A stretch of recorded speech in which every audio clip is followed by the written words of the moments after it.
Good morning. Welcome to our live coverage here on RCTV of the EFRA 1/10 Electric Track European Championships for 2026. We are bringing you this live coverage from Luxembourg for the remainder of the weekend. Got a couple of rounds of seeding practice going on out there on the circuit today, and then one round of qualifying. Got another 4 rounds of qualifying tomorrow, followed by finals on Sunday. Looking fairly warm out there at the moment. We have just had the first couple of rounds of sort of open practice, as you were, so nothing really counting on the clock. This is going to be the first round of practice that actually counts in seeding. We've got this coming up, then there's a short 15-minute-ish break. Then we're going to be into the last round of seeding practice. We've got approximately 45-minute break, and then we're going to be on the first round of qualifying. So everybody's going to get reseeded after these next 2 rounds into their fastest time. These are the fronties going around at the moment. Must apologise, we don't have any live timing at present. That's not just us. There's, I think that's a bit of an issue with RCM at the moment, where we get our timing feed from, that we're not able to see anything with, but we've highlighted that to the appropriate people and looking to get that resolved. Quick shout out to our event supporters, Hobbywing. Say thank you for helping to bring us this coverage. Also Elceram, Infinity, Lens Bodies, XCESC and X-Ray as well for helping to support coverage.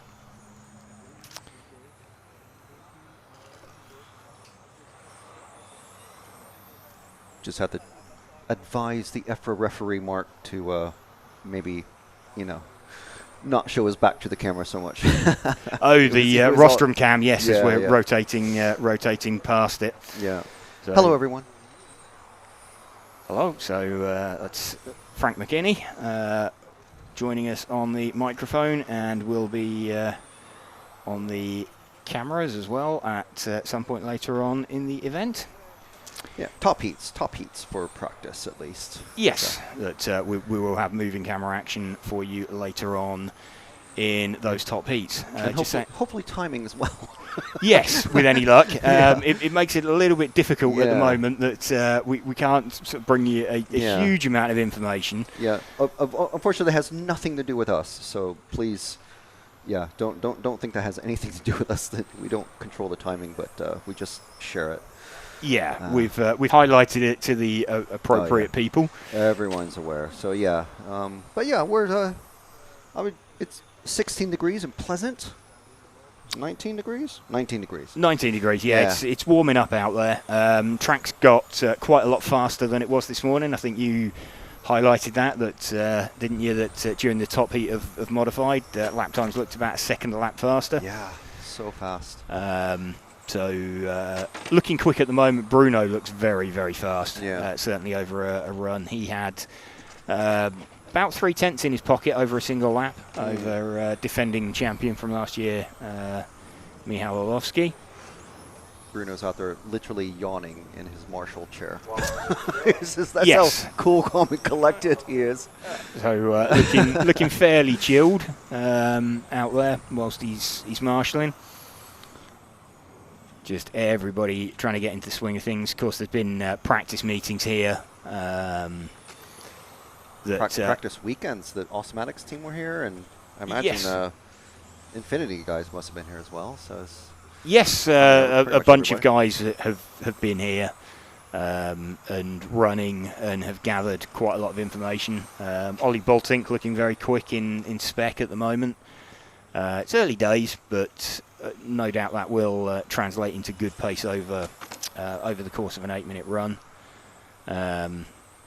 there's yeah, quite a few people out there looking fast, but traditional names that we'd expect to see up the top. Mark Reinhardt looks like he's got a little bit to find at the moment. His car, it didn't look fantastic in practice. No. Looked a little bit devoid of forward drive and traction in general. Yeah, it might need a second Avalon Vortex body on his car to for some additional traction. Well, I think that's one of the things that a few of the guys down in the pits have been saying. It's they know they're going to end up on that body shell in mod because it turns an outright quicker lap. But when it's like the window that it works within, it's narrower than other bodies. It's harder to get it to work and to extract a time out of it.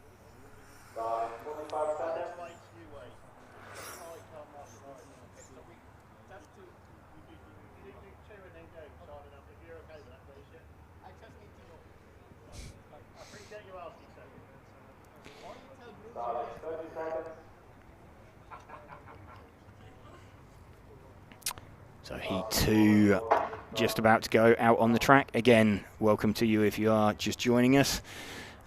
You will have noted the lack of timing. That is the same for us. It's not something that we can that we have any direct control over.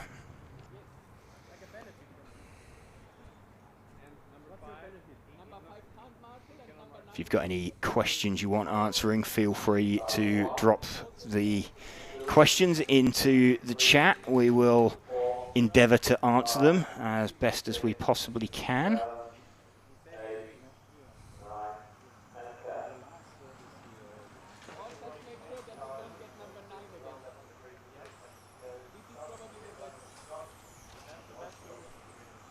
So yeah, see a few people commenting that the server is the MyRCM server is down. Yep, we are aware of that. It's not something that we can directly influence. New Zealand checking in. Wow. I think that's as far as you can get in the time zones. Yeah. Well, unless we've got any followers in Antarctica. Yeah. Possibly. You never know. I mean, it's technically possible. Shout out to the Emperor Penguins. Yeah. Do they have Emperor? Yeah, that's where they are. That's where they are, yes. Should have paid more attention in geography and zoology and All you have to remember is that Antarctica is literally means the opposite of the Arctic. Yes. You have the Arctic and then the Antarctic. Yeah. So you have polar bears in one and penguins in the other. Or as Benedict Cumberbatch says, penguins. Penguins. Yeah. I mean, the fascinating things that you'll learn on RC Racing TV. Yes. Yeah. Things you didn't expect to see out there. Just keeping an eye on the scoreboard out the window at the moment. There's not an awful lot we can derive from it. No. At the minute, that it will make the scoreboard that we can see will make more sense to us over a 5-minute run. It's configured to give us information more over there rather than over a 3-lap seeding run, because it's only displaying an individual lap time rather than 3 consecutive laps. So the order will move around. Team X-Ray 1001 morning. I assume you have trackside timing of sorts. We have the scoreboard that we can see. As I was just saying, that doesn't give us. While we're on the static cameras, I'll just move the main camera to point at the scoreboard, so at least there's some timing on screen for a few seconds every now and then, and we'll just. Yeah, so this is the information that we have, that we can see.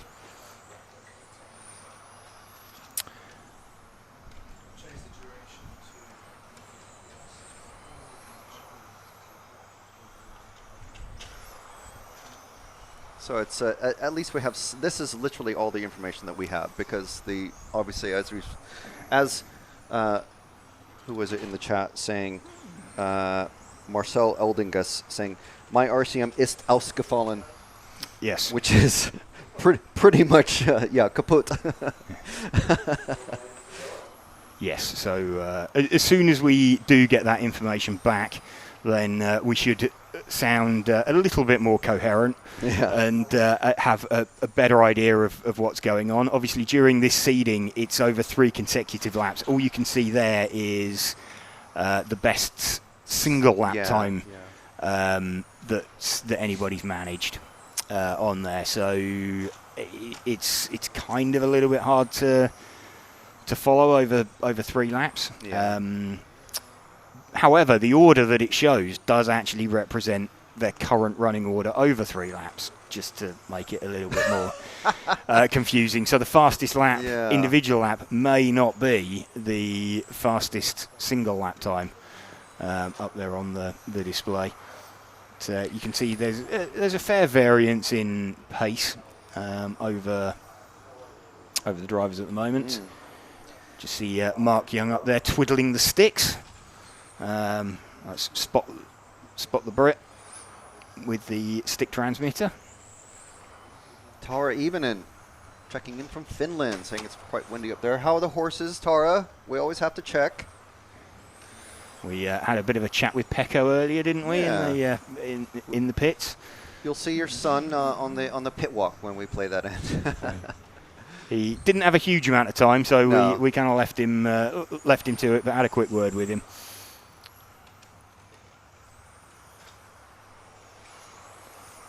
So this coming towards the end of the front-wheel drive class. We've got 3 heats of that. We then go up to heat number 11 in the spec class. And then we have got 4 heats of modified on the schedule. So yeah, heat 12 through to heat 15. Running in modified.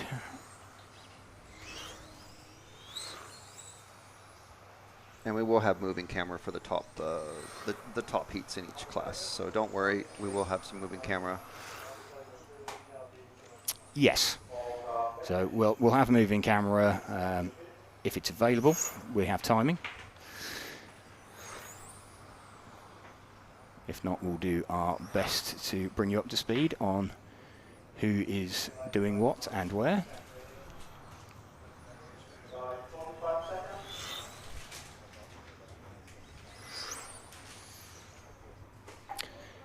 So some recognisable names going out in the top heat of spec. We're going to have Stefan Schultz leading away from Mark Valent, Jacques Liebard, Frederick Hovgaard, who won the title in Belgium a couple of years ago. Gergo Valent. Running a different chassis to his brother, I believe. One's running Schumacher, one runs X-Ray. The Valent? Yeah. Yes. I mean, usually you see them running the same chassis, but I think is it the Perientes also run different chassis in Nitro Buggy? I believe they do. Techno and Mugen or something like that, I think. Techno and S-Works, I can't remember. Anyway. So top heat away, and a bit of a swapper on off the end of the main straight for Stefan Schultz.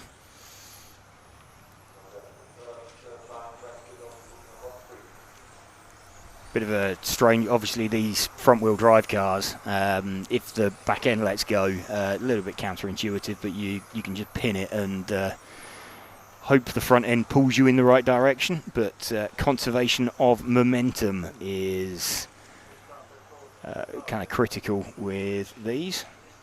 That's how I drive my Ford Focus. It's pin it and grin it. Pin it and grin it.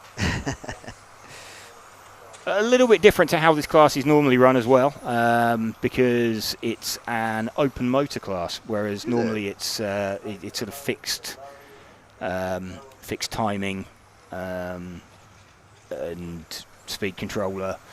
Normally when you see it at sort of ETS, so this is a a little bit different scenario for them. Yeah, quite different to BRCA. Club racing is pretty much blinky 17.5, isn't it? Yes. Wow. Okay. And this is, this is how many groups of Frontier are there? There's 3, so this is the top heat. So is this a cup or is it a proper Euros? No, it's a proper Euros. Right. Okay. No, I think 3 is the minimum, right? Yes. Yeah. Yeah. So it's 30 drivers. Or 30 drivers entered would be the so the minimum number needed.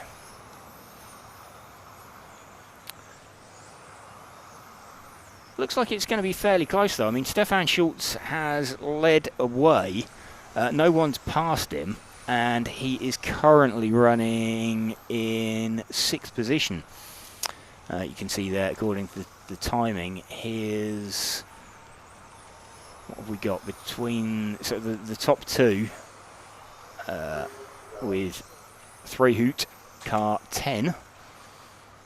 He is quickest over a single lap.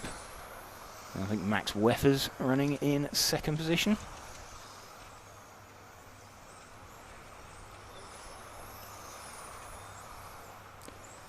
Two slightly different ways you can approach a lot of these corners. They're quite fast flowing corners. Not so much in the front wheel drive class, but when you get into the mod class, certainly you can see people taking a bit of a higher line up around the banking off the end of the main straight, or they will sort of keep it tight and run a little bit less speed. I think you've got an update from Taya on the horses. Yeah, Tara just letting us know. As usual, the horses are fine, thank you. They're fine. They're spending their summer on the pasture. Not too many flies this summer, which is always a good thing. Yeah, not too warm and eating all the time. I suppose they like this summer. They have liked this summer. That's good to know. Been keeping an eye on my kittens as well. So but I suppose you don't have security cameras watching the horses too much. We're not going to get a live stream kitten cam at some point. I mean, we could, but that's just another technical thing for Matt to figure out. I'm sure we can figure it. Maybe one for the break, one for the gap. Maybe each horse could have like a head-mounted GoPro or a 360 cam, and then just continually just transmitting that from solar panels that they wear, like saddlebags or something like that. I think that's the way to go.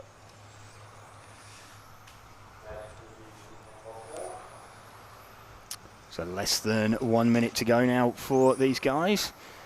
So this is the first of the rounds of seeding practice. So they've got 2 rounds of that. Suspect the track's going to continue cleaning up, so they will go quicker in the second round of seeding practice. But it's still nice to get a banker in. And we're not expecting any rain over the weekend either, so it should just be like just continual, just rubber, just going down. Yes. Yeah. There was maybe like a 10% chance at some point on Sunday, but of some spits of rain in the air. But I think it's going to be. It's supposed to be really hot on Sunday. It's supposed to be sort of up in the 30 degrees area. It's nothing. It's warm enough. It's warm enough for all of these motors and fans. Cars quite reliant on fans out there to keep temperatures in check, allow you to crank the timing, crank the gearing, push the cars a little bit harder. All cars finished.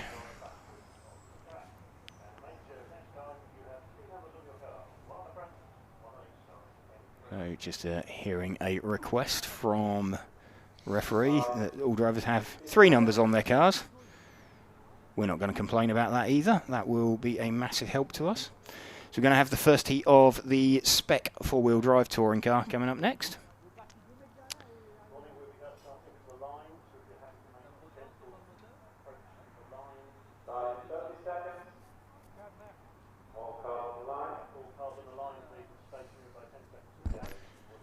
So trying to organise it so that everybody is on the line at the appropriate time.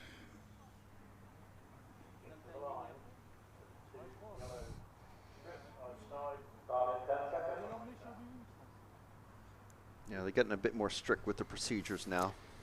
Yes. I think numbers on cars from the starting line for the qualifying. Yes, cars being put down in the pit lane rather than out on the main straight as well.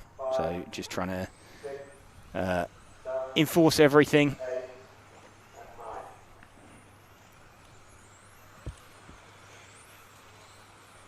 Can be quite interesting as well, some of these lower heats where you get drivers who are quite a bit faster, typically locals that they don't normally attend Euros, so have no seeding as such, and they end up quite a bit faster than anyone else.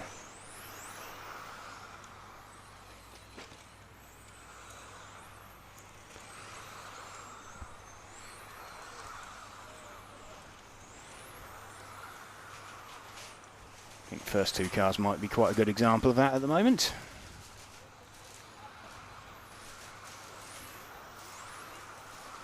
So our friend from New Zealand letting us know that it's about a 10-hour flight, I think he said, to Antarctica from the South Island, which is that's a long flight. Matt and I just did a pair of 11 and 12-hour flights back and forth to China. And that's in economy as well. So that's not a fun flight, is it? No. Well, on the way back, we were lucky. We had a bulkhead seat row to ourselves. S-Man RC saying hello from sunny Norway. So Scandinavia's checked in. Literally, all of Scandinavia's checked in. We've had Finland. Well, no one from Sweden yet, but pretty much everywhere else from Scandinavia checking in. So, want to just let you guys know that we do have a Invisible Speed promotion to mention. Go to invisiblespeed.net all weekend long up until Monday. And if you pre-order the touring car, the Invisible Speed TC tuning book, which is a brand new thing that JQ is here and working on live, you get you could win a one-on-one tuning therapy session with JQ at any event of your choice, any major event of your choice. So it's TATC, Worlds, Euros, ETS, anywhere in the world that he's going to be. You can get a one-on-one tuning session with him, or you'll win. You could win a online therapy session with JQ, which will be very interesting, I'm sure. But the Invisible Speed tuning program is an RC therapy session. Yeah, RC therapy session, not an actual therapy session with JQ. But yeah, that's a new book, and it's a promotion that is going running up until Monday. So make sure and head over to invisiblespeed.net to place an order for that. And every pre-order up to Monday will be entered into that drawing. So it's a fantastic way to basically build your tuning and RC touring car knowledge. And of course, there's also the Invisible Speed 2 buggy tuning book, as always, still available in print. Does it do PDF as well? But at least for the print form. And it's a very, very informative and helpful book, we can tell you. Indeed. We have, as we thought, the first two out in this one. You can see on the timing considerably faster. Jelle Clausen and Jay Claw. Go on. Within a tenth of one another, but then those two like 6 tenths up, 5.5 tenths up on Knudsen, in currently running at 3rd place in the heat. We have got Christian Holmstrom from Sweden here as well, joining us on the chat. So we have the full. Oh, there we go. Yeah.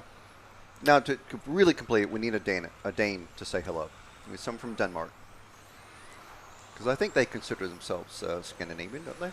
It's all very similar languages.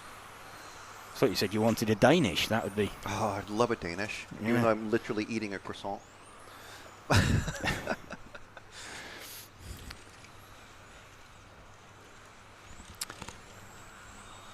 Last 30 seconds out on the track for these guys.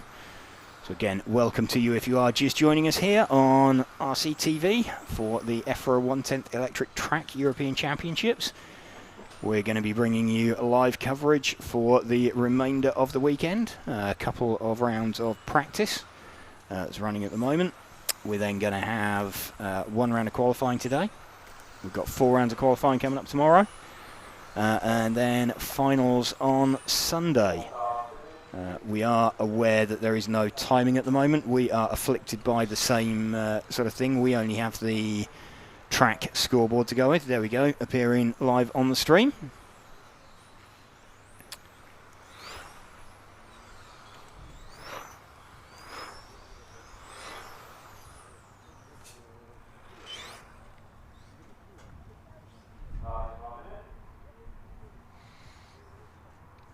So heat number 5 set to go.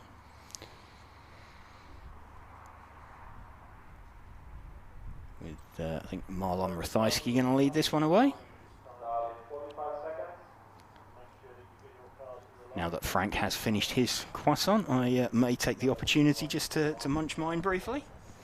Go for it. Yeah, thank you to Nicole from Trackside Media for helping us out with the food provisions. There is food here at the track, but they run out of the breakfast items, unfortunately. So,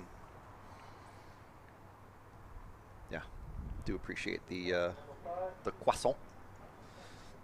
I just need to wash it down with a Coke or something.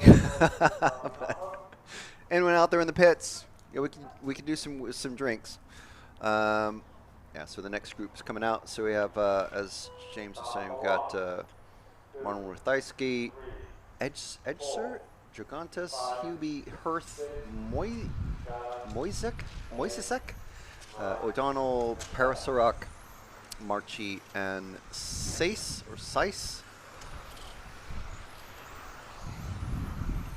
And I recognize, I think that's number 4, Rathajski going down. No, he's in car number 1. That is the Rathajski colors, the white, or is that the Airbar colors? These Airbar colors. Yeah, he's not here. And neither is ooh, that is a unfortunate incident at the left side of the track. A couple of cars having a little, someone spun and spun again, trying to just go a little bit too fast. And then got collected up by a car just coming around the final bend of the straight. But they're not going for 5-minute runs here, at least. So, well, can't see what car number it is. Not sure if that was a 2 or not. It's either the 6 or the 9. But this track run by the Luxembourg Model Car Club, the LMCC. I'm looking at the club cup, just to make sure I get the name of the track correctly. The Mini Circuit Ville de Luxembourg is the name of the actual circuit, and then the club is called the Luxembourg Model Car Club. But most people just say the Luxembourg Club or the Luxembourg track. But very famous for the huge elevation change at the right side of the circuit. Yep, you can just see that on stream. Yeah. So, and actually drop down into a bomb hole first before you head up into the corkscrew, which just... It's sort of like a mini corkscrew and then the big corkscrew, sort of like one right after the other. Yes, I mean the first one is it's not quite such an acute change of direction. It's more of a kind of a flick left and then right, and then up at the top of the hill. That one really up at the top of the hill.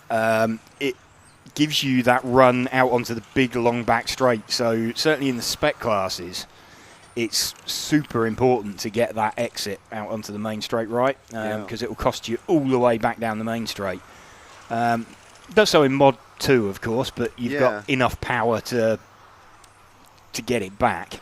Well, we saw at last year's ETS the pass that Bruno put on Orlovsky. I can't remember if it was A1 or A2, but it was, I believe it was because Orlovsky was holding a defensive line coming into and out of the corkscrew, the big corkscrew, and then that allowed Bruno to get full speed run down on the inside on the paint, pretty much at the big turn at the end of the straight. So that was like a big moment, and you'll see that in if you watch RCTV News, the preview that we have for this event, we do highlight that pass, and it was a pretty good pass. So go check it out.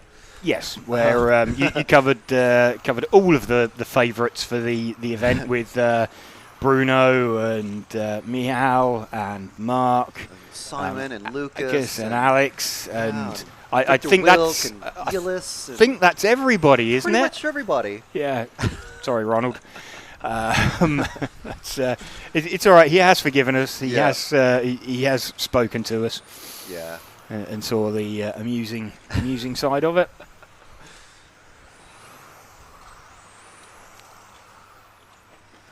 So Ronald looking for a good result this weekend as well. Yep, that should be a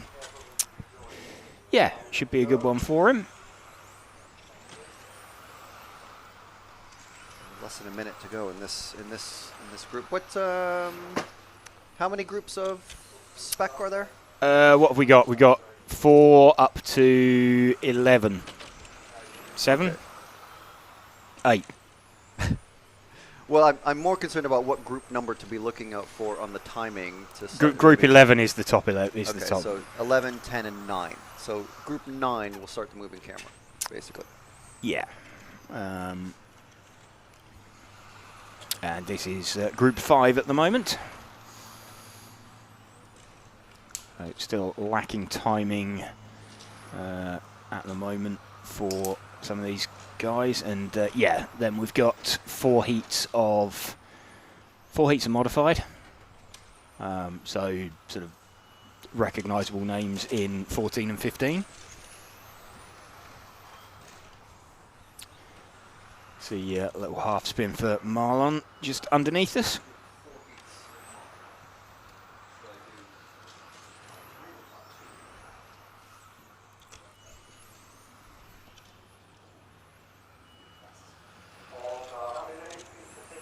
So time has expired. Cars returning to the pit lane.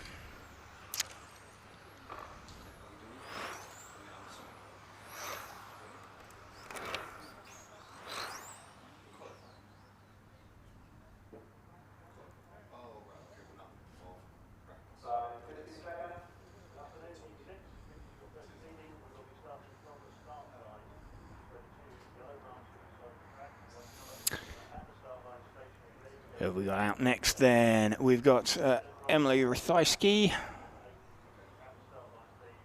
Bagentini, Vasilopoulos, Corentin de Crete. We've got Billy Fletcher, Johansson, Kaplan, Nils Mers, Witt and Winkler.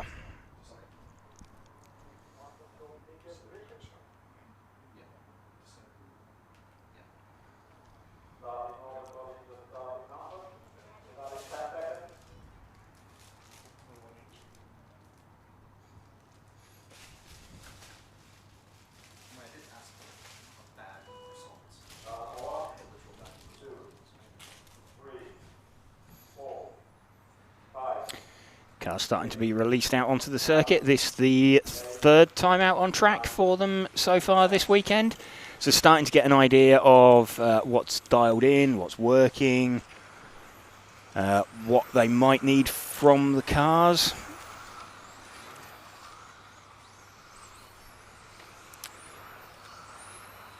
And just looking to get themselves seeded into a decent heat.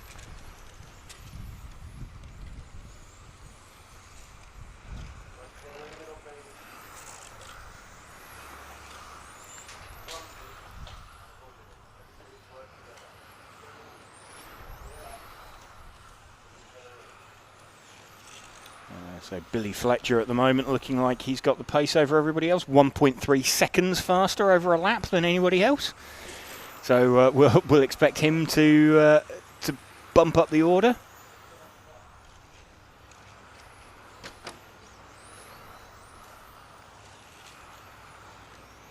That's dropped off to 0.7 of a second.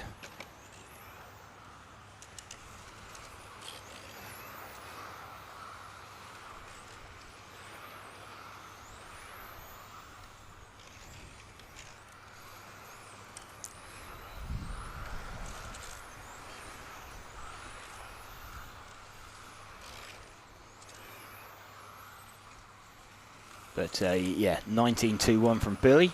Corentin de Kret running in second position with a 20.09 as his hot lap. So Billy definitely looking to seed himself up out of this heat, up towards the top end of the field. Phil Hoggart saying good afternoon, guys. Good afternoon, Phil. Phil, one of our heroes. Also MKJRC. Thank you very much for joining us. Fantastic heroes.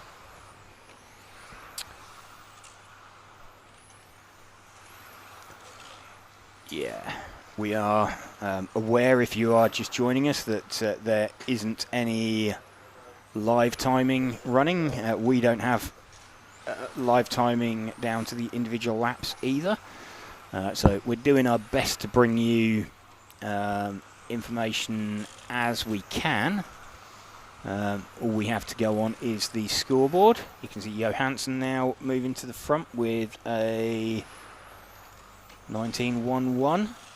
Billy still on his early 19.21 hero lap in second position.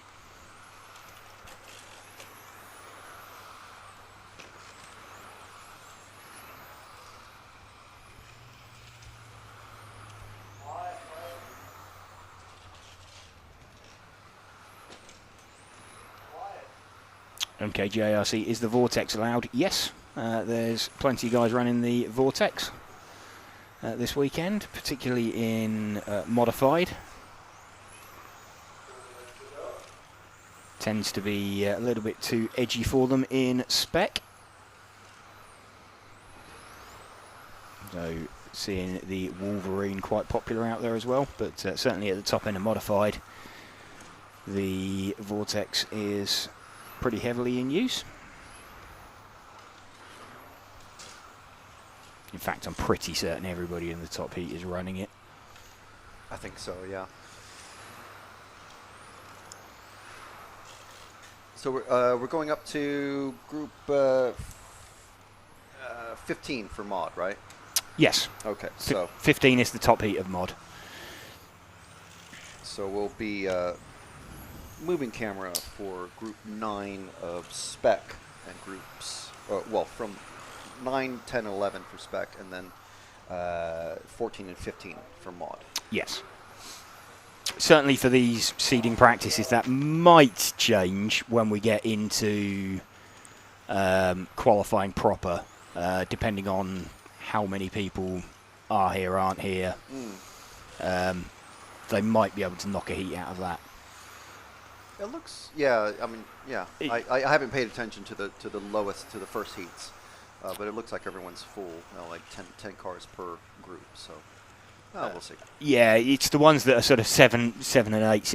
If they could knock 3 of those down to, 3 or 4 of those down into 10 car heats, they might do. But we'll we'll have a better idea of that later when they do the reseed, and then obviously we have a 45-minute break, 45-minute-ish break, depending on any delays that will get us into that. Jaap Holtzlag saying hello from the Netherlands. Hello. Gotje morgen. Although we're just out of the Morgan.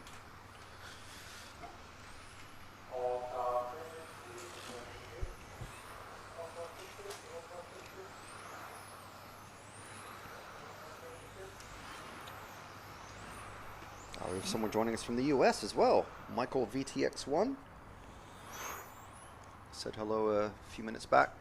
And did we say? Did we acknowledge the morning from Brazil as well? Oh no, bom dia.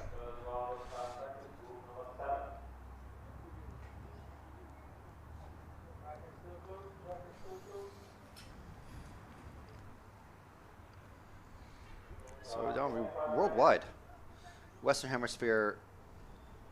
Eastern, all the continents, except for Antarctica. Pretty much all the continents accounted for. I mean, would we can penguins type comments? Probably. You put fish somewhere and they'll peck away.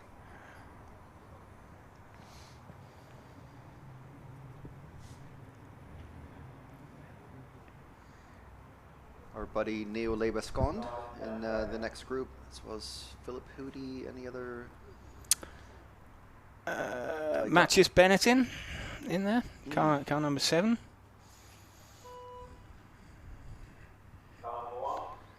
Would expect Matthias to be fairly rapid.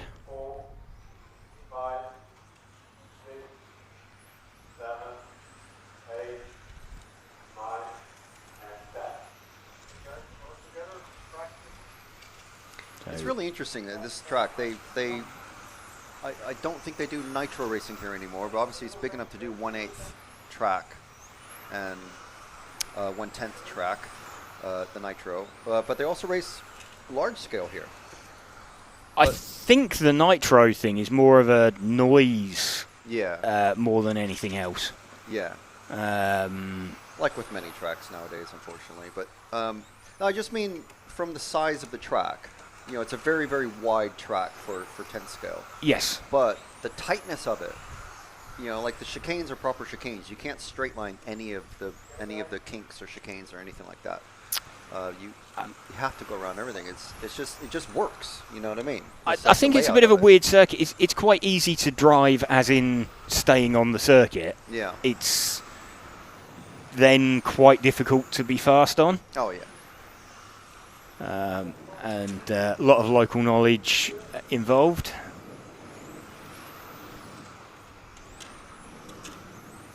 I think the main local driver that I can think of, obviously, is Lucas Urbane, but yes. Jacques Lebar as well. Ooh. Yes. Sorry, just reacting to someone nearly tipping over themselves and somersaulting onto the main straight. So I believe that was Philip Hootie. Oh no. Arno Solniak leading this one from Matthias Benetton. Arno Solniak actually about half a second quicker over a...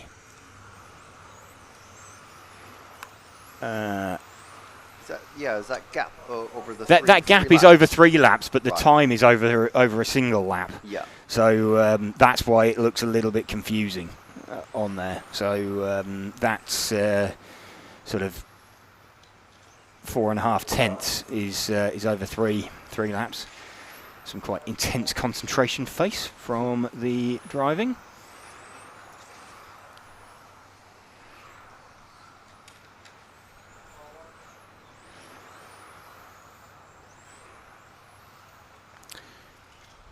Novolution saying hello from the UK. Big up the UK drivers who have made the trip. Go Team RS and Tiger Racing. Vordy 2020. Good morning. Really looking forward to seeing the RC Maker SP2 racing debut. Mm. Yes, that, I think there'll be a lot of eyes on that.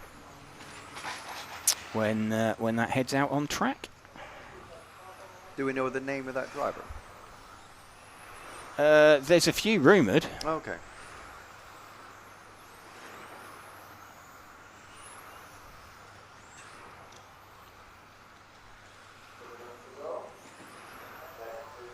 Hopefully it's not one of the heats that has 4 or 5 white body shells in it. I believe the driver in question is not running a white body shell.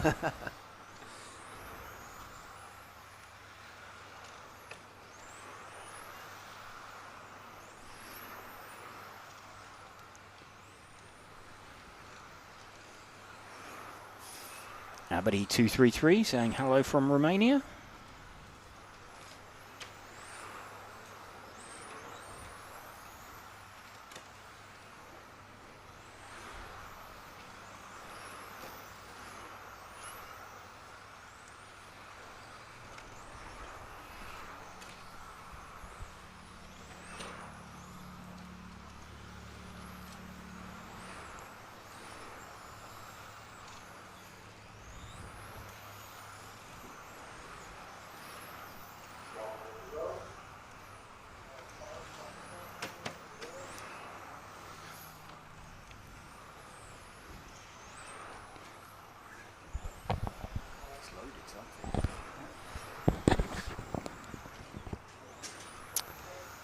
Sogniak still leading this one, now by the same amount.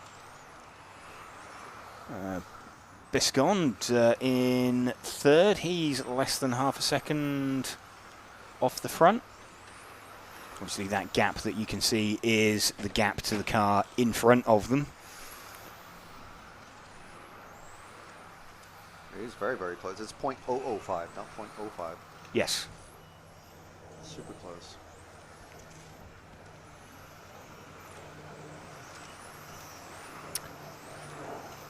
Quite telling as well that all of the cars are in the same sort of half of the circuit, really. So everybody's going to be quite condensed out there, I think, when you get to the pointy end of qualifying. The famous clumping. Yes, indeed.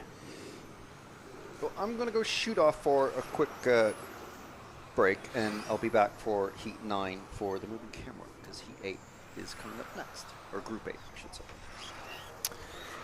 Okay, so again, welcome to you if you are just joining us here on RC Racing TV for our live coverage of the EFRA 1/10 Track Electric European Championships in conjunction with Hobbywing.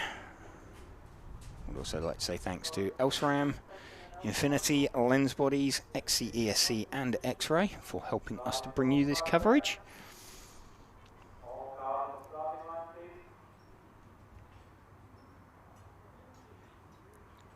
We're going to be bringing you live coverage all weekend, or for the remainder of the weekend.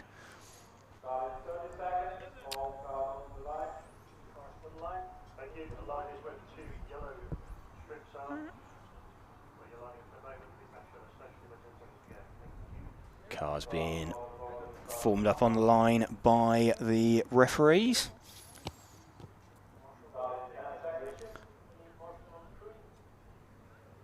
Again, if you've got any questions for us, anything you want to know, please ask away on the live chat on YouTube. We'll do our best to bring you the correct answers.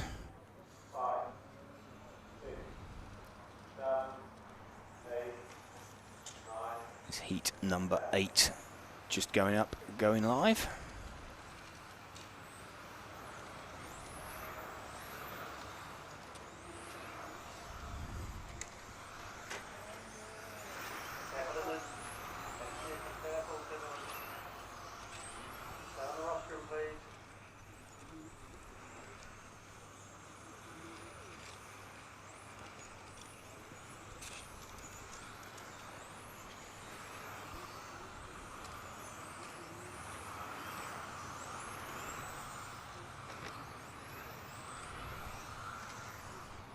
Again, cars circulating around Matthias Nedrabo, making very good progress at the front of this one. expecting to see him somewhere up at the pointy end.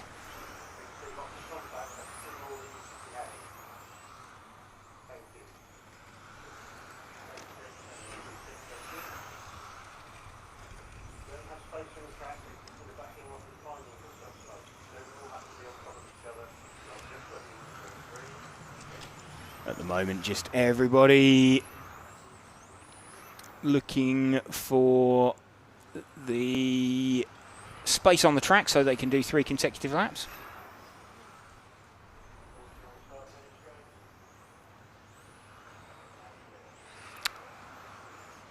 Vordy 2020 saying Antoine Brunet is running the SP2 at the event.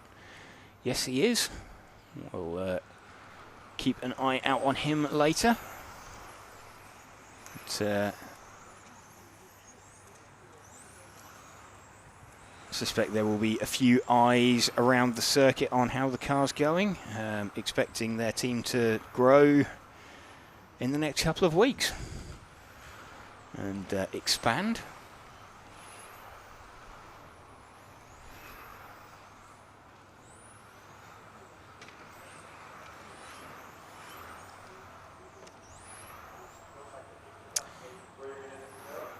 Nico saying, my RCM seems up, no live timing yet, but there's some results. Yep, that's exactly what we're seeing as well.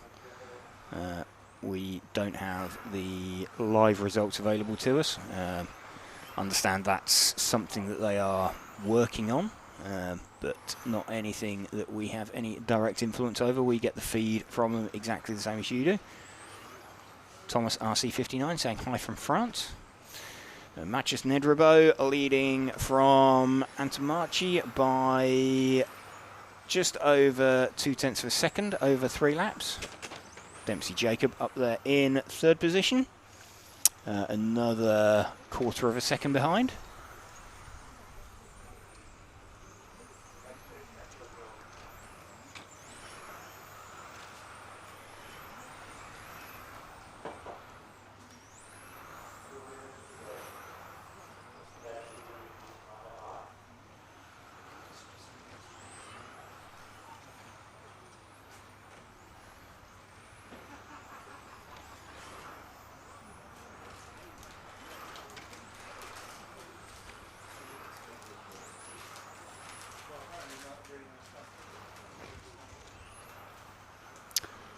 Mr. Morfor saying hi from Navan.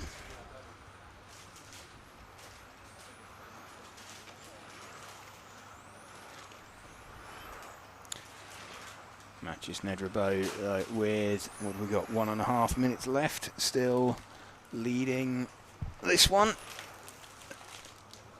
Gap remaining fairly constant now because it's over 3 consecutive laps. Typically they do that early on in the run. Or will do their best run fairly early on.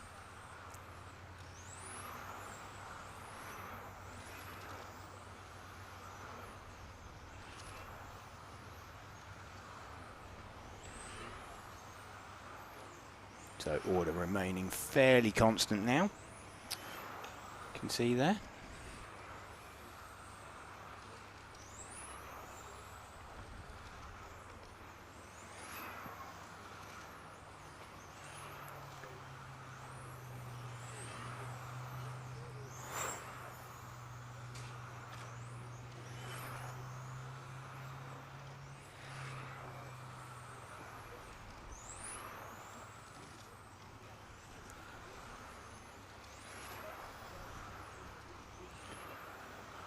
Still waiting for the live timing alert to flash up, but we have got historic results, I think. Let's have a look.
Just seeing if we can get any sort of timing, live timing yet.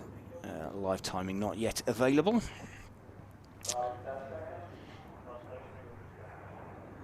Here we go, Bert Airden's going to lead these guys away.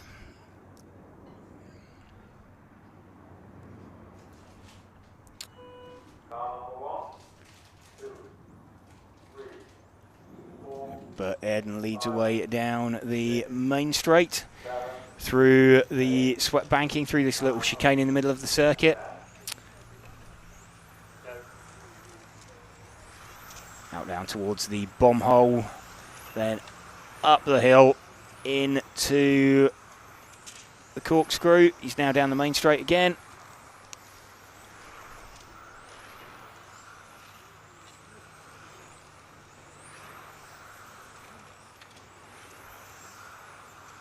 Just looking to see who looks quick out there.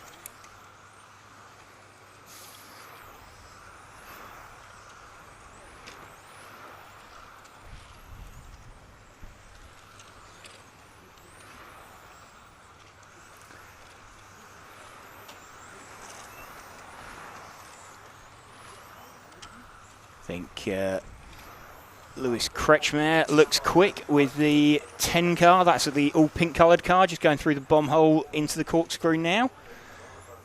Down the main straight, it is the bright pink coloured car. There's a couple of pink coloured cars out there. Should just be coming into shot now.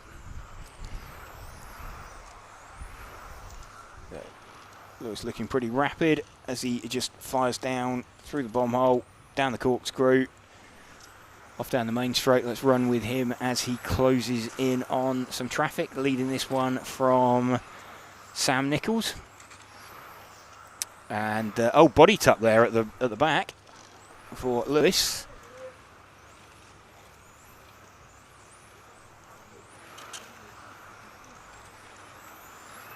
Let's see if we can find Sam. He is car number 5. He's the white and pink coloured car. He's down through the bomb hole now and just coming down the corkscrew onto the main straight through the bank sweeper. So this is the car of Sam Nichols, currently running in... He's dropped down to 4th place in the heat. He was the early pace setter.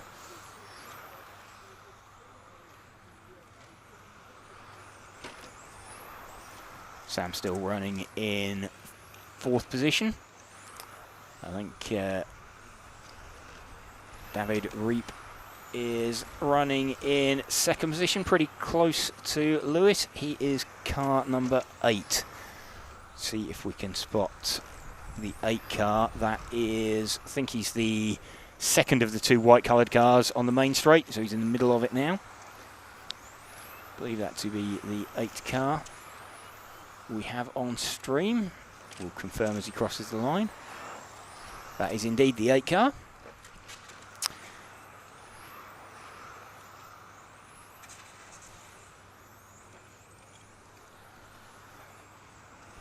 Gets it wrong, just coming down through the corkscrew. So easy, it's critical to carry as much speed as possible down there.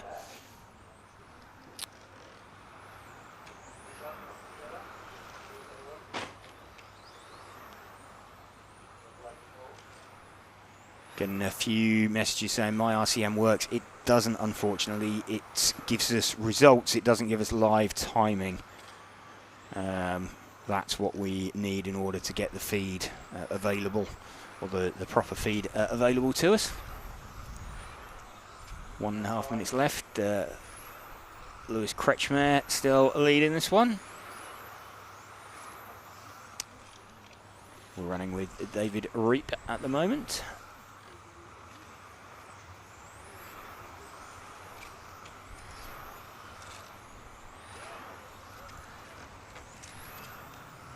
Just over 1 minute left. In fact, let's see if we can find Lewis again. The bright pink coloured car. He's just coming down the corkscrew now, down the main straight.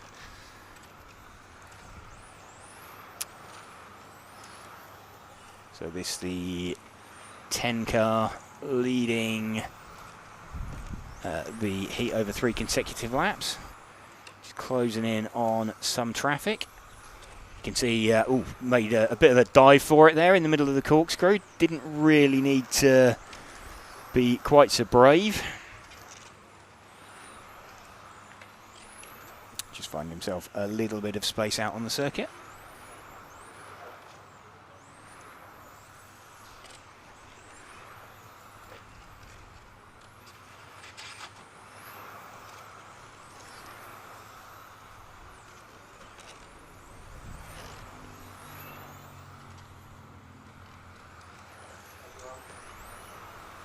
Last couple of seconds.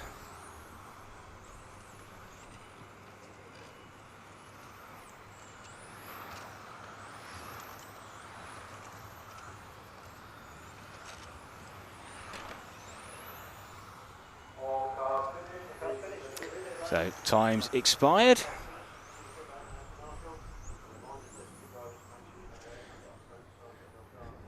So there we go. Lewis Kretschmer gets that one over 3 consecutive laps, that is. Some recognisable names coming up next. Jan Rathajski going to lead away this heat.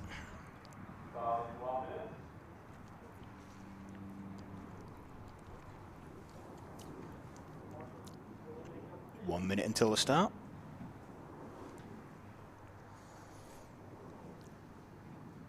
So you're joining us here on RC Racing TV, bringing you this live coverage of the EFRA 1/10 Electric Track European Championships.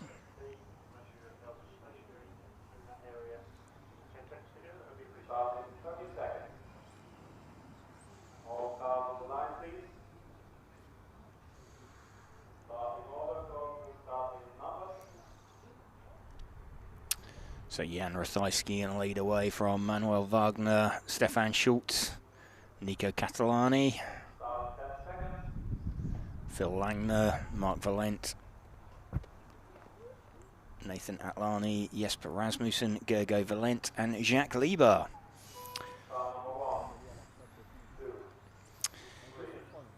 Jan Rathajski leading this one away down the main straight. Running a little less black on the rear of his body shell than he normally runs.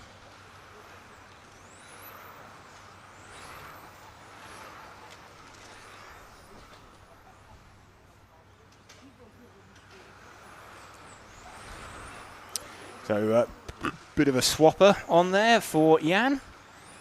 Just turned in, back end of the car wouldn't support it.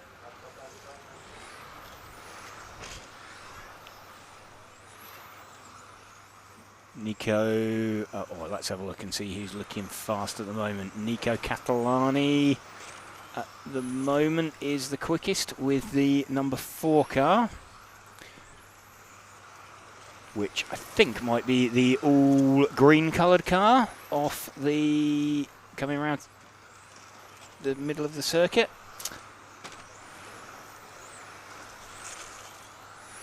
No, that's the 10 car.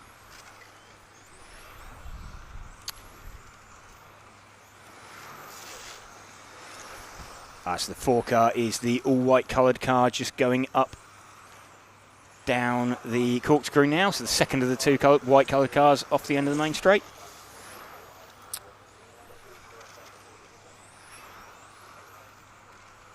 It's the lead car of Nico Catalani running the number 4.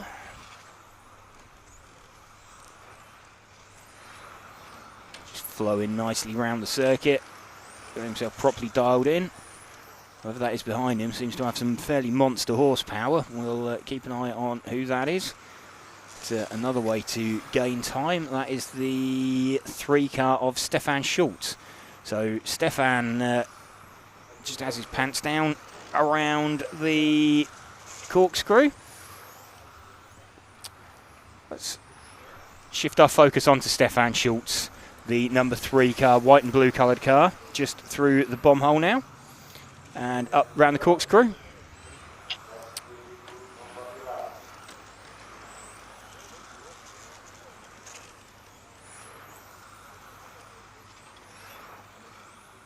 Stefan Schultz looking pretty rapid. He is in third place in the heat at the moment, but he's got some fairly serious pace underneath him. Certainly over the course of a run, not necessarily over a single lap, which came earlier on in the run, but he has caught and passed a bunch of cars, including the car of Nico Catalani, and starting to gap them.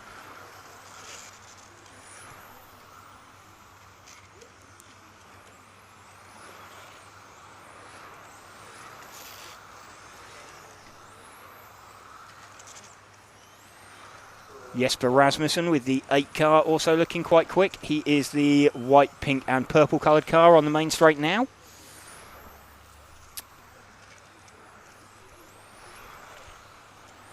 Just comes into shot.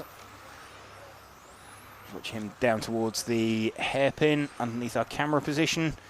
Down into the bomb hole, up through the corkscrew. Winds his way down there. A little bit too much curb on the entry there.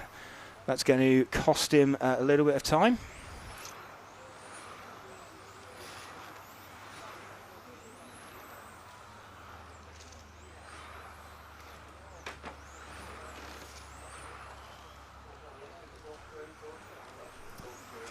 What have we got? Just over 1 minute left.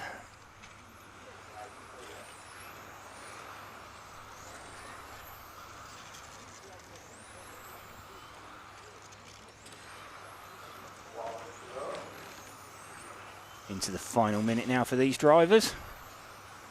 And then we get set for the top heat of spec.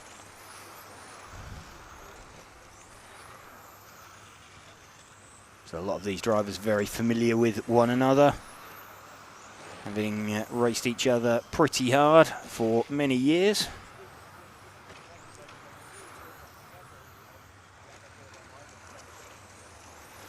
Last 30 seconds, we're running with Jesper Rasmussen. Probably see just appearing in the back of shot Jan Ratajski.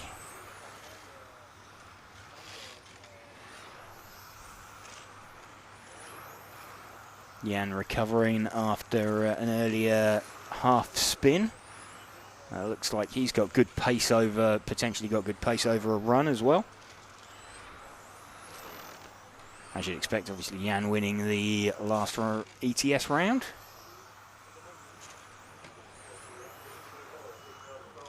So time's starting to expire.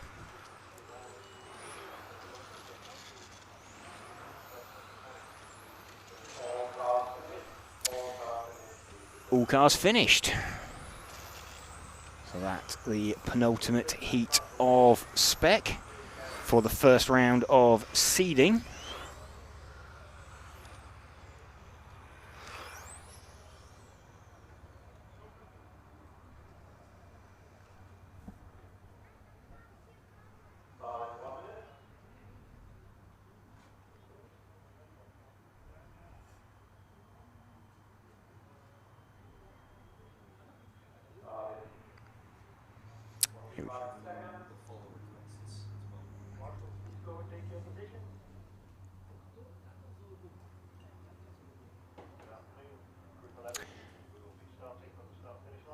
Pascal Garanche saying no name, no time. No, we don't have any timing at the moment, unfortunately.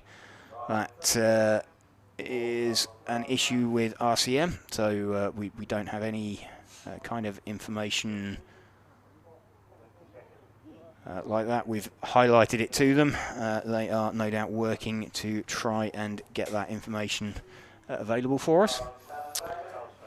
So we're going to have Adam Isay leading this one away from Ollie Baltink.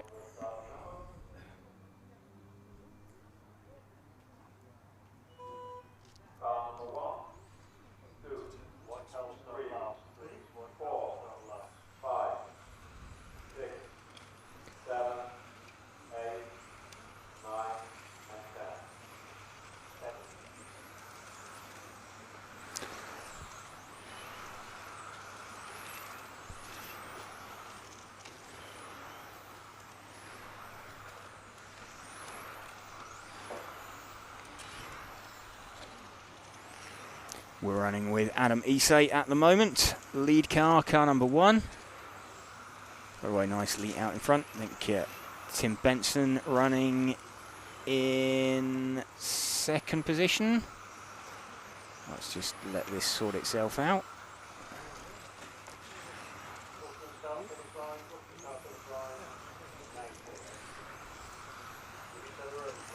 Lucas Elbrock leading this one then with car number 4. He is the white and blue coloured car that's just spun coming onto the main straight as he dropped down the corkscrew. So not an ideal entry. There we go. That is our current lead car, Lucas Elbrock, over 3 consecutive laps.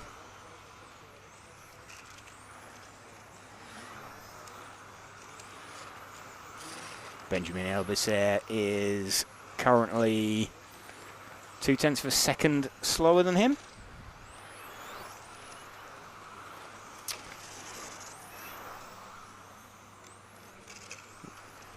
That is the 10 car. He's the all-orange coloured car. He's just gone through the bomb hole and dropping down the corkscrew now. So he's on the main straight through the sweeper. There we go. That's the orange coloured car. Just disappeared out the front of shot. There we go. That is the number 10 car of Benjamin Elbisser running in second position currently. Still a couple of tenths down on Lucas Elbrock. Ollie Bultink up into third position. 3 minutes remaining.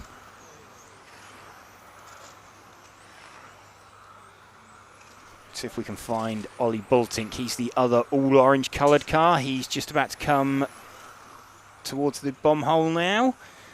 And there we go. He follows Max Mackler out onto the main straight.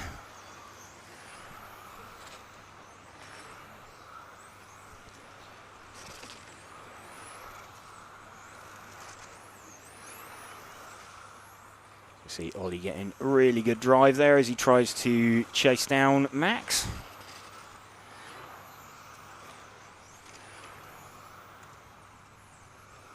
Max himself running in 5th place in this heat.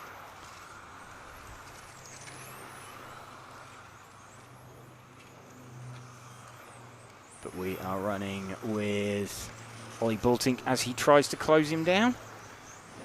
Let's see who else is looking fast out there.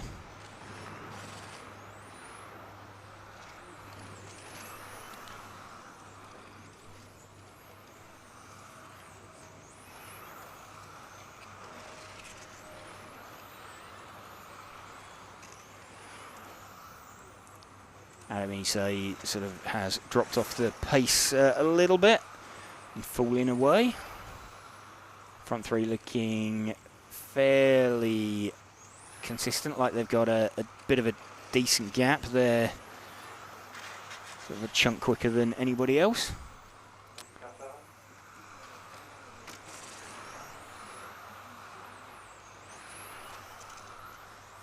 Still Lucas Elbrock with the 4 car leading. So let's see if we can pick him up again. The white and blue coloured car. He's just heading down towards the timing line now and into the bomb hole. Down through the corkscrew, out onto the main straight.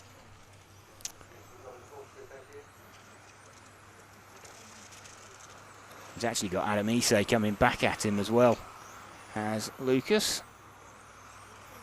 So Adam seeming like he's finding some good pace over a run. Defending champion, won his title last year.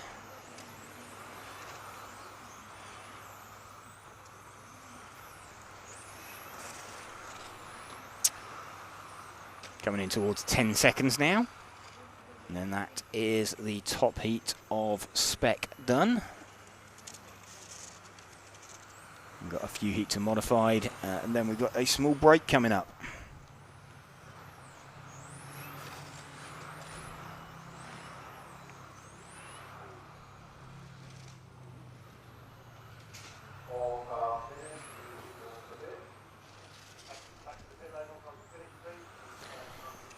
So everyone finishing. Lucas Ellerbrock taking that one over 3 consecutive laps. It's already switched over to the next heat. So this is going to be the first heat of modified coming up. So we'll be back with moving camera for the top heat of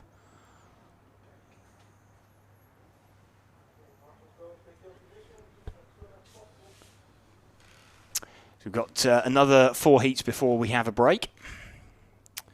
So we go all the way up to heat 15.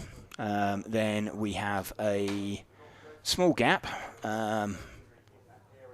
And let's just get a time. So it's actually a start time for the next one. So it will be 1:30. So after this lot are finished, it will be 1:30 before the next, the start of the next heat.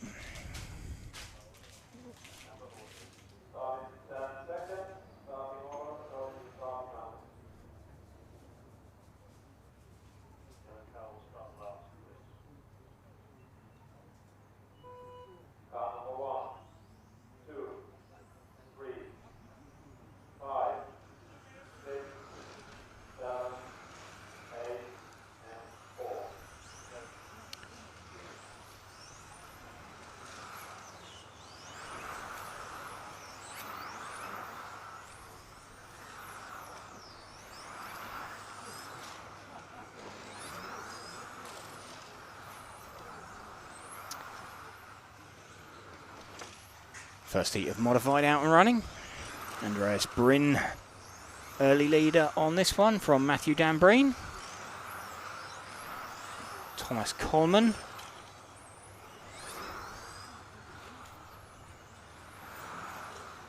Welcome to you if you are just joining us on this Friday afternoon.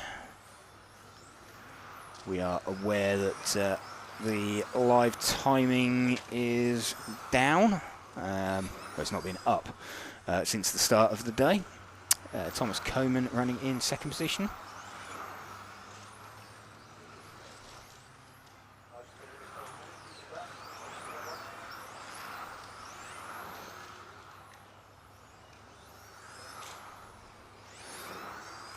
Matthew Dambreen now to the front. From Thomas Coleman, Ben Jabira, Andreas Bryn, Daniele Puccini, JQ running out there as well.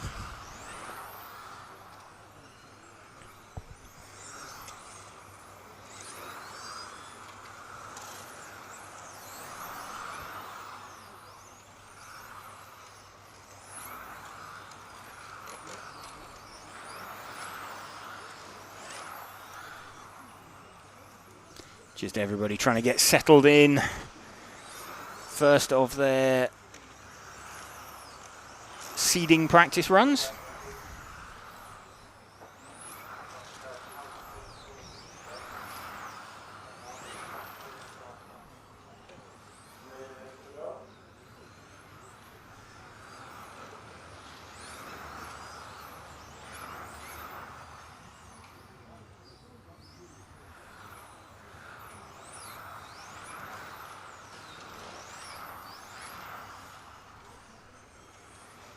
Approaching half distance in this run. First of 4 heats of modified.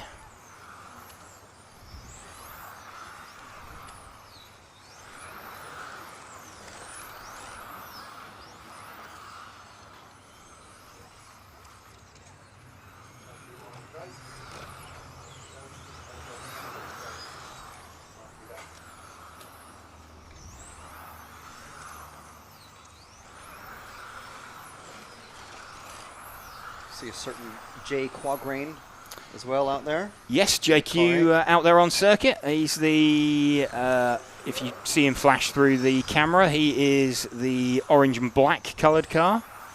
In fact, he's not circulating anymore. Well, he's doing a lot of testing. Yes. For his upcoming Invisible Speed TC book, which you can pre-order right now on invisiblespeed.net. And you could win a personal RC therapy one-on-one session with JQ at an upcoming major race. Well, it looked like he had his own car, to be honest. He might have, I don't know. There's also online RC therapy that you could win as well if you, but you can only win those things if you pre-order the book right now. Well, up to Monday the 10th on invisiblespeed.net. Yep, so JQ dropping down the order. Matthew Dambreen, the French-sounding Brit, is leading this one. Andreas Bryn in second position. Kerman running in third.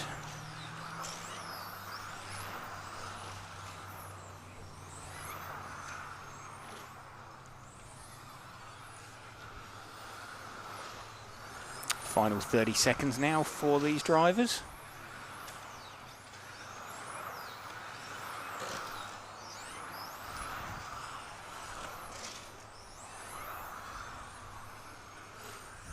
Again, this is seeding practice. So we'll sort the order for the first round of qualifying proper. Everything will make a bit more sense when we move into qualifying proper. That is going to be later on this afternoon. That starts at 4 p.m. Or 4 p.m. our time. And then that will take a couple of hours to run through.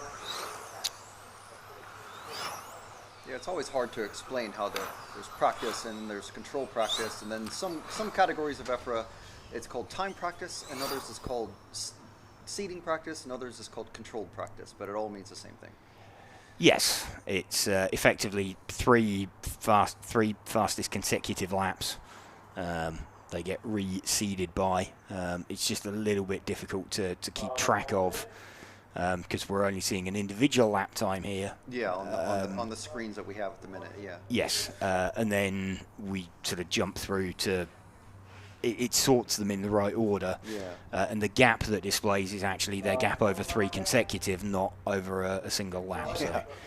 It's a lot more. I mean, if we had like an animation that could explain all this, it'd be great. But yeah, we don't. But seeding means sorting, basically. Yes. So this is basically just sorting everybody out for qualifying. Yes, indeed. And you have 2 chances to do three consecutive laps. You do.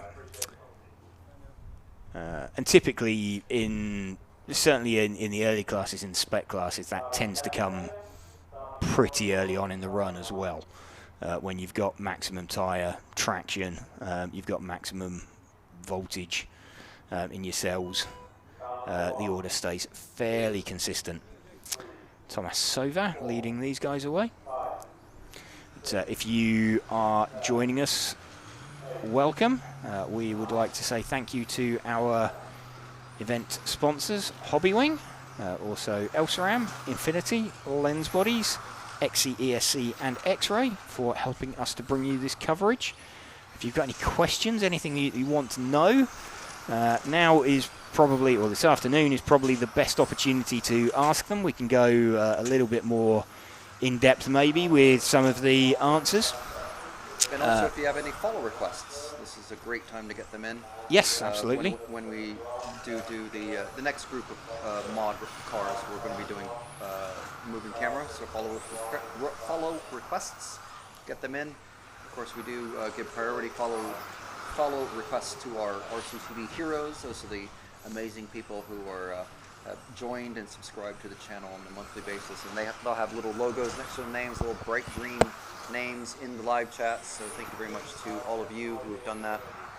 And one of the many benefits that you get is to have priority follow requests during our live coverage. Not during the finals, but during the practice and qualifying at least.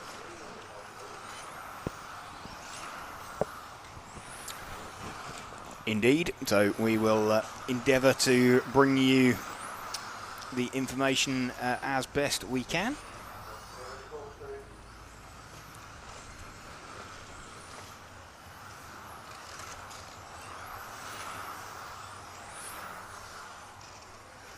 Just checking RCM. That was Dai Sakaguchi ending up pointing backwards out of the hairpin. Just maybe heard over the ambient microphone. Got that out there on the track just at the entrance to the pit lane.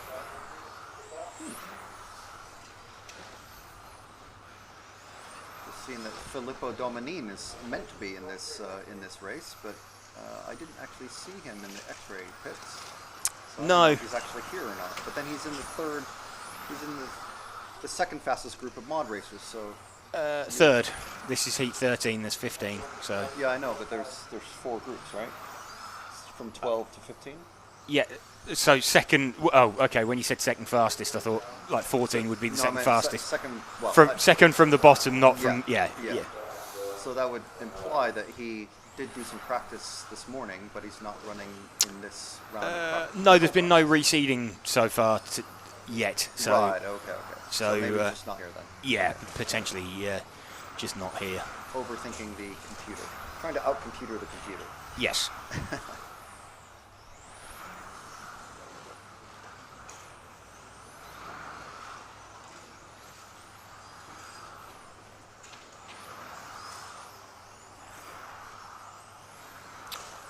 Johan Gothenberg saying hello from Sweden. Now all the Swedes are checking in, now that we've said, all the Scandinavian countries except for Sweden have checked in. We still need a Dane. We need a Danish and a Dane. We need a Danish pastry and a Dane to check in the live chat. But thank you everybody who's joining us from around the world. We've got Brazil, obviously Britain, the UK, USA, Norway, well, all of Scandinavia except for Denmark, Netherlands, France, New Zealand, no Australians yet. It's getting a bit late in the day maybe for them. Team X-Ray 1001 asking any idea of the track temperature. It's sort of around the mid-20s, I believe, the track temperature. Heading upwards. It's going to be quite a lot hotter later on in the weekend. It's temperature here. I think Frank could probably give a better update than me, but it's 21 degrees. 21 degrees, okay. At the minute, air temperature. Track temperature, we don't know exactly, but some buffing out in the pits will have checked it.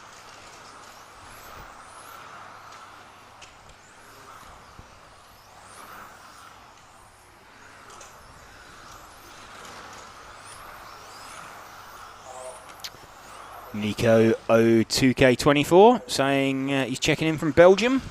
Way.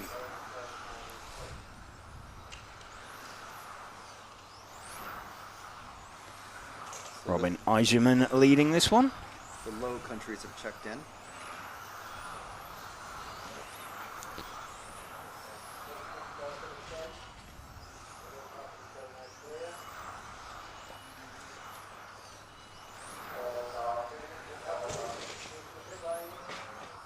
So there's an F. Dambreen. Is that? That's Frank Dambreen. That's Matthew's dad. Right. Okay. So Matthew actually works for Schumacher, one of the designers at Schumacher.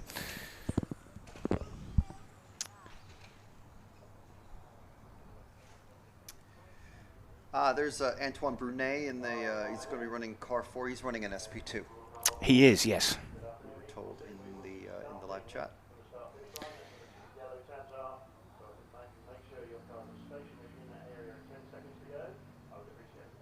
Yes, and expecting to see probably some of the cars appearing in the top heat fairly soon.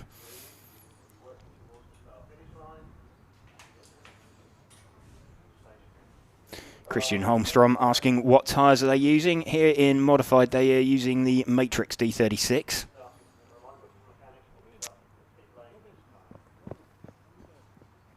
And Team X-Ray saying, will we see the Avalon Vortex? Yes, most of these guys are running it.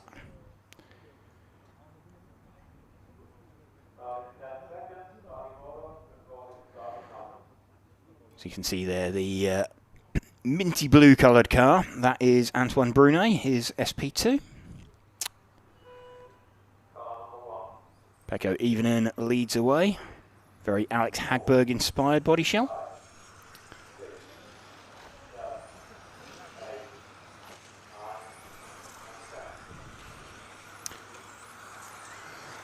All cars off and counting.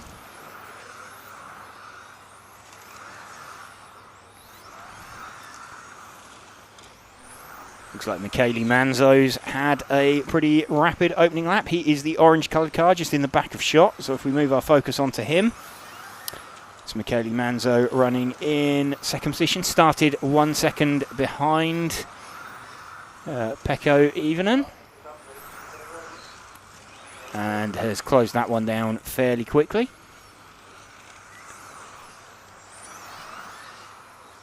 Michele leading this one over 3 laps from Soren Sparbeer by, what have we got, 0.3 of a second? No, in fact, Soren Sparbeer at the front with the, what's he? He's the 7 car. So he's like the putty coloured car just dropping down the corkscrew now. Through the middle of the sweeper, just puts the car on the grass. So he's already hooked up the 3 consecutive laps.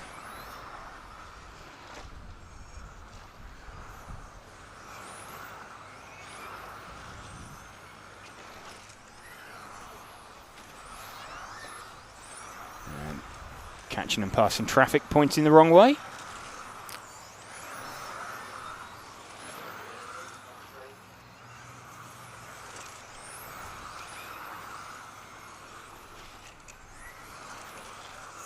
We're running with the lead car at the moment of Soren Sparbeer.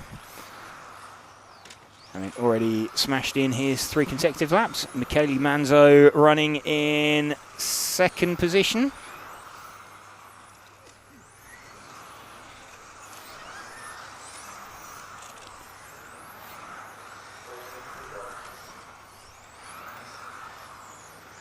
I think if we can move our focus back 1 car on to the pinky coloured car just down the corkscrew now, down the main straight.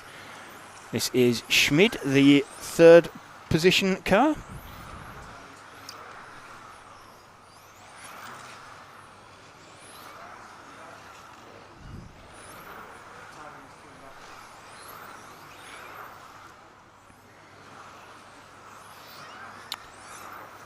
Team X-Ray asking what's the ratio of wheel radio to stick? Probably 90-10, even more than that. I'd say 97, 98% of people will be on wheel radio.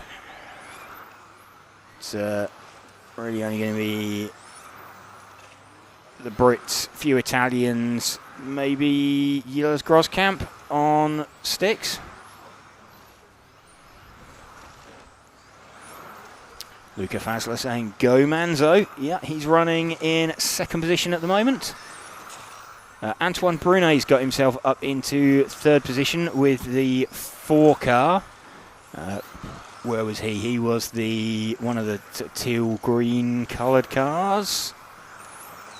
He is just heading down into the bomb hole now, out onto the corkscrew. There we go. That is the car of Antoine Brunet, who's now leading, actually. So he's hauled himself up into the front. Just over 1 minute left.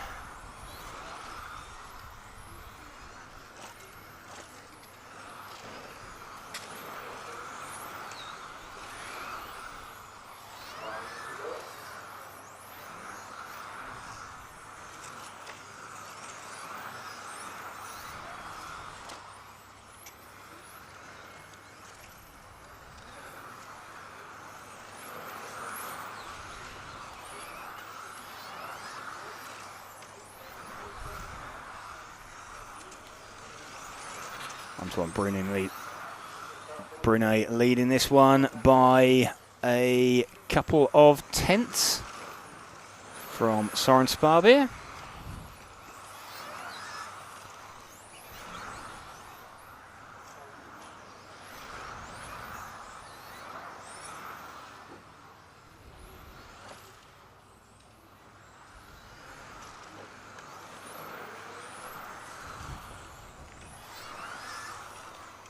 Last few seconds now of this penultimate heat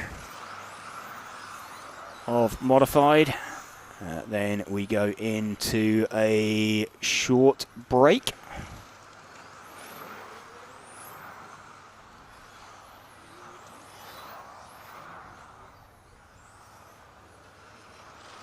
So these guys just finished.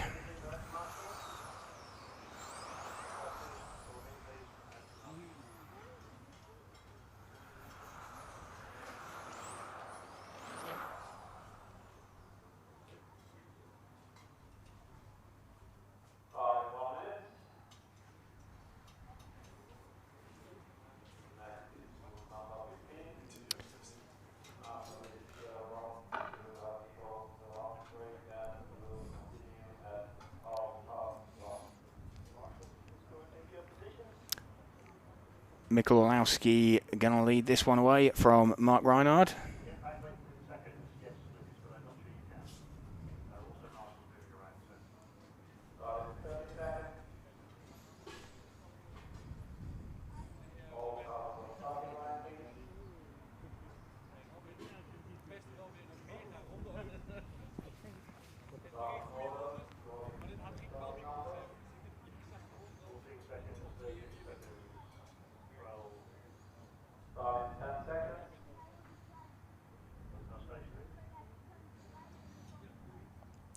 My God, it's a sea of white out there.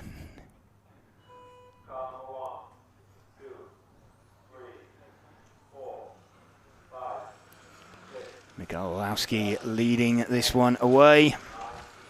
Remember, just 3 consecutive laps going for at the moment, so it doesn't really mean anything. All of these guys will be the top guys in this will be expecting to be in the top heat anyway. So just trying to pump in 3 consecutive laps. Michalowski really quick on an opening lap. He is like 1.5 tenths up on Bruno. So we'll stick with him as he tries to pump in those early laps. A little bit of over rotation there.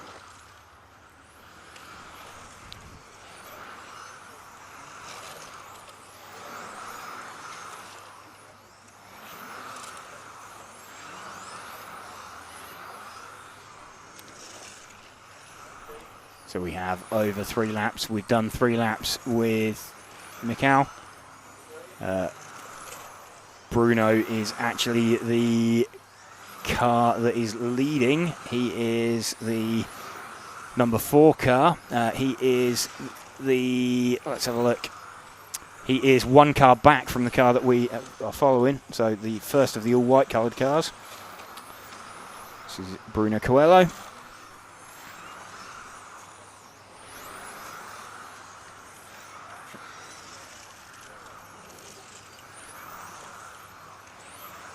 Out in the lead as he tries to chase down car of Michalowski. He's already got him over 3 consecutive laps by 2/100ths of a second. Lucas Urban running in 3rd position.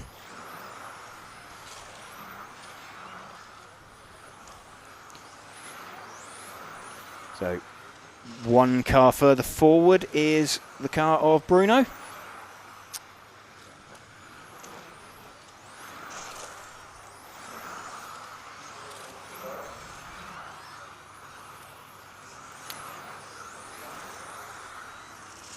So we were briefly running with Mark Reinhard there, who is running currently in 7th position in this heat. Bruno we are running with as the leader.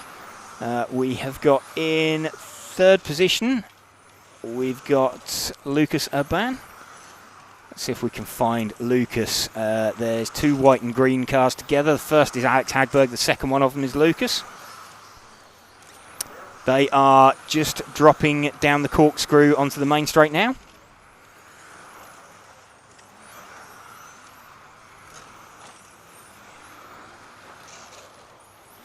Lucas running in 3rd position.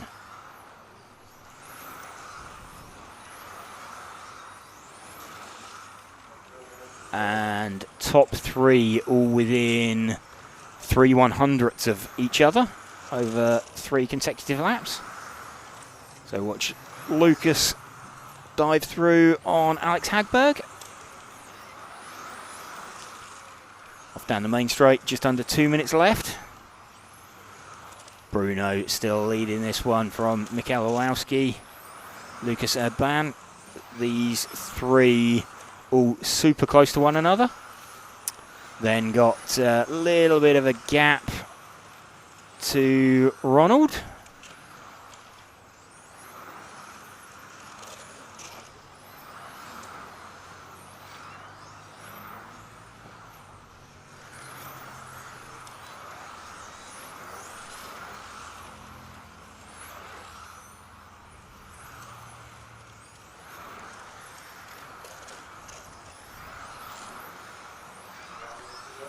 One minute to go.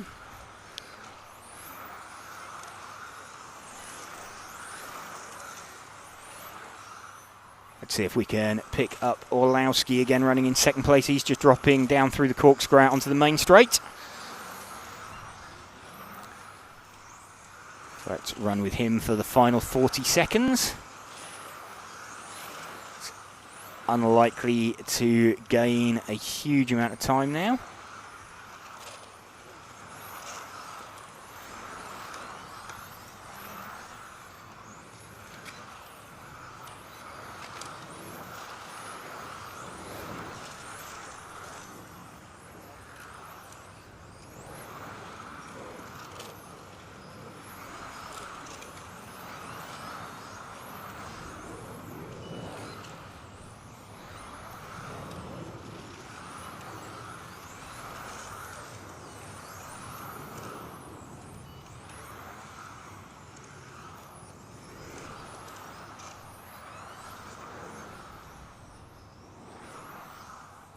So time expired. Bruno Coelho taking that one then from Michael Olowski, and Lucas Urban in 3rd position over 3 consecutive laps. You can see super close between the top 3.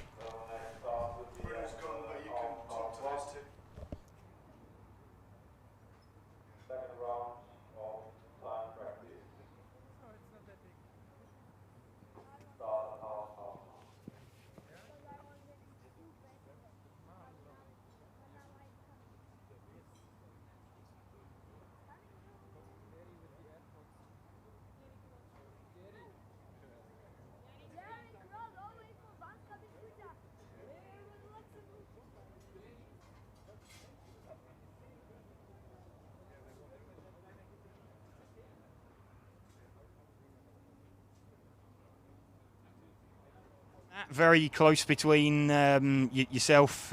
Looks like Bruno and Lucas very quick as well. Yeah, was fine. It's 3 laps, so I don't really mind. It's probably not. I would rather be second after practice, start second, and then the most important is 5 minutes. So we'll look into that. Okay, yeah. Pace looked good. I think you had like a little half spin off the end of the main straight early on. No. No, okay. It looked just a little bit loose, but maybe just didn't hook it up completely. But no, car looks good. Pace looks good. Is better than it was earlier on. Yeah, it was. This was a very positive run. We have one more.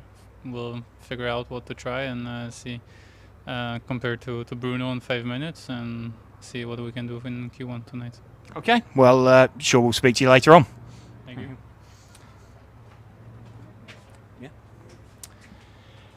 And Ronald, 4th place for you. Looked a bit of a lonely run. You sort of had 3 guys running away in front of you and you by yourself, and then like a big gap behind you. Sorry, I didn't know what you saw, but I was fighting actually with Mark the whole time. forehand back. I think he opened for me. I passed him, but then I was sliding on top, and then we drove together for 3 minutes. I was a bit faster, but struggled a bit to get by. I mean, it was a seeding. It wasn't important about the 5 minutes, but I wasn't lonely. I made a small setup change. Wasn't to my liking. I think at least Bruno and Michel are a little bit faster, but I'm getting more and more confident with my car and package. Still, I will try something more for the seeding, but in the end, you have to more or less nail it for the qualifyings. Yeah, so I think that's pretty much. Do you think the track will be quite a lot faster for the last round of seeding? I'm not sure because it depends on the wind, the weather. Today is a bit colder. I think tomorrow can be a bit tricky with the temperature. The tires are a bit. They slide more in the heat. For today, I think it depends on the wind and weather. I think it's probably similar. Okay, so main job, get yourself into the top heat and then go from there. Exactly. This is why I was trying not to open for Bruno in the first 3 laps. I didn't make a mistake, and I think, that was it for the to get into the last group. You can still do well from the second last group, but I think in your mind you want to just be with the top guys, not only because of pace, but to have that the same track conditions. Yeah, absolutely. Well, should be there with any luck. So. Got a good chance later on. Thank you. Okay.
Fantastic promotion from Invisible Speed. That's right, Invisible Speed is launching a completely new touring car book very, very soon, packed with awesome info and tips from today's fastest touring car racers. You can go to invisiblespeed.net right now to pre-order Invisible Speed TC, the definitive guide to on-road scale motorsport. That's right, pre-order the Invisible Speed touring car book now and you could win one-on-one personal tuning therapy from JQ at a future major event like TITC, Euros, Worlds, ETS, you pick. You could also win access to an amazing online tuning course through Invisible Speed. To enter, you just need to pre-order the touring car book by the 10th of August.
das ist ja keine Pause für die Fahrer, sondern für die Offiziellen.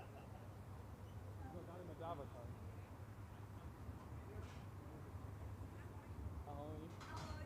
Well, in 30 seconds. All cars on starting line, please. Cars free, please. Start order.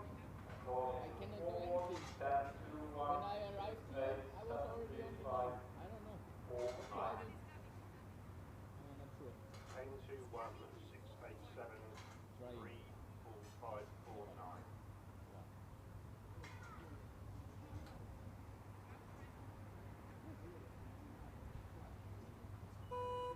Cars of 10, 2, 1, 6, 8, 7, 3, 5, 4, and 9.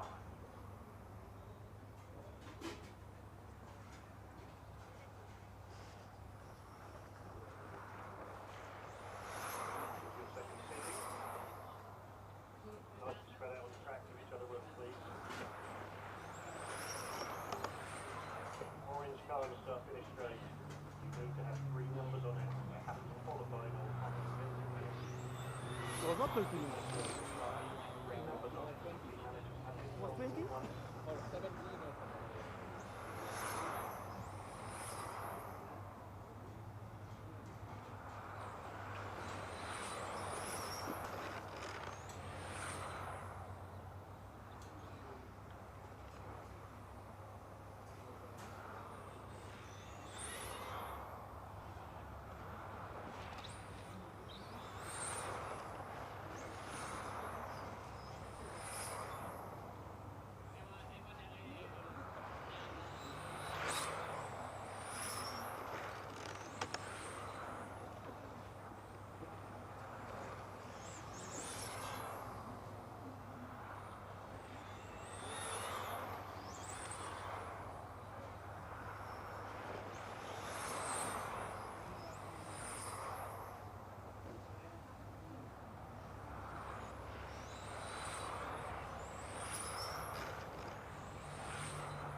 to go.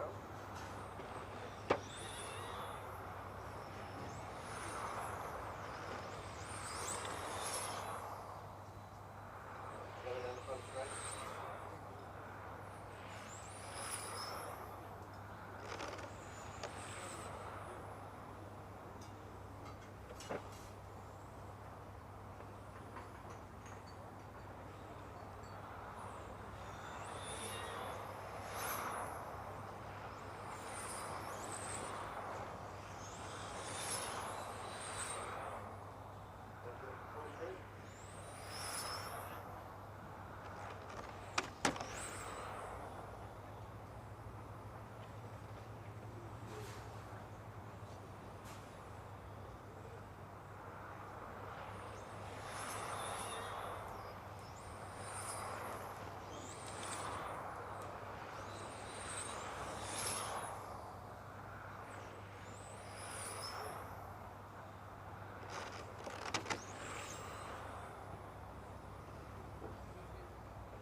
Please don't drive the wrong way round the track.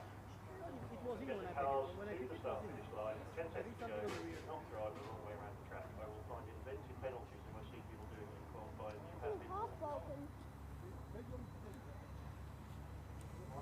Take your positions. Come on.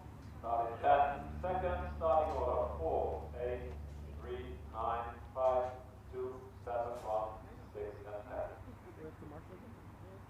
You want to go? I can marshal for you because I was marshal for you this time. 8, it's okay because I was delayed. 3, I have to compensate my 9, 5, 2, 7, 6, 10, and 1. Okay, well, thank you.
You're right with the step-by-step thing, for sure.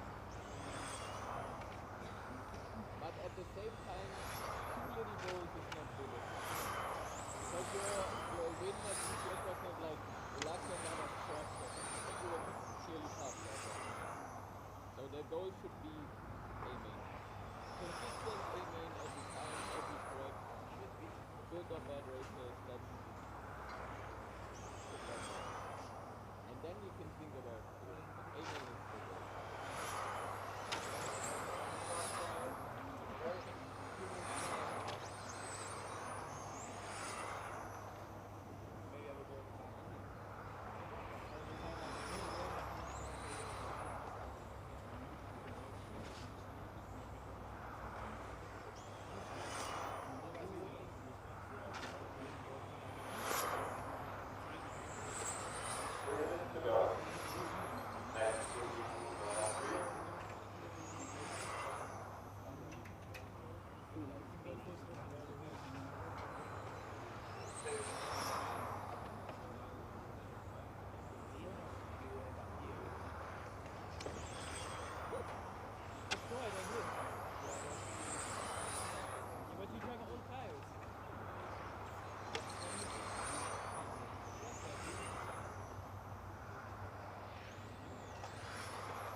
So take your positions as soon as possible.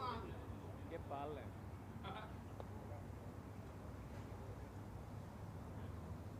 Right, 30 seconds, all cars on the line, please. Starting order. Car 10, 6, 2, 8, 5, 7, 1, 3, 9, 4. The line, please. 10 seconds, all cars stations. 10 seconds.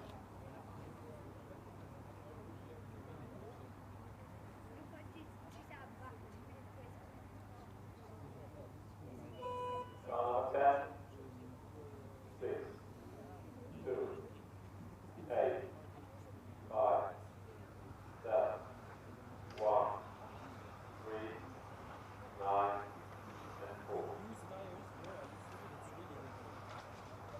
Attention, car.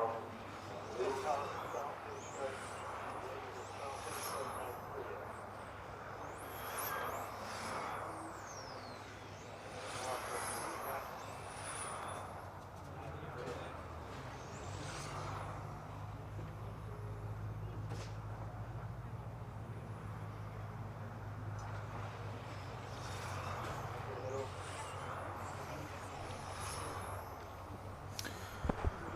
Okay, just joining us now for heat number 3, which is the top heat of the front-wheel drive class. This their last seed-in practice run before we get set for qualifying proper. Stefan Schultz leading. In fact, is Stefan Schultz leading now? No, he's dropping down the order.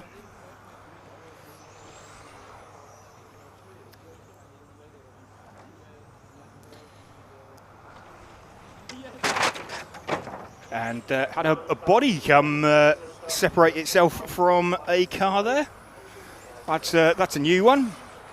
So Mark Young retiring that one back. That was car 10, who was 3-halt, the second position car. Mark trying to figure out exactly what to do with that car.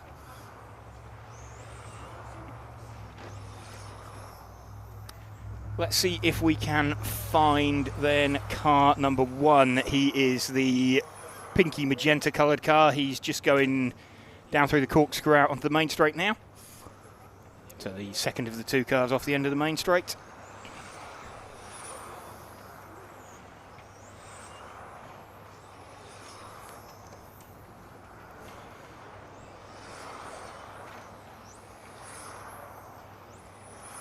This is the car of Stefan Schultz, making his way down the main straight one more time. Welcome to you if you are just joining us here on RC Racing TV. We are aware that we do not have timing at the moment. That is the same issue that has befallen us as well, so we can't see anything either.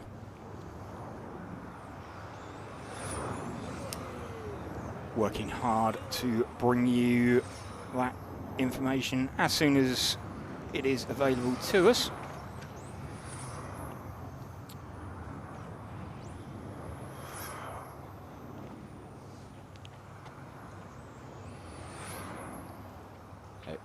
Anything that you want to know about, any follow requests, anything like that for practice or qualifying, then you can join us in the chat.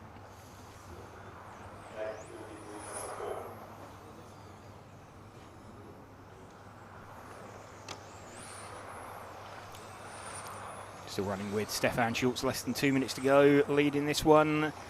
He is 2/10 up on Threhu.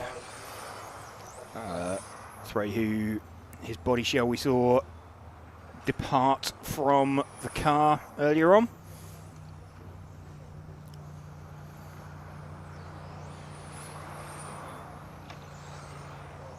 And Remember this seeding practice, so this will sort the order in which they start qualifying proper. 3 consecutive laps they're looking for at the moment.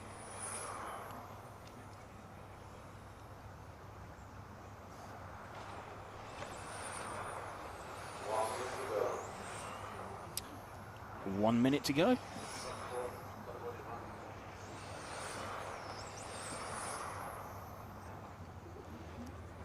So small little bobble there for a car. Not the car of Stefan Schultz.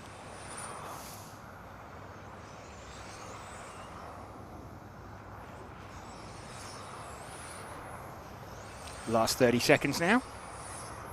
Stefan will be fairly certain that his time is going to stand over 3 laps, so looking likely to be top seed.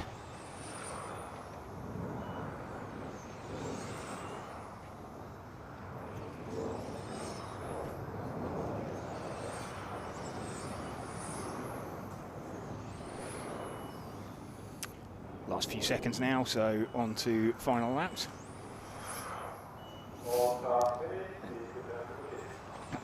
Stefan actually pulls in at the end of that one, so Stefan Schultz taking that one. Already flicking over to the timing for the first heat of the spec class.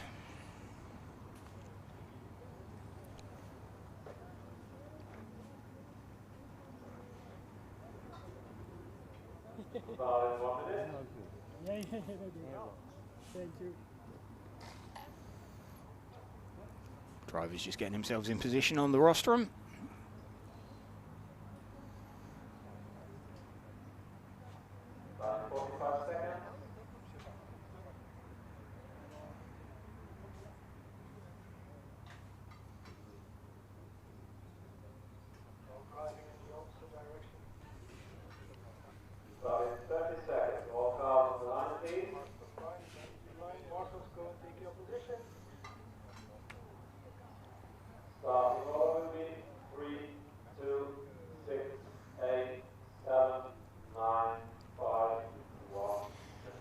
Elec Clausen going to lead this one away.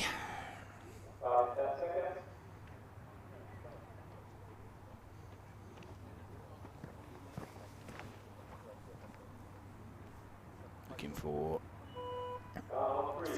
best 3 consecutive laps. Get themselves into as high a heat as they possibly can. Not necessarily as high heat as they can, an appropriate heat. Not many cars in this one. No, it's the first heat of spec, so it's this is where any sort of missing ones would most likely end up.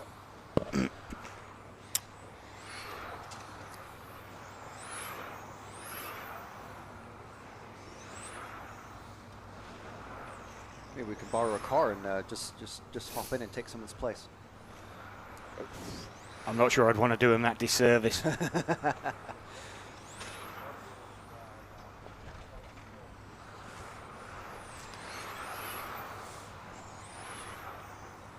Probably make everyone else on track go, oh wait, hang on. Hang on a minute, hang on a minute. Got a bowling pin on track, or a bowling ball. We've got 6 cars out there.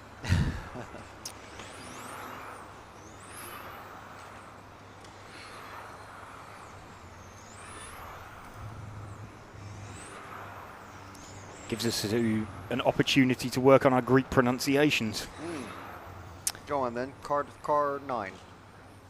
Nikolakopoulos. Oh yeah, okay. Car 8, Narantzis. Narantzis, I believe that is. Narantzis.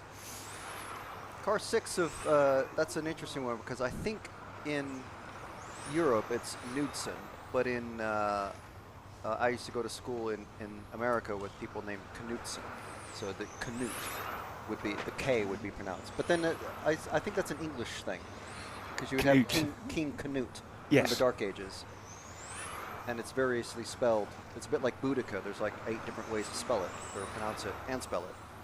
So there's Canute and C-A-N-N-U-T-E and K-N-U-T, that sort of thing. What else is there? I mean, J. Claus, is that Claus? Is that Klaus? That's a good one. That could be like, is that one of the, is that like a, not Dutch, the other country, Belgium. Frenchish sort of pronunciation thing.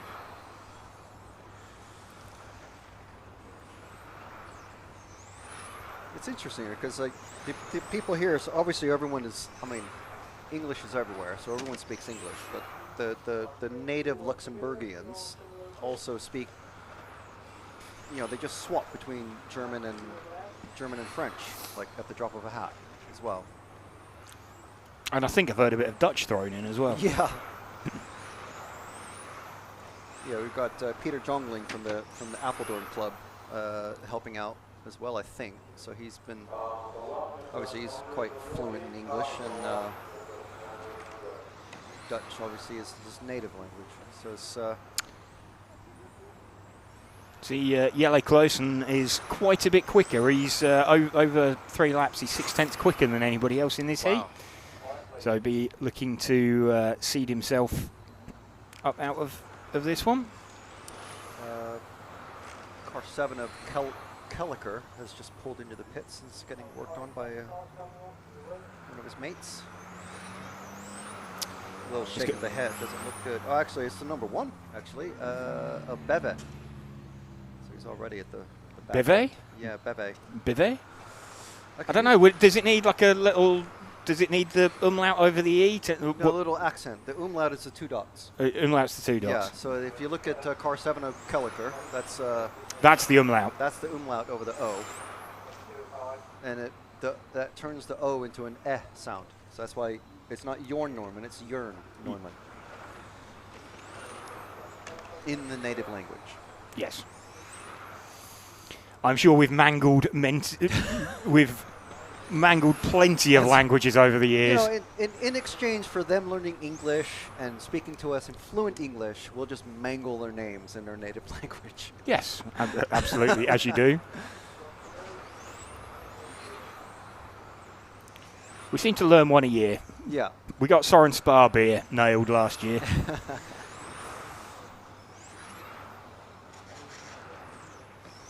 Car goes tumbling into the grass. Missed the number. Of course, we have coming on later on as well, Alessio Menicucci, which we got corrected from Menicucci.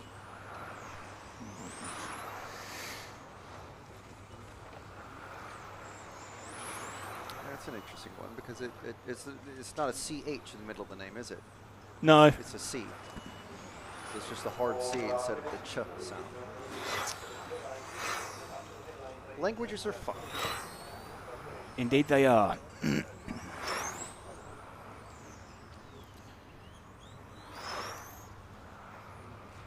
Just having a refresh on timing, see if there's any update on that. Still seeing live timing not yet available. Yeah, we do apologize for the lack of timing. It's nothing to do with us. It is a data or a server thing or something like that. It's completely out of our control, but it's just how it is. I do apologize, though. Yes. So we're having to work off of that same timing board that you can see there on screen, which doesn't make an awful lot of sense over 3 consecutive laps. It works much better over a 5-minute run, which, of course, we'll get to in qualifying proper later on. First round of that coming later on today. So we're scheduled to finish this round of seeding practice around 3:15. And we're going to start the first round of qualifying at 4 p.m. local time.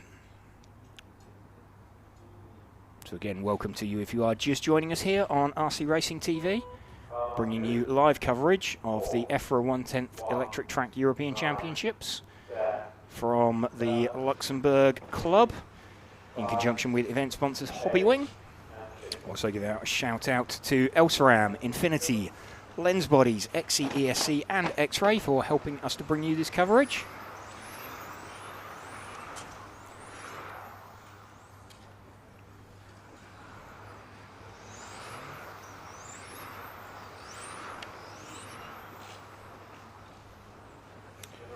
Marlon Rathajski out into an early lead then on lap number 1. See, that will probably close down over 3 consecutive laps. Certainly in this spec class, you tend to see the fast 3 consecutive laps come within the first couple of minutes, really, which would be sort of your first 6 laps or so over the course of the run. Effectively, you've got your greatest battery voltage at that point. You've got the maximum tyre traction. The tyres just come out of the tyre warmers, so they're fully up to temperature, freshly additive, so you've got maximum bite. So looking to get as much as you possibly can out of them over a run or 2, or over the first couple of runs.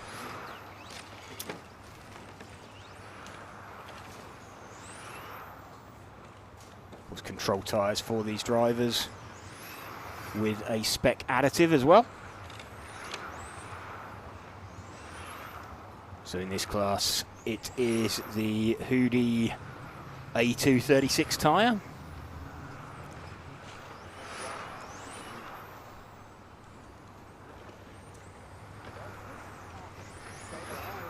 Was there a spec additive for the 12th scale? Yes. Okay. Is that a usual thing for both the touring car and the 12? Yeah, there's more often than not there's a spec additive for a class. It's up to the host club. So 12th scale was open tyre, but a spec additive. Here it's spec tyre. It's a different tyre for each class, but it's a spec tyre for everything, and there's a singular spec additive that's in use out there.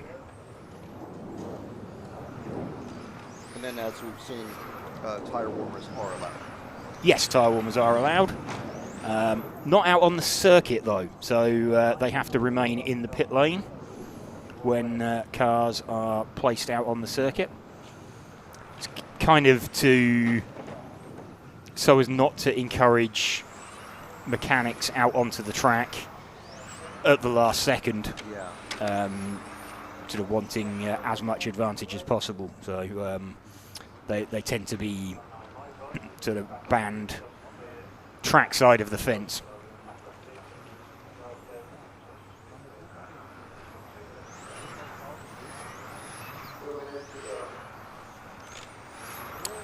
Two minutes to go.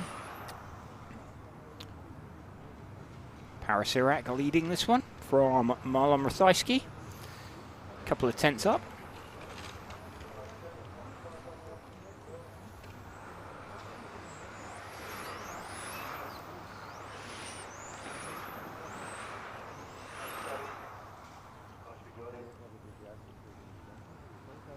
And for those new to watching the Touring Car Euros, there's no resort at the end of the day or at any point during the qualifying, is there? It's you run always with the same qualifying group. Yeah, so the only resort is after this run. So we have this next run. This is the last of the seeding runs, and they'll be seeded into their heats then, and then that is it until finals.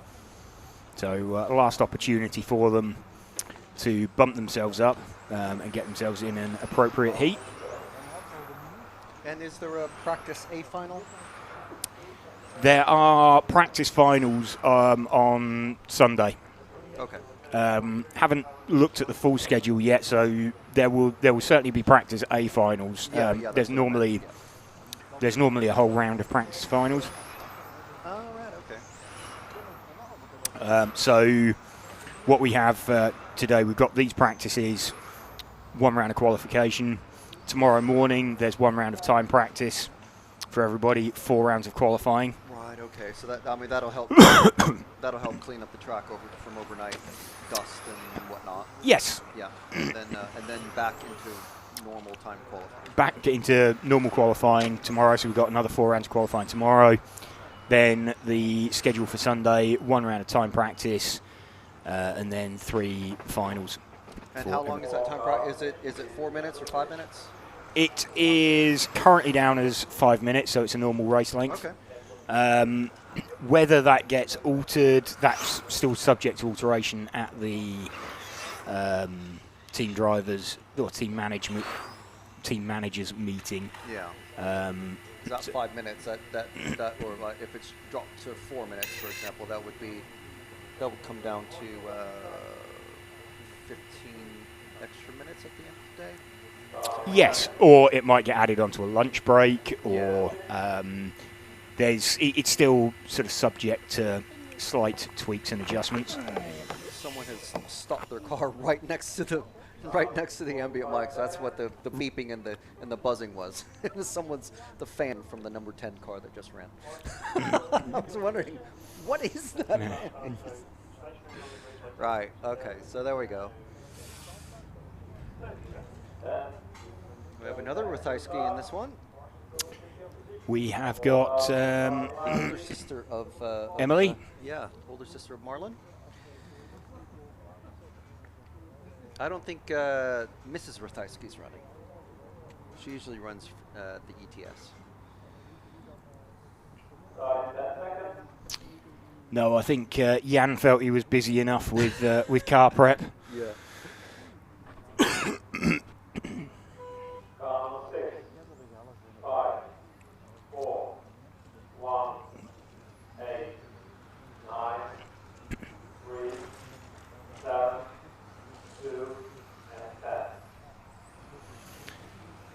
So front 2 already looking like they've made a bit of a break for it in this heat. Pulled a fairly sizable gap.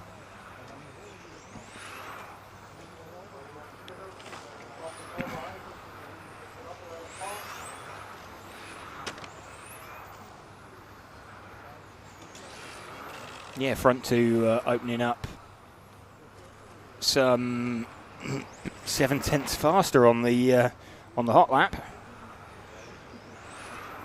over anybody else.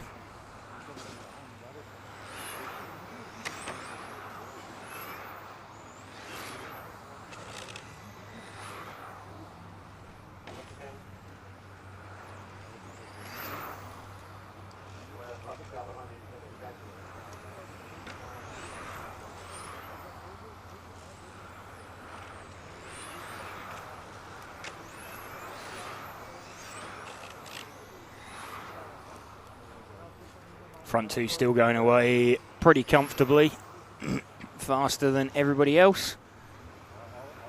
That's Johansson and Billy Fletcher.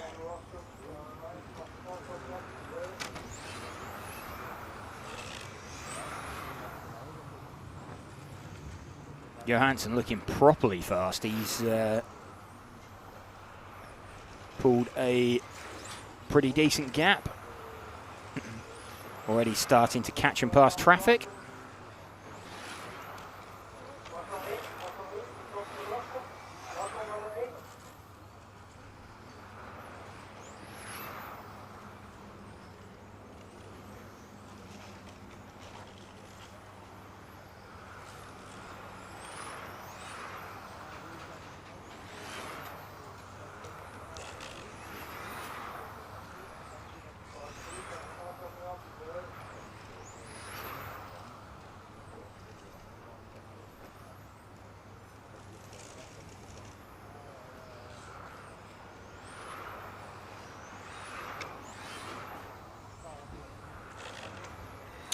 Looks like Niels Meurs not made it out on track for this heat.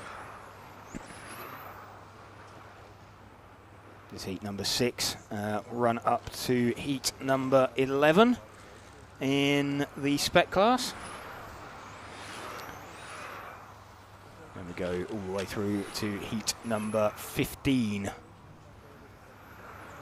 for the mod class.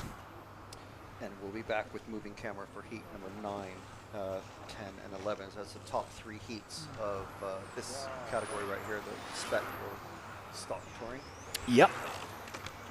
And then for the top 2 heats of modified as well. Yep. Then we're going to go into a bit of a gap, and then we have got the opening round of qualifying to take us into the end of the day.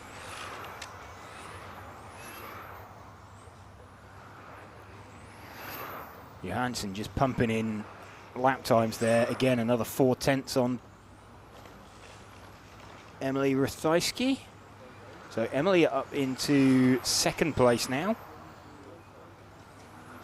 over 3 consecutive laps.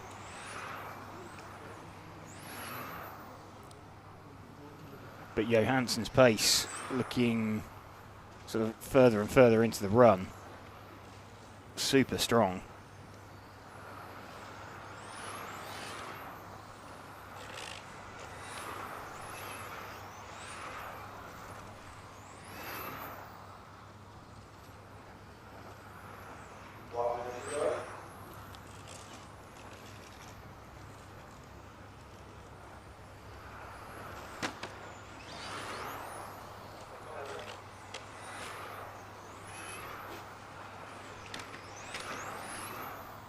Body shell of choice seems to be the Wolverine for pretty much everyone in this class, isn't it? For spec, yes. Yeah. Seems to be the most popular thing out there.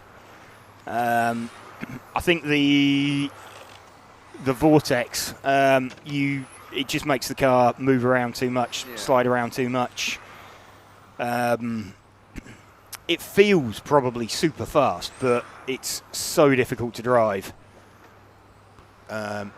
And don't necessarily get the lap times out of it.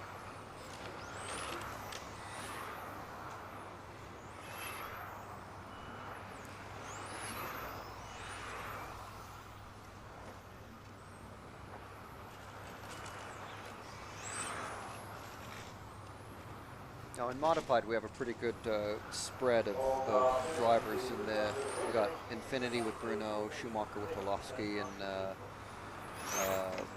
X-Ray doing all right with Reinhard a bit, and then Mugen with Ronald. Ronald, can't forget him. And then, but what about in spec?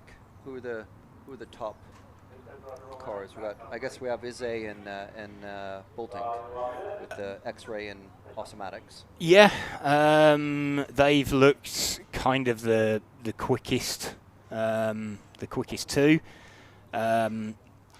Max Mackler has looked kind of there over a single lap, but not necessarily over a run. Yeah, we saw Ollie catching them very, very, very slowly, lap by lap, in their first practice run, didn't we? Yes. So those guys looking pretty fast. Yeah, we'll see how that one pans out when we get there. Starting to see some recognisable names: Arnaud Solniak, Matthias Bentin.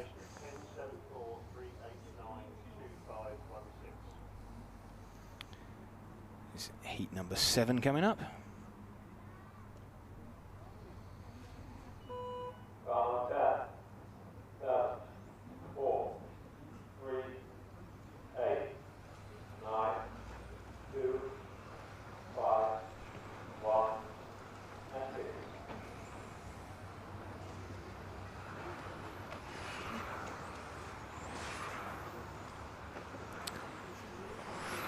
Everybody off and running in this heat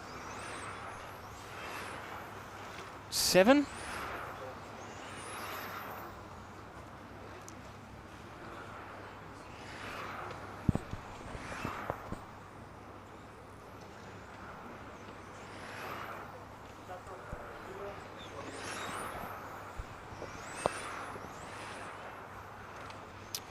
Matthias Bentin hits the front in this one. Again, welcome to you if you are just joining us here on RC Racing TV. Apologies for the lack of timing that we have. It is something that RCM are aware of and working on. So as soon as we have that, we'll bring it to you. Unfortunately, at the moment, that means we are working off of exactly the same thing that you can see there, the timing screen, which doesn't work brilliantly over 3 laps. It gives you a complete running order and sort of gives you a best lap time and 3 consecutive laps times, but doesn't give you an awful lot more than that. So we'll keep an eye on what's going on out there on circuit. We'll of course bring you moving camera action as we get up toward the top heats. So that's going to be heat 9, 10 and 11 for spec. We're in heat 7 for spec at the moment. So if you've got any questions that you want answering, feel free to drop them in the live chat. We'll do our best to bring you any information that you want or request. We'll see what we can do to keep you informed and updated.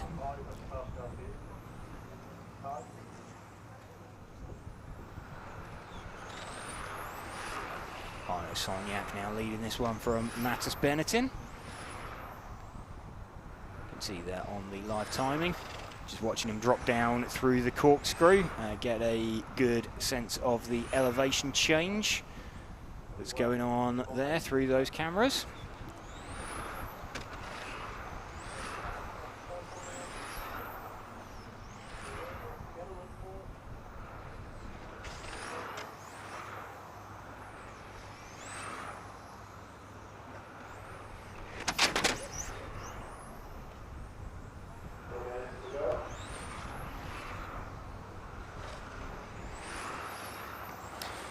Couple of minutes to go in this heat.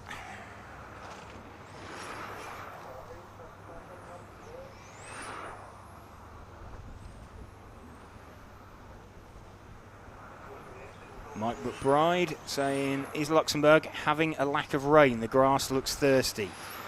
Yes, we're suffering a bit in Europe with the heat at the moment. It is... We've had a hotter than, or let's say a drier than average summer. So it is, it's a little bit warm. I mean, temperature trackside at the moment is not too terrible. We're in the sort of low to mid 20 Celsius area. Track temperature up in the sort of low 30s. It's supposed to get quite a lot hotter on Sunday, which could be quite entertaining. Tyres sort of picked with that in mind.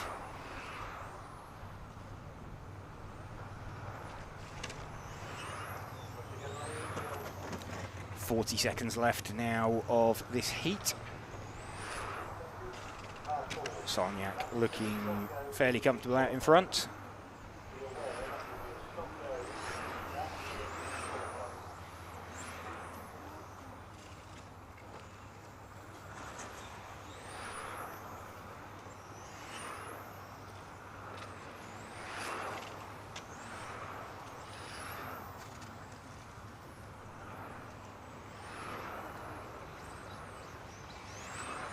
Last few seconds.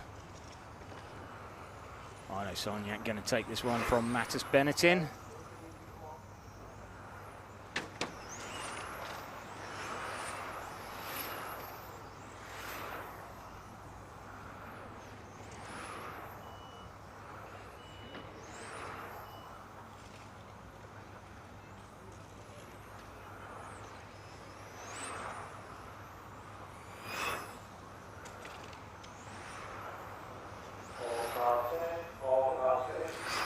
All cars finished, so cars returning to the pit lane.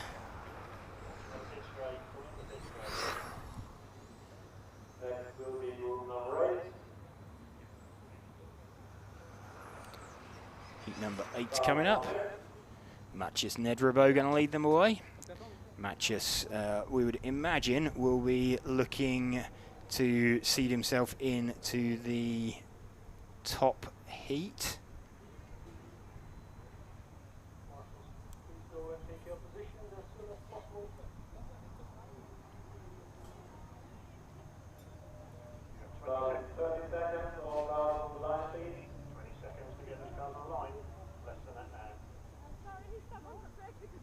Starting ball will be 9, 7, 8, 2, 10, 4, 5, 6, 1, 3. Start 10 seconds. Dat was een late reactie. Je weet toch waar ik woon? Ja? Je weet toch waar ik woon? Hierachter? Count 9, 7, 8, 2, 10, 4, 5, 6, 1, and 3.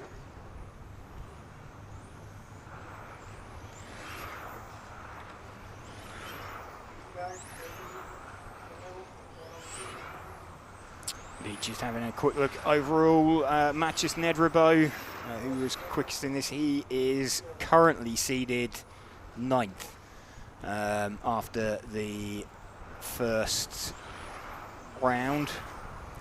So Matches Nedrebo looking to launch himself from Heat 8 all the way up to Heat 11.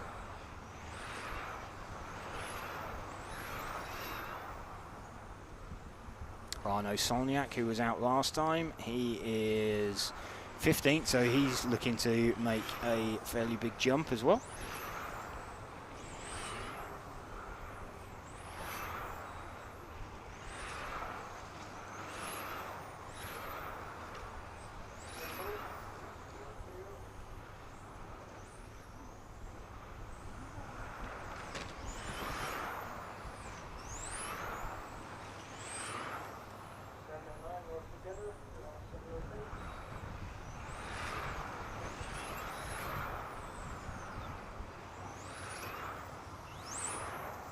Just under 4 minutes remaining. And Matches Nedrebo again looking pretty rapid out in front of this one. Over 3 consecutive laps. He is 6.5 tenths up on Antomarchi.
Nedrebo still leading this one pretty comfortably, still got 6 tenths in his pocket. Out in front of the field.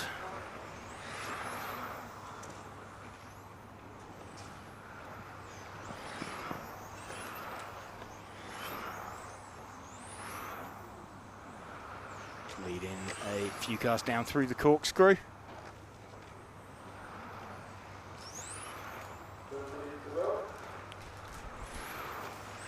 Just under 2 minutes to go in this heat.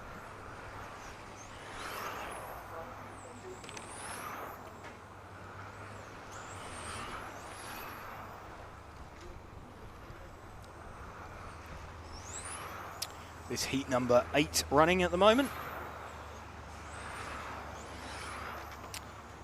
Matches Nedrebo looking to seed himself into the top heat if he can. He was 9th after the first round.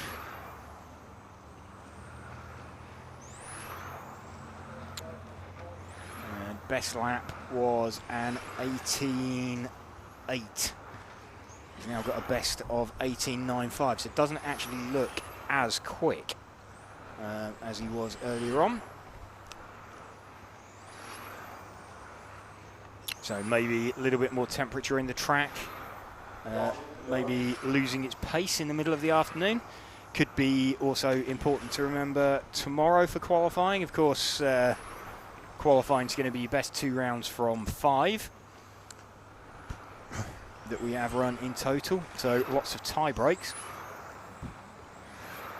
So this evening's run, although it's only going to be 1 run, if that turns out to be the rocket round with the slightly cooling track conditions, the tie break could come in very useful.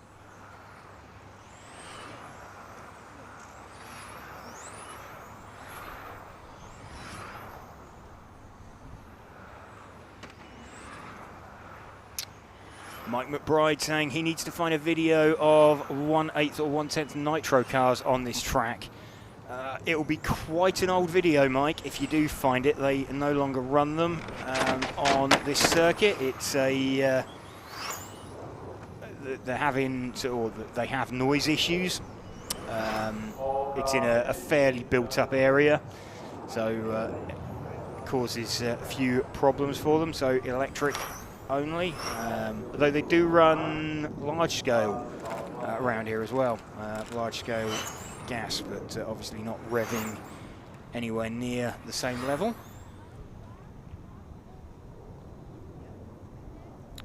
Moving on to heat number 9 now.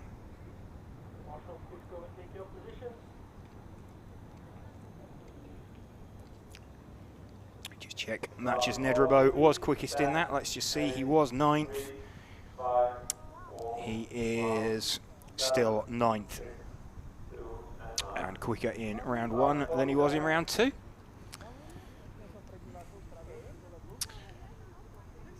See Lewis Kretschmer going to lead this lot away. He was 4th overall with 18.652 best lap. Let's see what he can open up with.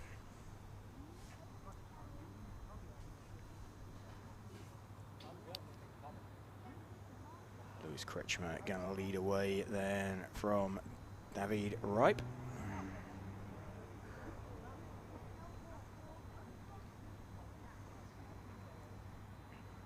It'll be the 10 car, so white front, pink rear, leading away. 3, 5, 4, 1, 7, 6, 2, and 9. So massive gap already for Lewis Kretschmer. He's trying to seed himself into the top heat. 4th overall at the moment. Remember, with an 18.6 best lap, and he's already matched that on his opening lap. In fact, Niels de Grijs is up there as well with an 18.5. Let's have a look. Lewis 18.58. So there's 2 good laps he's strung together. Just see if we can stick with him across the line. One more time.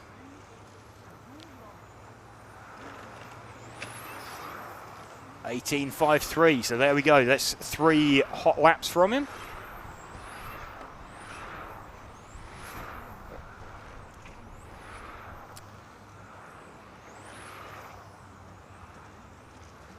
Who is running in 2nd position? I think it's Niels de Grijs with the number 6 car. See if we can spot the 6. He's the all-white coloured car. He's just dropping down the bomb hole and out onto the main straight now. This is Niels de Grijs running in, he's in 4th place at the moment. Let's just see what happens as he crosses the line.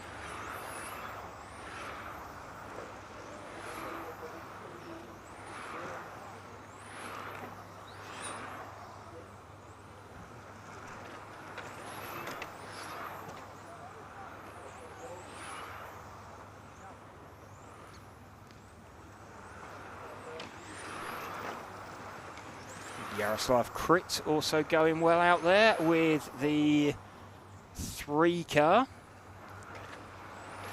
That is the, what is that? That's just dropping down through the corkscrew now, the pink coloured car. Jaroslav Krit running in 2nd position to Lewis Kretschmer.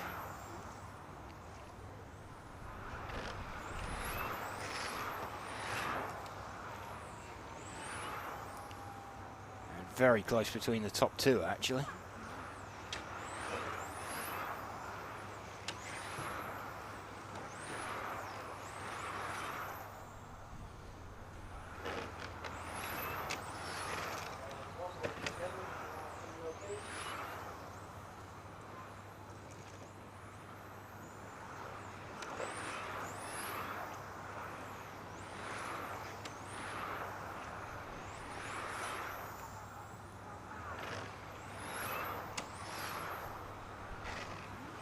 Still running, what have we got? Just over 2 minutes remaining. Jaroslav Krit we're running with in 2nd position.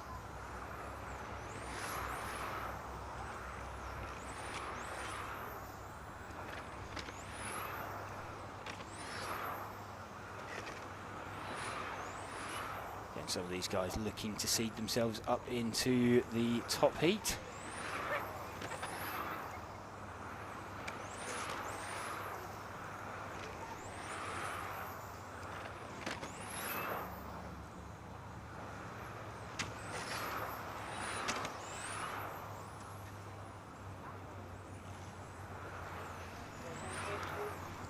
See if we can pick up the 10 car of the leader again. The white front, pink rear. He's just dropping down the corkscrew now, out onto the main straight.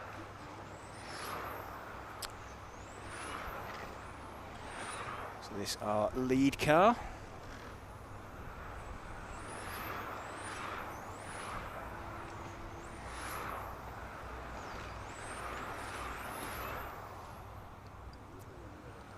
Was 4th overall in the seeding going into this heat.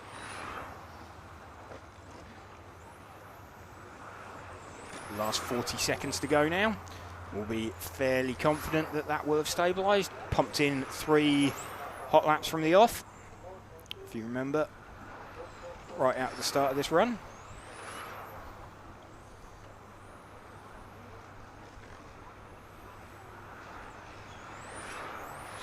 Given that he was seeded 4th and seems to have put in 3 fast laps from the off, expecting to see him somewhere up there.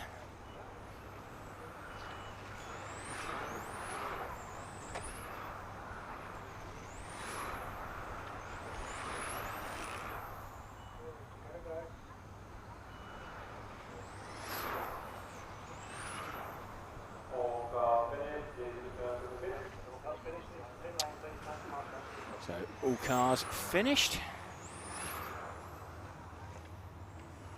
Cars being called in. There we go. Lewis Kretschmer taking that from Jaroslav Krit. Let's see what that's done to the overall. Lewis Kretschmer jumps up into 3rd overall. Jaroslav Krit into 4th. David Reep into 5th.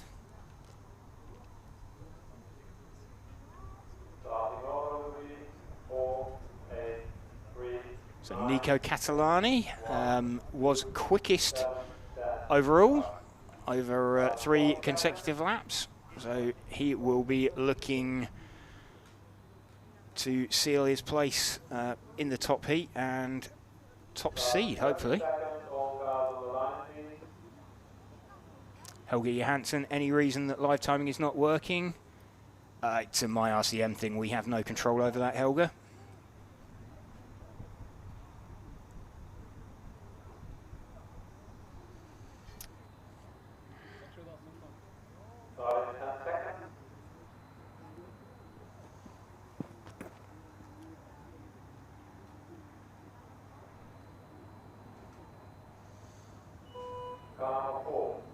Nico Catalani leads away, quickest driver in the first seed in practice. His hot lap was an 18.474.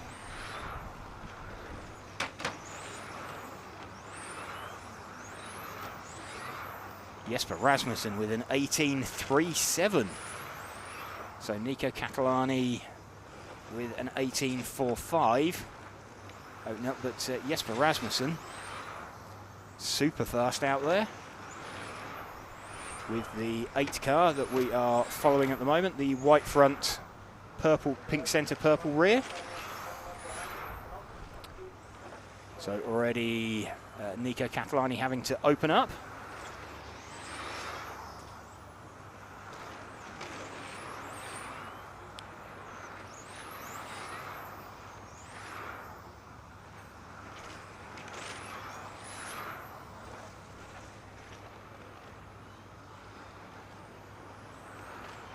Jesper Rasmussen looking really quick.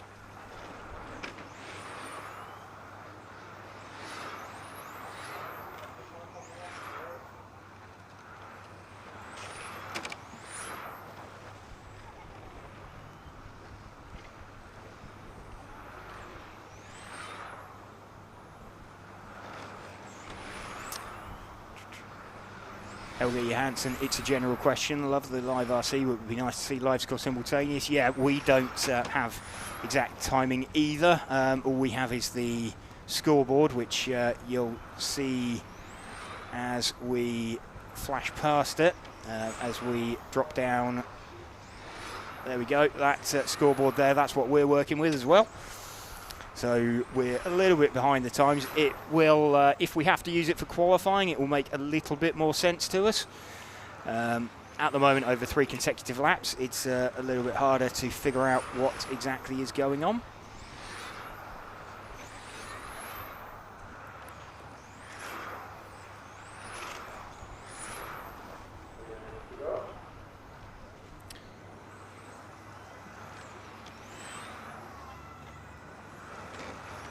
Jesper Rasmussen then looking to put himself somewhere in the mix. Where was he? He was 7th going into the round.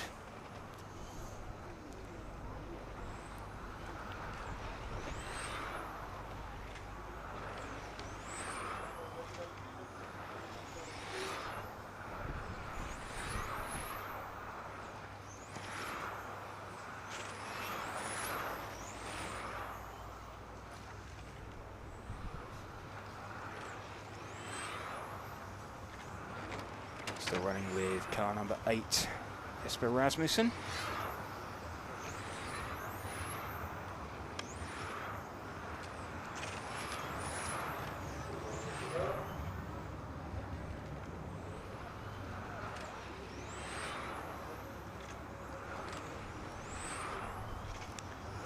We've got less than 2 minutes left. Mark Valent has got himself up into 2nd with the 6 car. See if we can spot him out there somewhere. So he is 1 car back.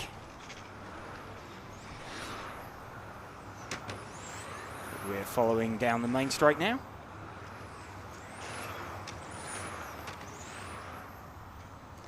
Sort of a putty grey colour.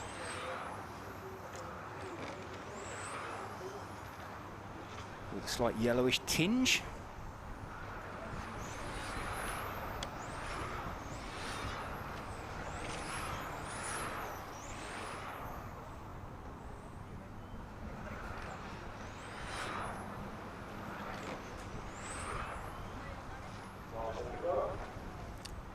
One minute remaining.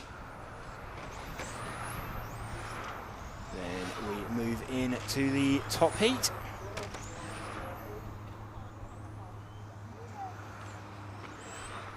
We're running with Mark Valent at the moment. He was, let's have a look.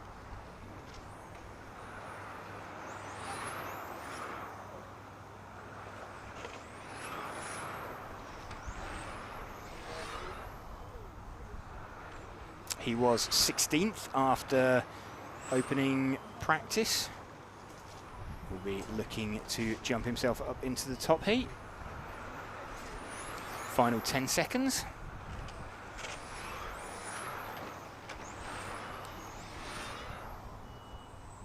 Jesper Rasmussen going to be taking this one. So all cars finished. There we go, Jesper Rasmussen taking that one.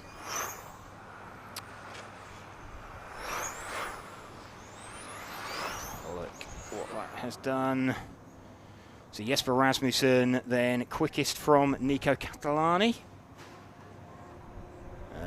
Lucas Ellerbrock going to be third currently from Lewis Kretschmer, Jaroslav Kritz.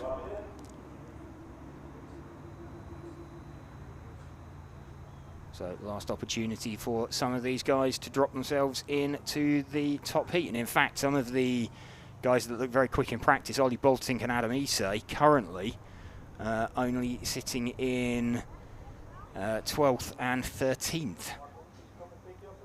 Obviously, they still have their run to do, but pressure's on them then to make it in. 4, 10, 2, 1, 3, 5, 9, 7, 8, and 6.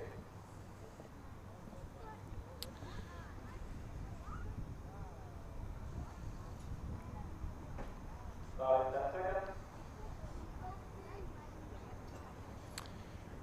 Lucas Ellerbrock then with a 18.475.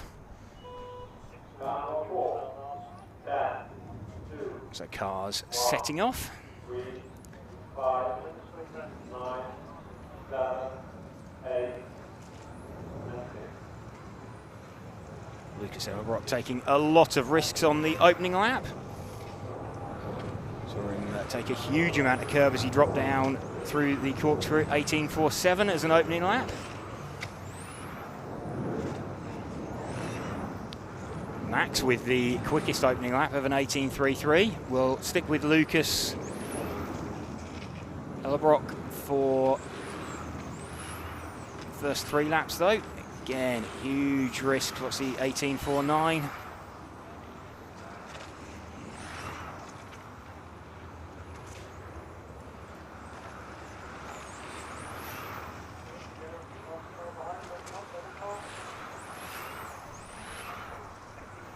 Lucas Ellerbrock 18.48. So he's got 3 hot laps in, as has Max Mackler. Let's see if we can find Max. He's running his race paint, so white and orange coloured car. He's a couple of cars back as we're just heading up. He's down the corkscrew now.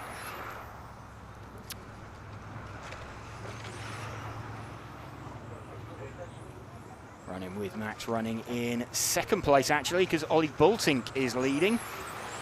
Ollie is 1 car further back from Max. There we go, the all orange coloured car.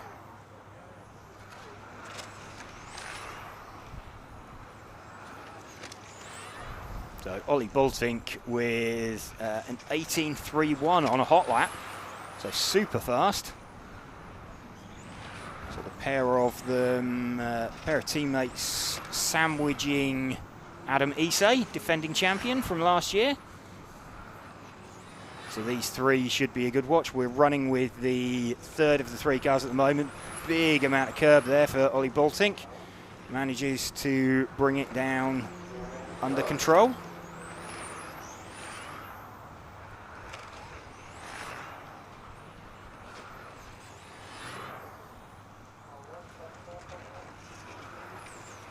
Approaching half distance in the run. So it's cleared Adam Isay.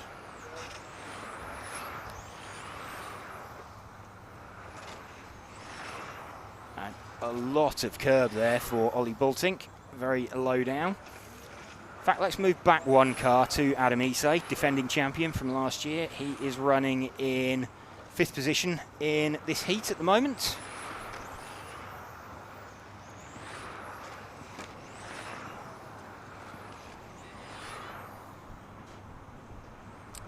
So pretty sure we've seen Ollie Boltink do enough to seed himself top.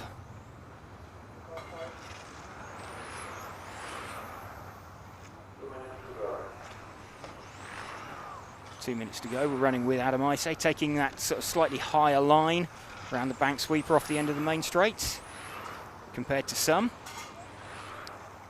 Maintains a tiny bit more corner speed.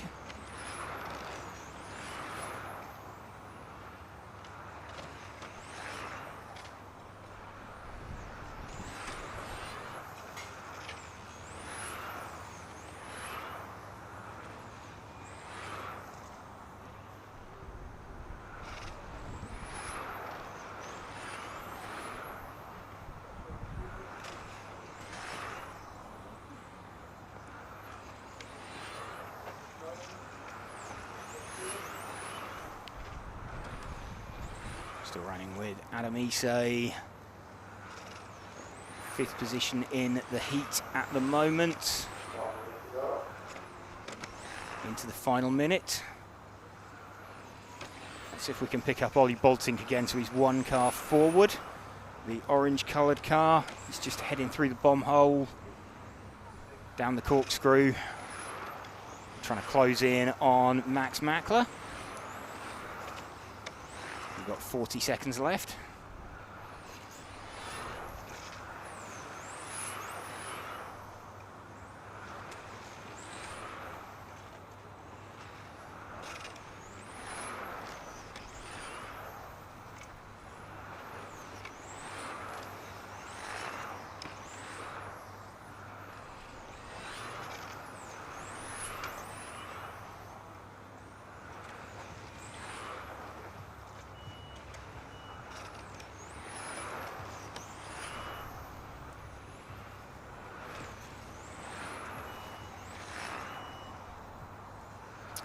So time expired. Ollie not quite getting to Max.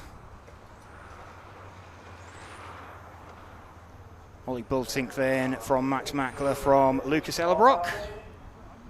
So good run for the automatic skies there. Let's have a look at timed practice and see what that has done. So indeed, Ollie Boltink is our top seed for qualifying from Max Mackler. Jesper Rasmussen 3rd, Nico Catalani 4th, Lucas Ellerbrock will be 5th, Lewis Kretschmer, Jaroslav Kritz, Tim Benson, Mark Valent, David Rees, Benjamin Elbishead. Big news is top seed or winner last year, Adam Isay, not in the top heat. He's going to be seeded 12th. So, whilst the first heat of the mod is running, I'm going to take a quick comfort break and we'll be back to bring you the action from the top heat.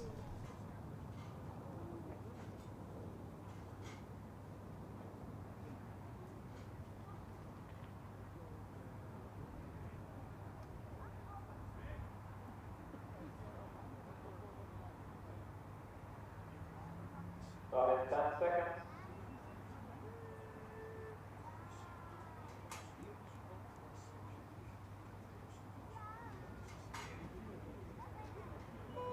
Car number 1, 3, 6, 5, 7, 2, 8. So we're back to our still cameras just for a moment.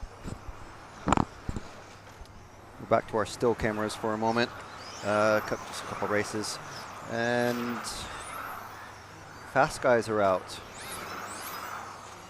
It's got Coleman, Brine, Jebra, Terrell, Dembreen, Pacini, Quagrain, and Indovino.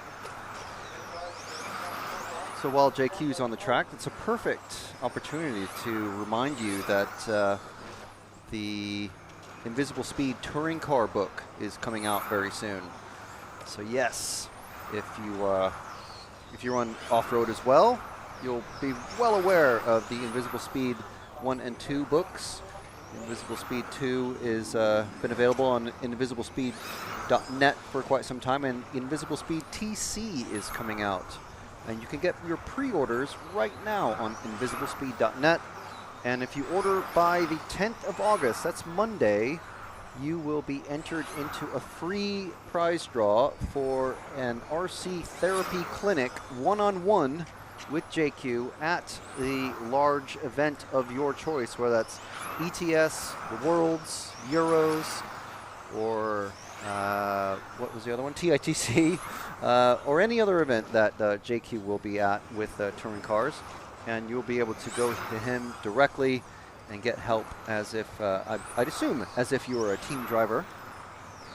And there will also be an additional 10 spots that you can potentially get for online tuning therapy. I can't remember exactly what it's called, but you can get it. So there's 11 things for you to win. 11 things that will be given out if for pre-order customers of the Invisible Speed TC book, which is going to be, well, it is available to pre-order right now on invisiblespeed.net, so make sure and check that out. And some amazing information in there. If you've ever flipped through the Invisible Speed book for off-road, basically it's going to be the same thing for on-road, for touring car. It'll be a fantastic resource for tuning and driving help. So lots and lots going on there with invisiblespeed.net. We've got Matthew Dembreen leading away with this one, less than a tenth ahead of Brian, or Brian? It's spelled like Brian, so I'm going to say Brian. So just about 2 minutes, 10 seconds left in this one. So it's the first group of modified racers. There's one more to come after this, and then we'll be back on to the moving camera for the last two groups of modified, basically the fastest, the top heats of touring car modified. And like elsewhere in Europe, you can see that the Luxembourg track has needed some rain. There's a lot more brown and tan than there is green. We had the last time we were here for ETS. Was it last summer sometime?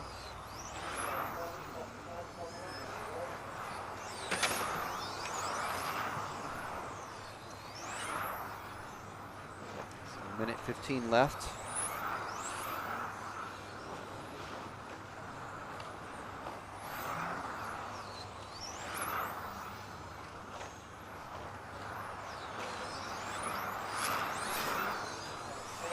Hear the speed of the modified cars as they're ripping through the start of the pit straight, which is where our ambient mic is.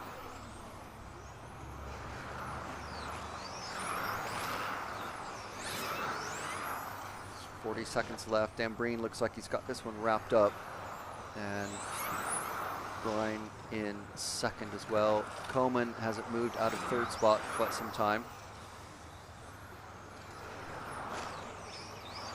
This is all just controlled practice, time practice, or seeding practice, whatever you want to call it. This is all practice.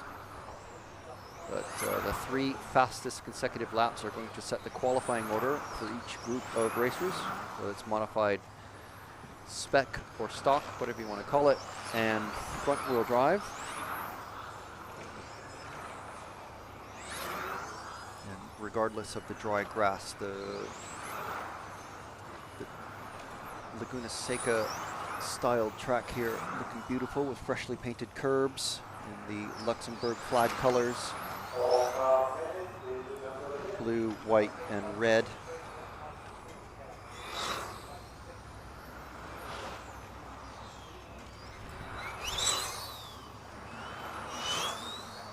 And group 13 coming out now.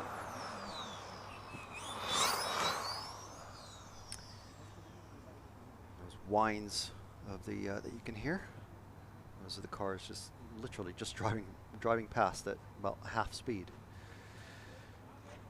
Starting 1 minute. Starting order, going to start. 4, 5, 3, 2, 1, 6, 7, 10, 9, and 8. Starting 45 seconds. Marshals, please go and take your position. So we just want to remind you that Hobbywing is our title sponsor this weekend. So thank you very much to Hobbywing for being our primary sponsor for the weekend, allowing us to bring you this coverage for free live from Luxembourg. Luxembourg Model Car Club, our host club for the weekend, and they're being fantastic hosts as usual. We've been here a few times now with RC Racing TV. Not just for the Euros, I think the first time I've been here for the Euros for EFRA, but of course they have their own events, and ETS of course as well. I want to thank our other sponsors: Infinity, Invisible Speed, X-Ray, XC, ESC. 6, 7, 10, 9, and Lens Bodies. 8, and 1. So everyone has gotten off the start line. First lap's starting to count down. Patrick Gollner leading the way.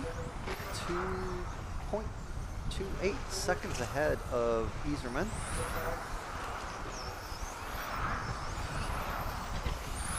A few missing drivers so far. Waiting for Brian to come. Yeah, okay, so the other Brian has come across, as well as the other Dan Breen.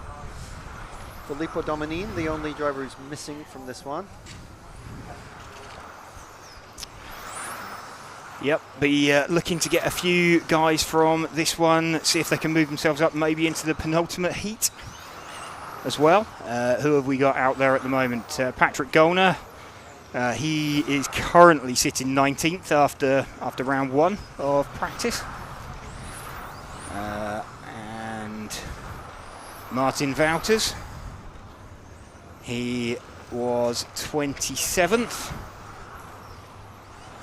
Again, looking to get himself up there. Robin Iserman, he was 18th. So, yeah, a few guys looking to seed themselves into the penultimate heat. So, one heat up from this.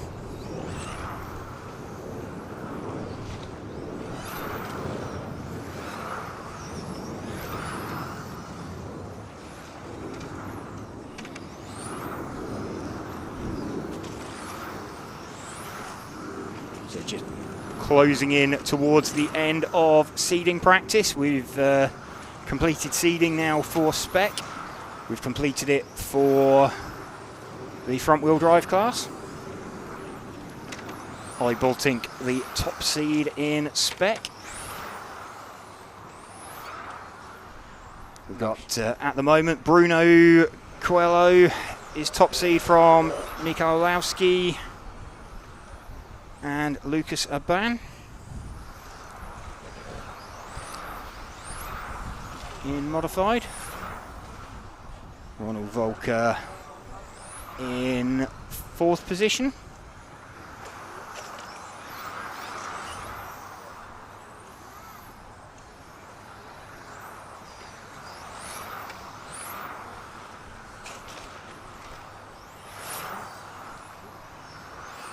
Got Lefty from the No Name RC podcast in the live chat. I'm not sure how long ago he tossed his. Oh yes, Woo Touring Cars. Yeah. So hey Lefty, if you're still watching, thanks for joining us. I think that was fairly recent. That wasn't there when I went off for a quick break.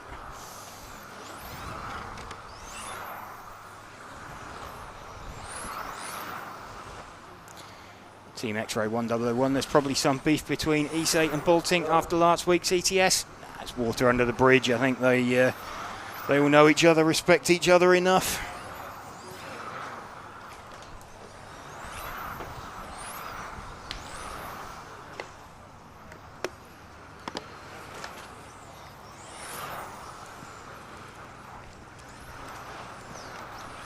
Step back of shame from one driver on the rostrum there.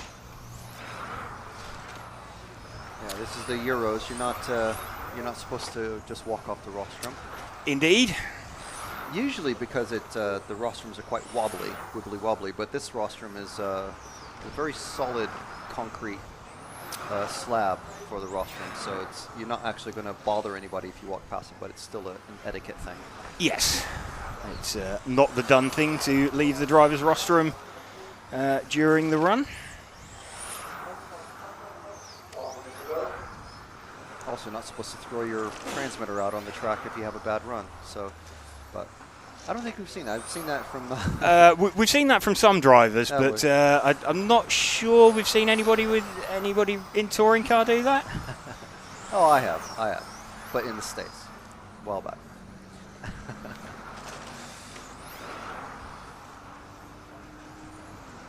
I think everybody nowadays, it's a bit more genteel. Either that or the transmitters are that pricey that you don't want to have to replace it. Yeah. About the last 15 seconds. So we'll have a quick look and an overview of who is where.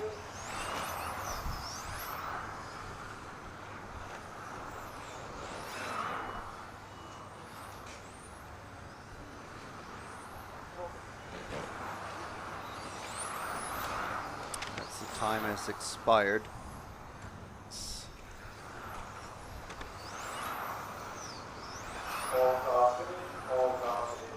Goldner taking that one once again.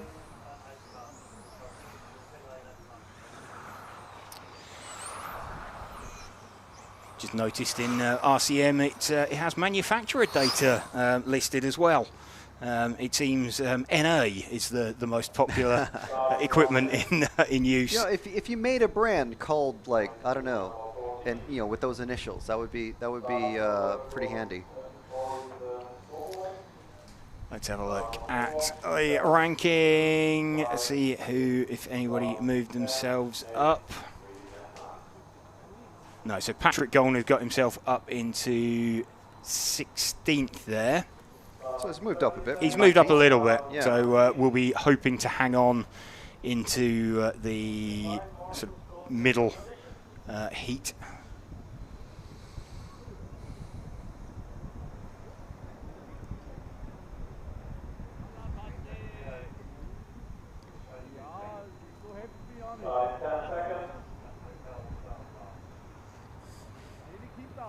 Mike McBride mentioning that he doesn't like throwing transmitters off of the driver's stand. He prefers to throw the offending driver off instead. That's one way of doing it. Antoine Brunet leading away.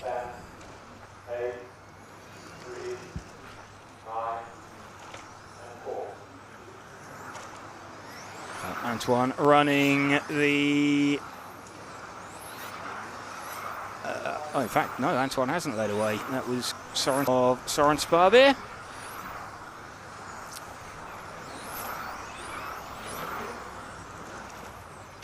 Trying to give the Mugen chassis a good showing. Michele Manzo running in second position.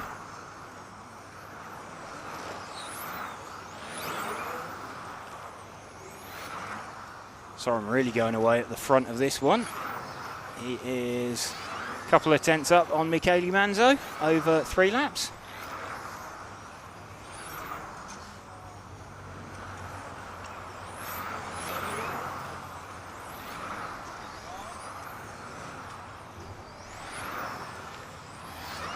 Actually, if we can move back one car onto the all orange coloured car, that is Michele Manzo. As he tries to close down Soren.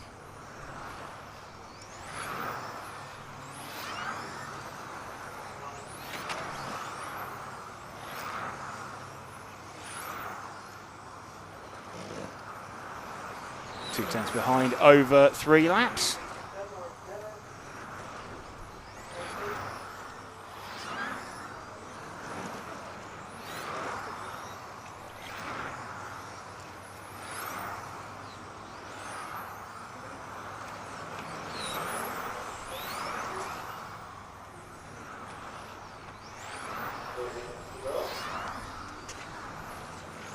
See if we can shift our focus one car back onto Dominic Schmid.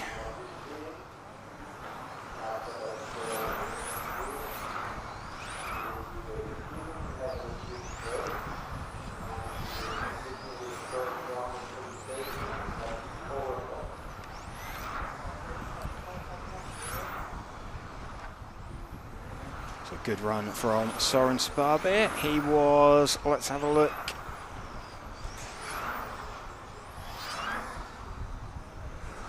He was 10th going into this on a 17.253.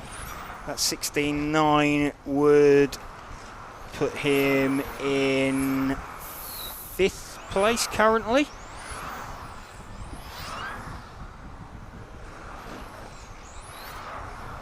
Michele Manzo has improved as well. He's 17.1, moving him up from his 17.2 before. That might drop him in somewhere around 9th.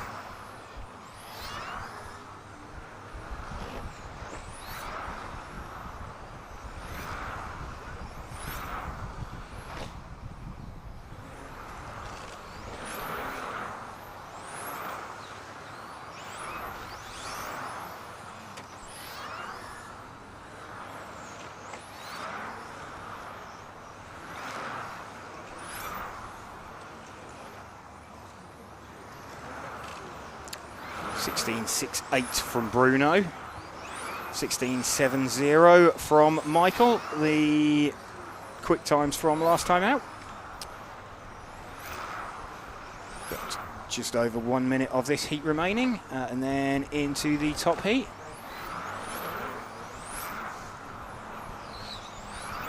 Max Trivieri saying hello from Canada. Hello, Max. We're running with Dominic Schmid at the moment. Let's see if we can find Soren Sparbeer, the lead car. He is the putty grey coloured car. He's just going into the bomb hole now and down the corkscrew onto the main straight. There we go. 40 seconds left. And just puts it in the grass for us.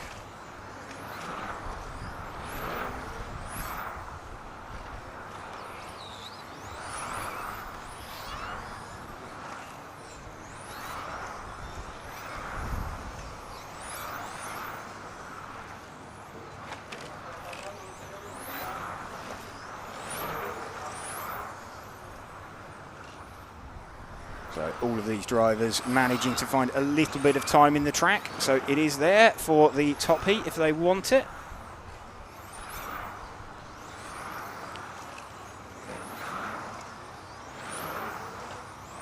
So it could be quite entertaining. Soren Sparbeer actually caught by Michele Manzo by the end of the run. So pulled a big gap at the start, but over the course of a 5-minute run, Michele Manzo was right back with him at the end of that.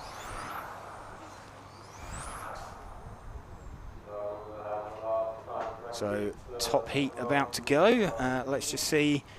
So Soren Sparbeer, that's put him 5th overall currently at the minute.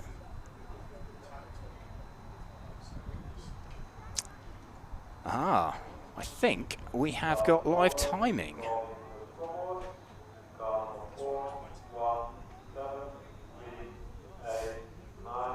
We do have live timing, just in time for the top heat. Perfect. So Bruno going to lead away.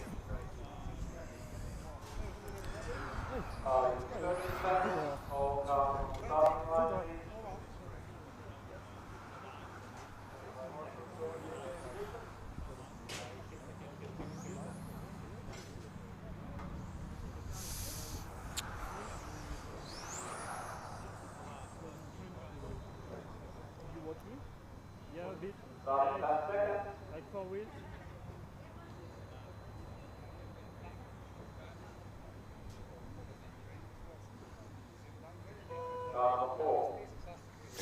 Bruno leads away from Michał Orlowski and Lucas Urban.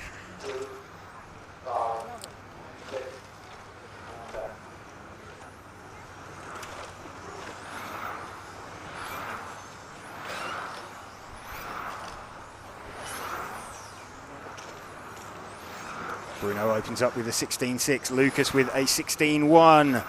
Michael with a 16.643.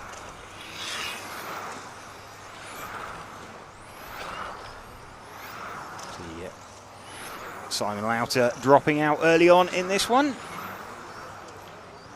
Still Bruno with a 16.4. Michael goes with him with a 16.4. So we're running with Bruno at the moment. Got Michael one car behind him in shot, the blue coloured car. Let's see if we can shift our focus back to Michael's car. There we go. As he tries to chase down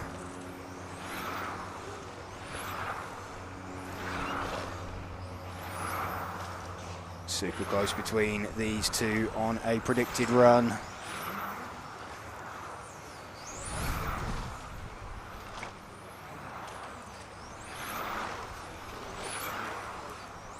Still Bruno from Michael. Gap between them 4 100ths.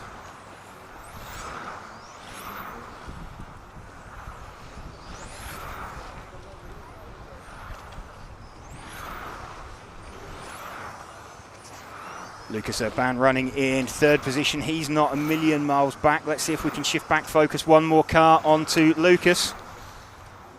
There we go. So Lucas not dropping a huge amount of time over the course of a run. Remember, he started out 1 second behind Michael. Predicted run is actually very slightly quicker. We've got a predicted for Bruno 18 in 5 minutes, 0.126. Michael is 18.502. Lucas 18.501. In fact, the pace slowing up very slightly, but we're running with Lucas. His predicted time over 5 minutes is showing like half a second slower than Bruno's. So Lucas looking like he's got good pace. Probably going to seed third.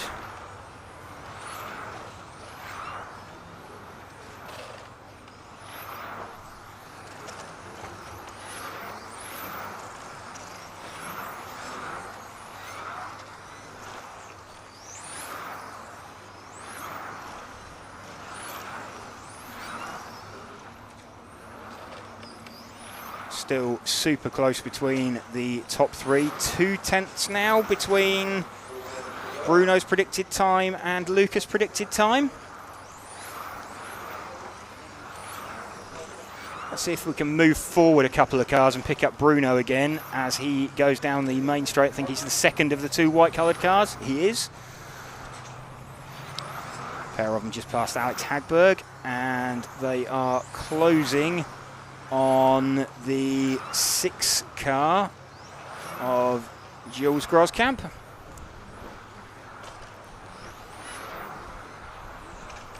Jules opens up and lets Bruno go. Teammates, of course.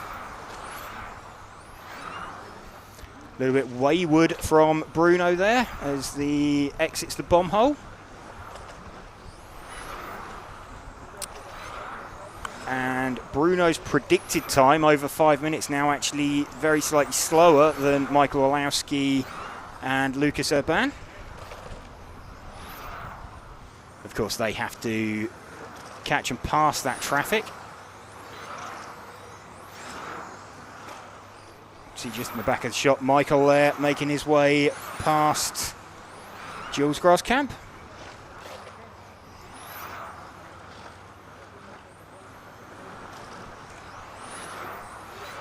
So 5:03.69 predicted for Bruno, 5:03.35. So back quarter of a second in it in Michael's favour as we come into the last 30 seconds. Running with Bruno at the moment.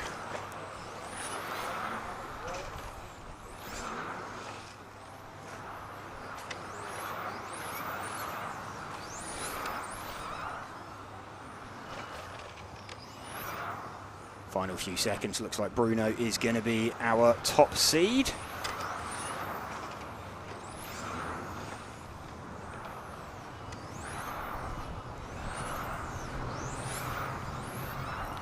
timing has expired. There is Bruno. That should be him down as the top seed. We'll just confirm that. So, yeah, Bruno as the top seed there.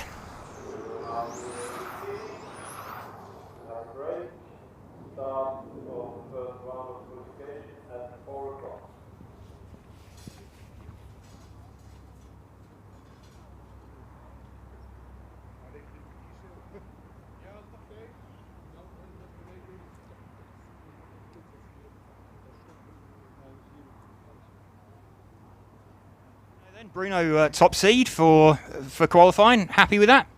Yeah, of course it's a good start. It's always a good start to start first. But yeah, the race just start right now, so it means at some point means something, but some point means nothing. I mean, I think Michael, over a 5-minute run, he had about half a second on you on that. Was that you had to catch and pass Yellers right at the end, which I don't think Michael quite got to him? Yeah, I mean, I had a mistake at the end, which I think I lost a little bit of time to Michael. But yeah, again, it's about the 5 minutes. The seating is good, of course, to start in the front to don't get much traffic during the run. But what matters in the end is the 5 minutes. So we have to work a little bit hard to get a little bit some space from Michael. Yeah, and we need to work on that direction. Anybody else looking quick out there? Yeah, Lucas was quite a surprise right now. I saw like middle of the run, he was kind of catching us. Then at the end, I don't know what happened, but he was quite fast now. Yeah, looked like maybe not over a single lap, same pace as you two. You look a little bit of a step ahead, but over the course of a run, he looks right there. Yeah, I mean, on 5 minutes, looks strong for sure. Okay, well, good luck for qualifying later. Thank you.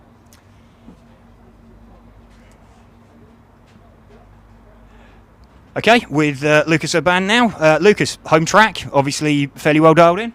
Yeah, looking good, step by step improving, getting there. I feel like this is my best run so far. I'm looking at the pace right now. It looks like up there with the top two, which is the objective, to get mixed up with these two. I would rather be in front, but after seeding, P3 is pretty much where I should be. And yeah, it's a perfect position to start qualifying just behind these two and see what happens. And it feels like I can stay with them, so all to play for Q1. It looks like it over a 5-minute run, certainly. I think they've maybe got a tenth over a hot lap. Yeah, exactly, but 5 minutes here, you always get some bubble here and there. I mean, I had a rough couple laps in the middle. I heard Bruno had a mistake in the end. It's going to be a lot cooler probably tonight for Q1, more grip, maybe a bit more edgy to drive, so let's see. Anybody can have a mistake, and scoring a clean run is going to be difficult for sure. So do you think, with what you know about the track, do you think round one might be the rocket round where it comes in for tie breaks at the end of qualifying tomorrow? I haven't fully looked at the exact schedule, but it feels like Q1 is a bit early to really call it a rocket round. Let's see Q5 tomorrow, what time it is. It might be the same time as Q1, so it might be pretty much even. And so the tiebreak could happen at any qualifier, it feels like. Probably Q1 can be the fastest. The track is pretty good now. There's low wind. Tomorrow is more windy, a bit warmer. But again, the track feels different, as it always does here. The new paint on the curb makes it a bit slipperier around the curbs, but also a bit easier to drive because it's a bit more forgiving, less flipping on curbs, etc. So, I mean, I keep on learning the track in a way because my normal lines don't really work, so I had to adapt. So I keep on learning, but I'm sure they also do. So let's see later in the weekend. Okay, well, good luck for the rest of the weekend. Thank you very much. Fantastic promotion from Invisible Speed. That's right, Invisible Speed is launching a completely new touring car book very, very soon, packed with awesome info and tips from today's fastest touring car racers. You can go to invisiblespeed.net right now to pre-order Invisible Speed TC, the definitive guide to on-road scale motorsport. That's right, pre-order the Invisible Speed touring car book now and you could win one-on-one personal tuning therapy from JQ at a future major event like TITC, Euros, Worlds, ETS, you pick. You could also win access to an amazing online tuning course through Invisible Speed. To enter, you just need to pre-order the touring car book by the 10th of August.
something completely stupid, if you know what I mean. Yeah, you can do it. You put it there. Yeah.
Joe, Mr. Lefebvre.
We're super...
promotion from Invisible Speed. That's right, Invisible Speed is launching a completely new touring car book very, very soon, packed with awesome info and tips from today's fastest touring car racers.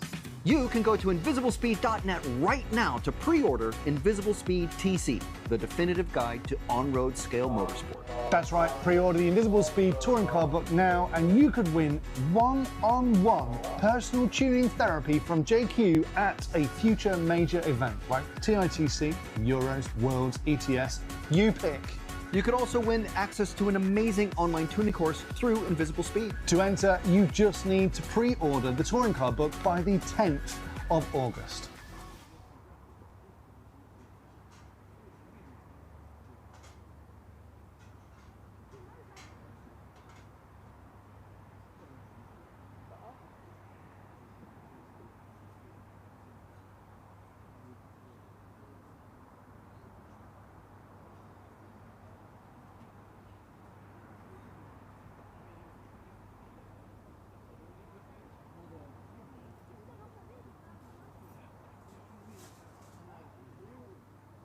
Start in 4 minutes.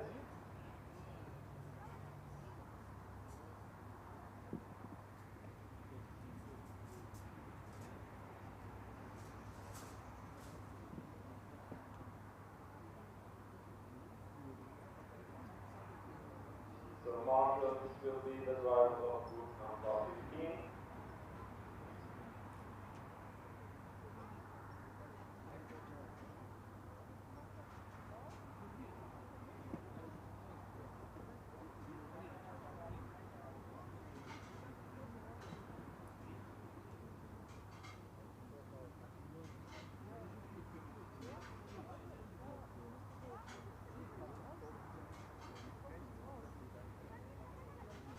Start in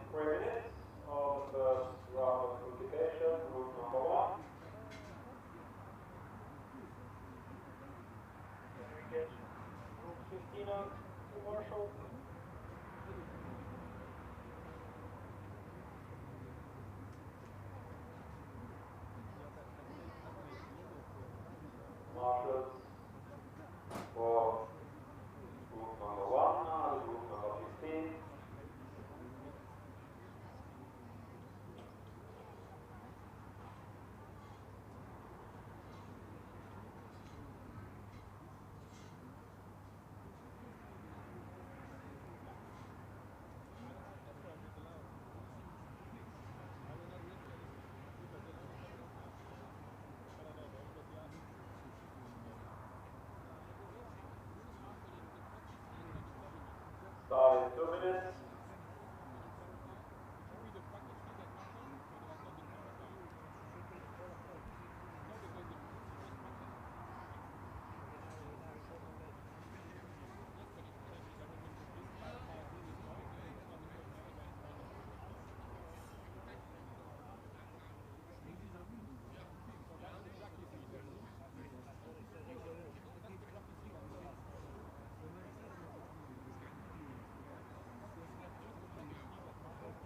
Start in 1,5 minutes.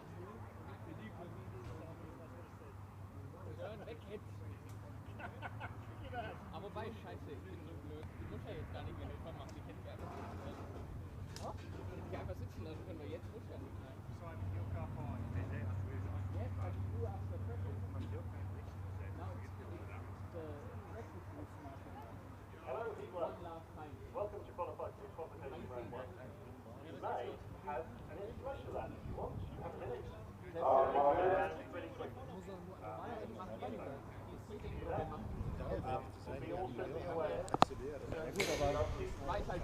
Okay, we are back for qualifying round number 1 here from Luxembourg.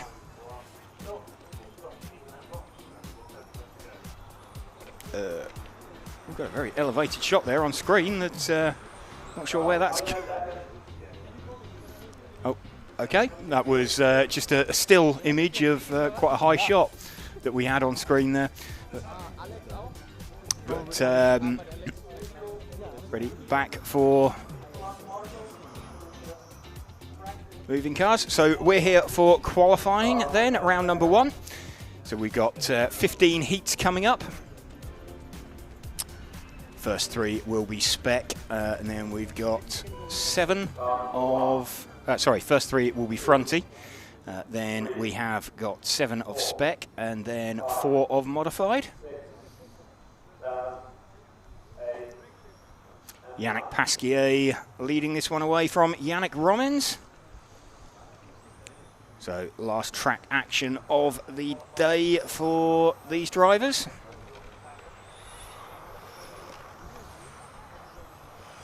These front-wheel drive cars a little bit slower around the track than the modified cars we've been used to and watching the top heats. But welcome to you if you are just joining us here on the conclusion of this running on Friday. We're RC Racing TV, and we are bringing you this weekend live coverage of the EFRA 1/10 Electric Track European Championships from Luxembourg. I'd like to give a shout out to our event sponsors, Hobbywing, and also say thank you to Elsaram, Infinity, Lens Bodies, XC ESC, and X-Ray for helping us to bring you this coverage.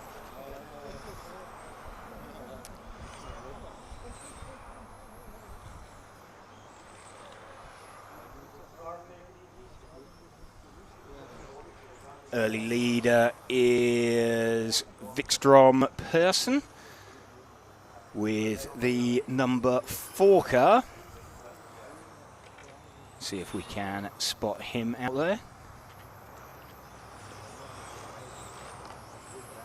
He is the green coloured car. He's just gone through the bomb hole, just dropping down the corkscrew now.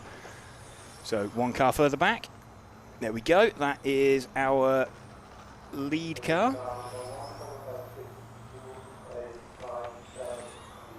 Well, he was leading.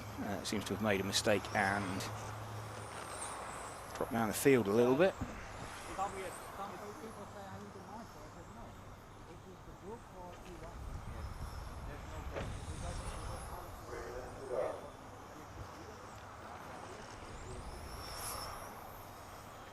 We still have Yannick Pasquier leading, Yannick Romans in second position with the number 2 car.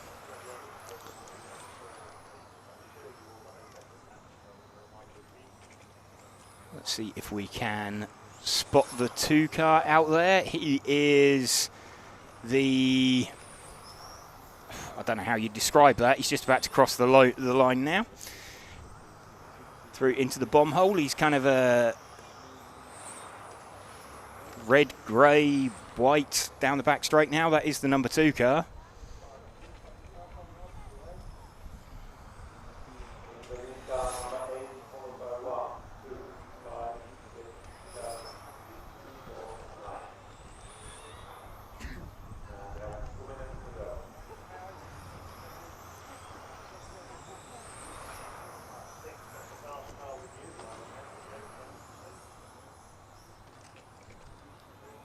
We're running with the second place car at the moment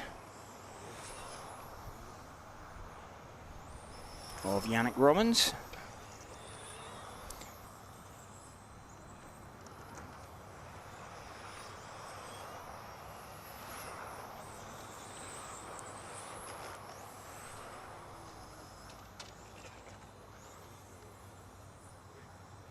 Lead car out there is actually the 8 car of Edwin Kvarnstrom.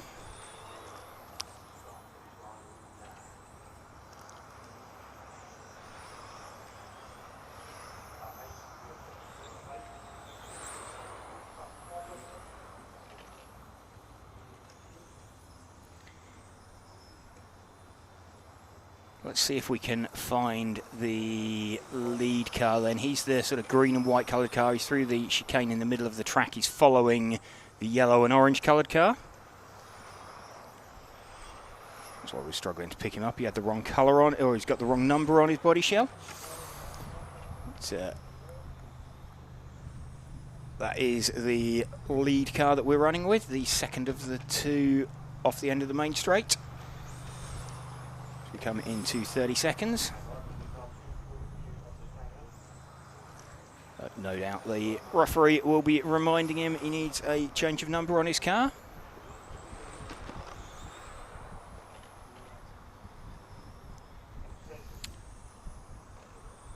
He's predicted to take this one by about a second over Yannick Romans.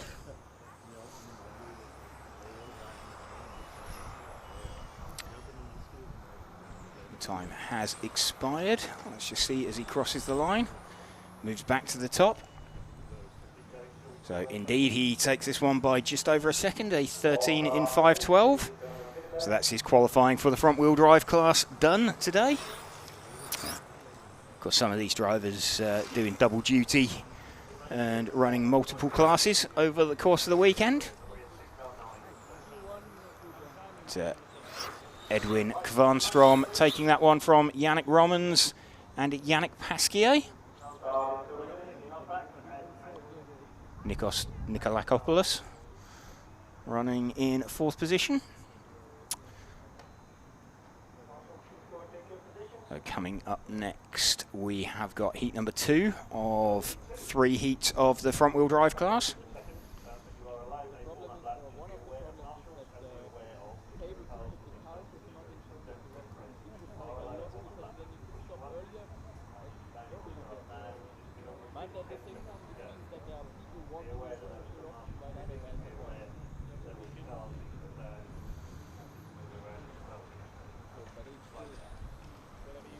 Lucas Ott going to lead this one away then from Stefan Romans, Pierre-Nicolas Pilato, Theodore Parasirakis, Jeremy Desmond, Mark Young, Frederick Hovgaard, Christos Vasilopoulos, Philippos Georgantis and Julian Yost.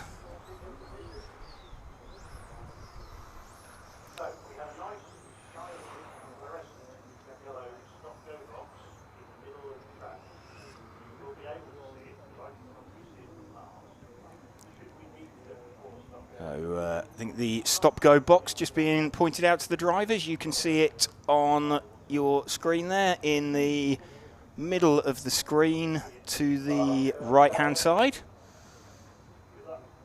It's fairly visible, fairly evident.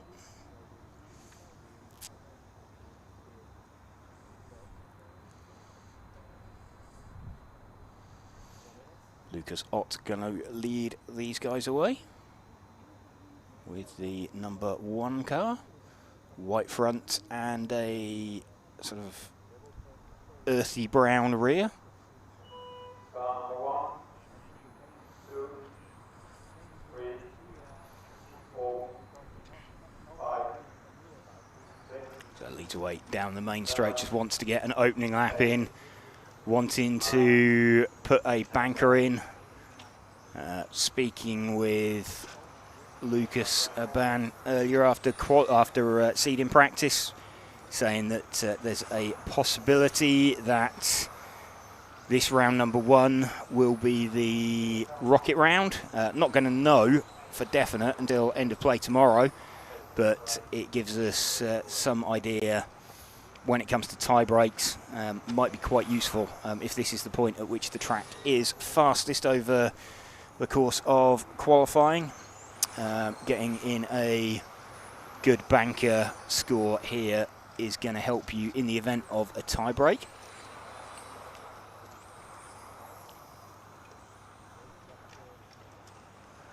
Lucas Ott flowing nicely through the middle of the circuit. Him and Stefan Romins look to have made a bit of a break for it.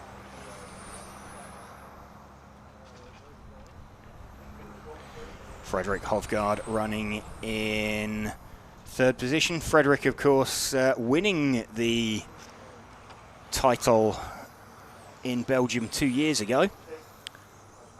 So not seeding into the top heat.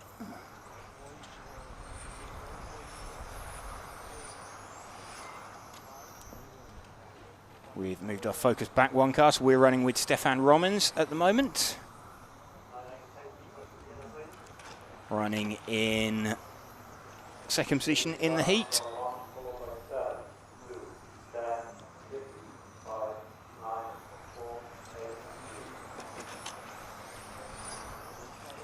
In fact, Frederick Hovgaard is making some good progress. He's 1 car further back, so he is in 2nd position. This is the 7 car. So he is about 1/10 of a second off of the lead at the moment. Started out 6 seconds behind the leader. So it wouldn't surprise me if he manages over the next couple of laps to overhaul. Not quite yet, he's still just over 1/10 behind. Lucas Ott. His pace will come probably as a bit of a surprise to Lucas. Lucas won't have seen him out there, given that he started 6 seconds back, which is, what have we got, a 22-second lap, so it's about a quarter of a lap away that he is. He's got a nice clear track in front of him. So Lucas won't necessarily be aware of the danger from Frederick Hovgaard. But we're running with Frederick at the moment. And where is he now? He is about 3/10 down. Let's stick with him as he tries to close in on the lead car of Lucas Ott. Nice wide flowing line there. Drops down through the bomb hole, up down through the corkscrew. Carries good speed out onto the main straight. Taken around 1/10 out of Lucas Ott. Just under 2/10 down.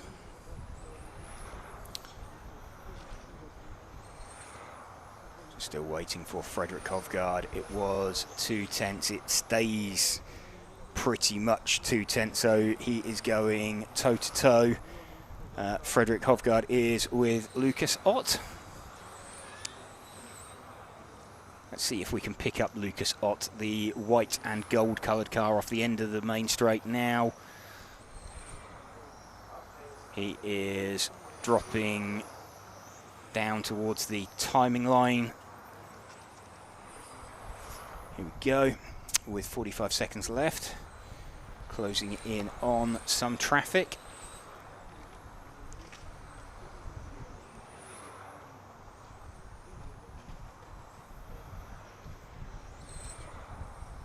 Lucas Ott still leading this one. Frederick Hovgaard now within 9/100ths of him.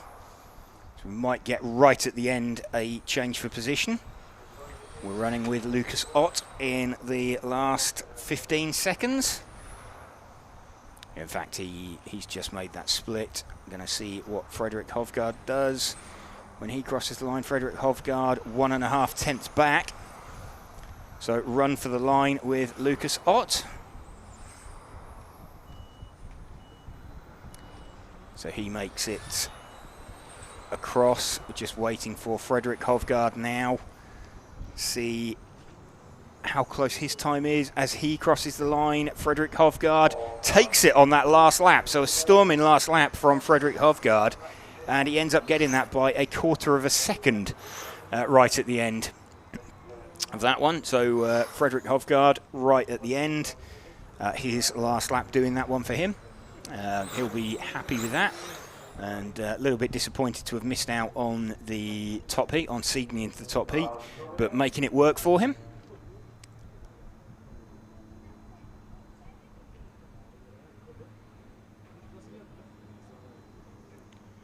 Coming up next then, the top heat of the front wheel drive class. Stefan Schultz are going to lead away from Aurélien Thriot, Max Weffers, Roman Borchel, Marc Valent, Jacques Libar, Gergo Valent, Cedric Gridelet, Thomas Sovar, and Alexandra Perrin-Topin.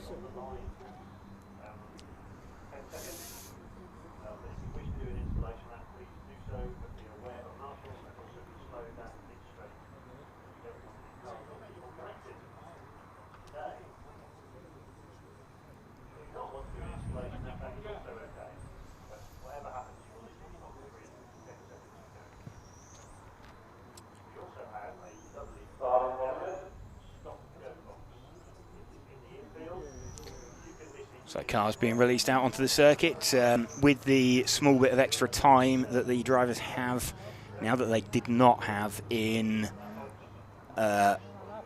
seed in practice with the longer gap between runs. They're being given the option of doing a warm-up lap, but they have been told to be on the line on pain of death within 30 seconds. Otherwise they will be instructed to start at the back. Car 10 not taking an awful lot of notice of that, but asking car 10 to start at the back wouldn't achieve a lot anyway.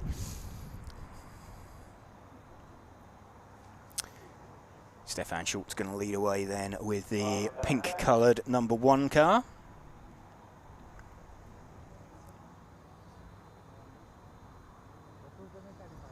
It's the darker of the two pink-coloured cars. Stefan Schultz leads off, drops away down through the corkscrew for the first time down the main straight. No warm-up lap for him, so he's looking to conserve as much voltage as possible.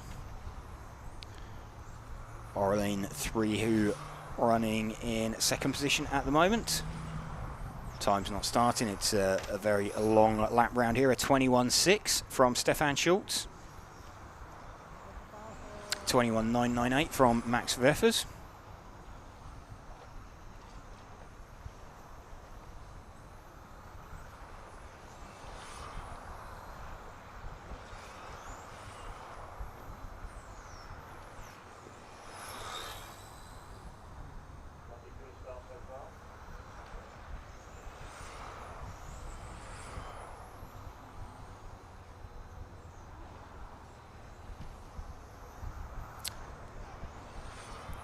Still running with Stefan Schultz as he looks to do a 14-lap run in 5 minutes, 5.9 seconds at the moment as a predicted time. Max Weffers in second position with car number 3.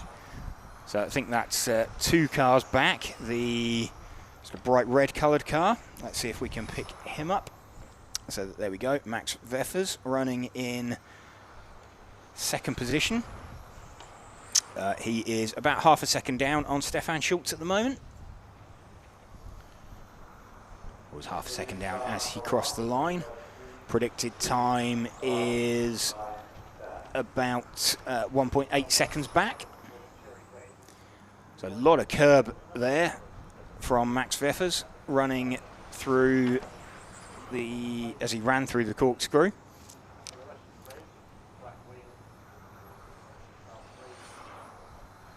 So trying to hunt down the car that started in second position of Aurelien Threhu.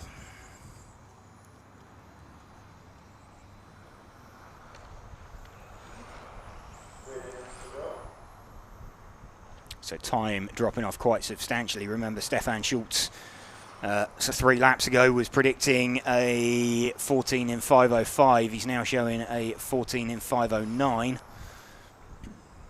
So pace dropping fairly considerably. Max Verstappen we're running with now has dropped down into 3rd position. So if we can move 1 car forward to the white coloured car. This is Aurelien Threhu. He was being closed in on a little bit by Max Verstappen, who was operating on the split, was less than 1 second behind him, having started 1 second behind him. So Aurelien now starting to try and close in, if he can, on Stefan Schultz.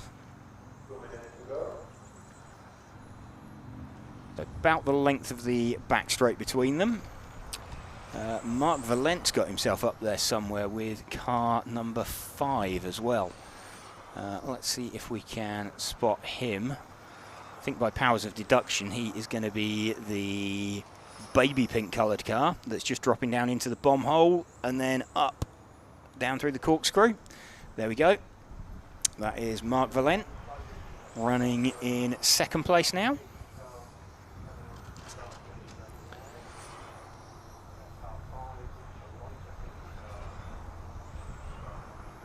So Mark 1.6 seconds behind Stefan Schultz.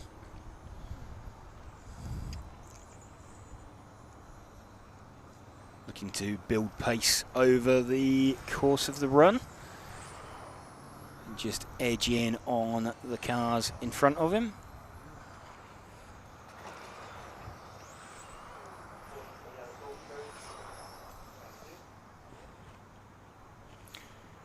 So Mark, one of the 2 Valent brothers. Mark running for Schumacher and Gergo running for X-Ray.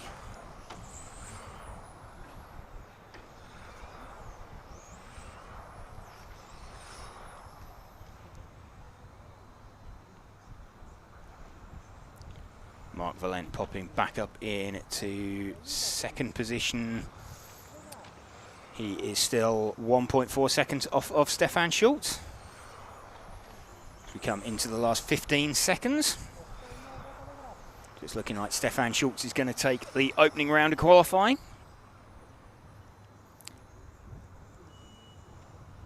I say that, no, Stefan, is that Stefan stopping? Or has his time had expired? That was why.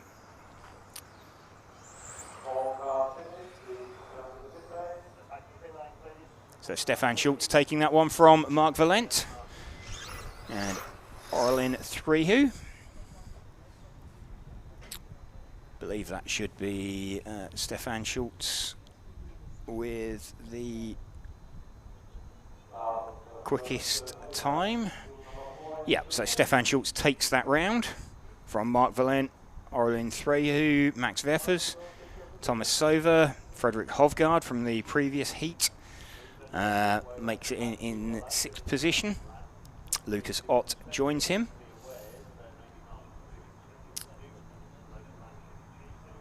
So that is round number 1 and the track action for the spec class, sorry, not spec, for the front wheel drive class, done for the day. So they can start having a think about what they might want to do in preparation for their practice run tomorrow morning.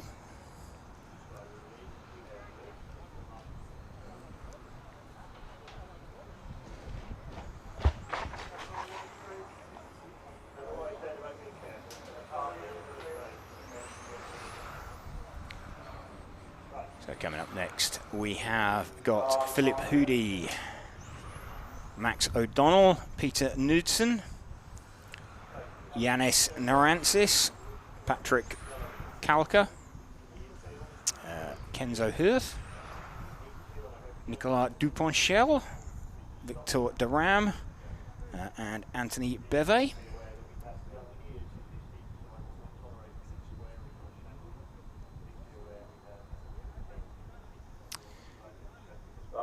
Philippe Hoody going to lead away with the number 1 car, the very multicoloured body shell over on the, well, now in the centre of shot.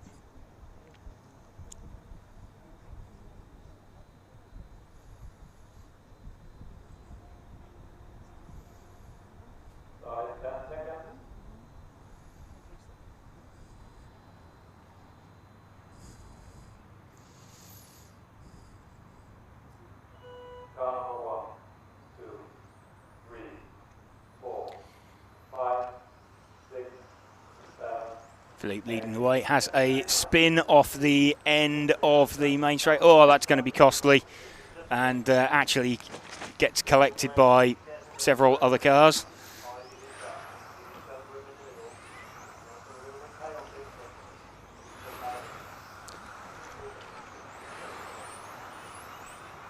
So we've got Max O'Donnell, I believe, away in the lead now, who we are running with, the number 2 car.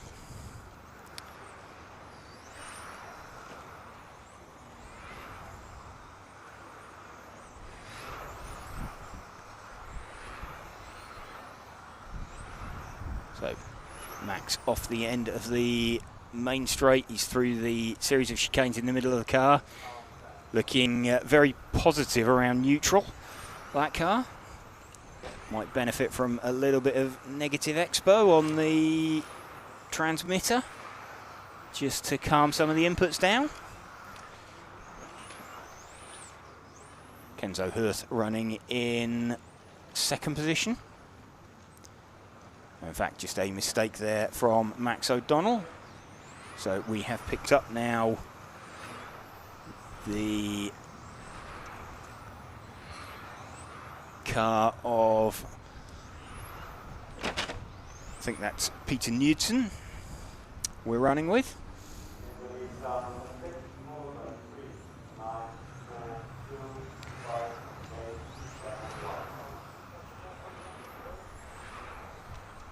So our lead car is the one at the rear of this train of 3 cars.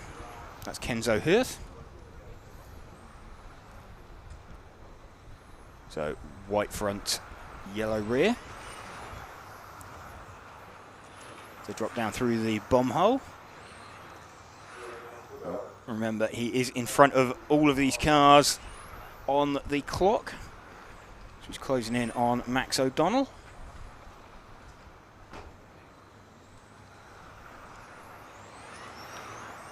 So Max does the right thing, opens up, lets him go. A bit of a bobble, and actual sensible driving for the pair of them there. Coming down through the corkscrew. So we'll run with Kenzo Hurth as he tries to close in on Peter Knudsen.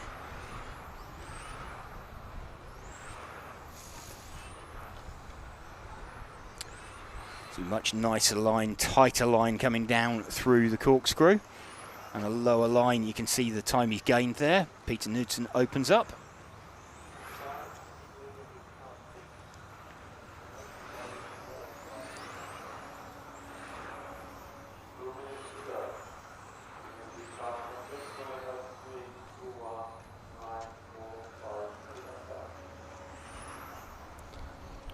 Just under 2 minutes remaining of this heat. Anthony Beve's got himself somewhere in the mix as well with the number 9 car.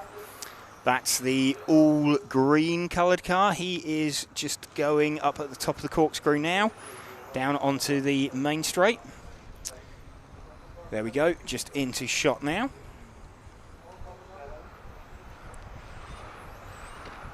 This, the 2nd place car. 1.3 seconds off the lead. 1.5 seconds now.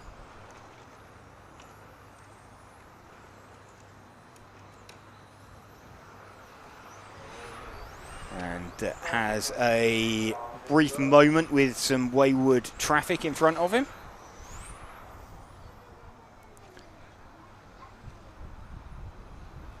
Still pops out in second position.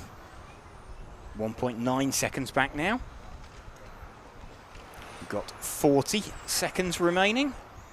So again, traffic just not falling in the right place for him.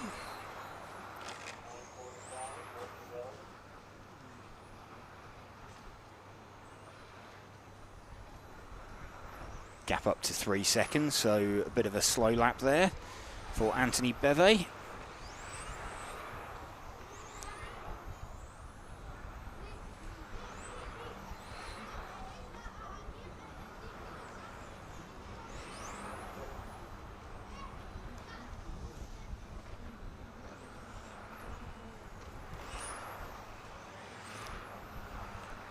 Time expired. Looks like Kenzo Hirth going to take this one.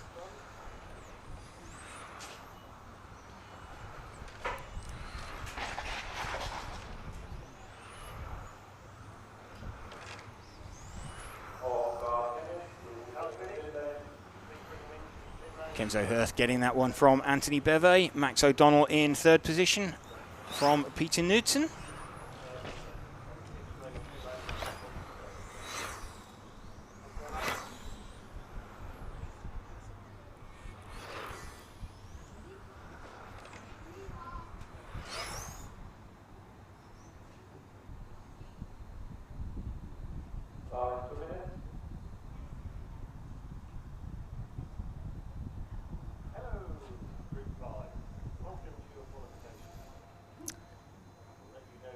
So we have got in this heat number 5,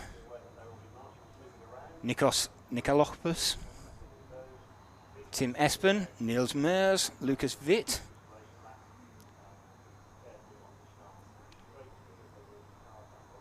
Edmund Paynton, Philippos Georgantis, Kent Bertilson, Fabian Bacchetti, and Ralph Winkler.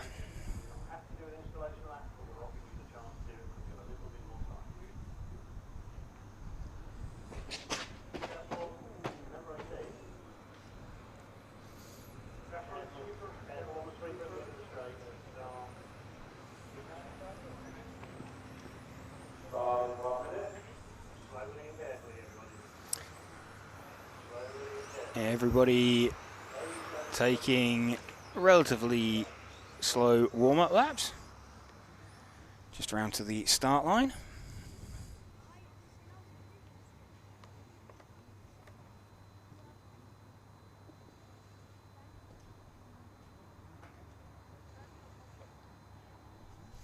And I think we might have an early retirement for car number 1.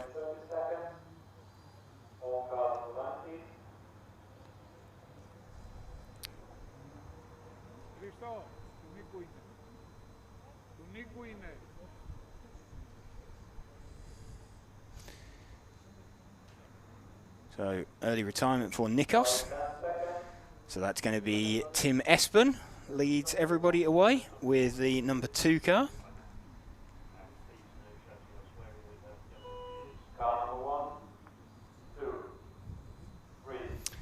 Tim Espen leads away from Niels Meurs. Let's run with Tim. Orange front, black centre, orange rear on his body shell.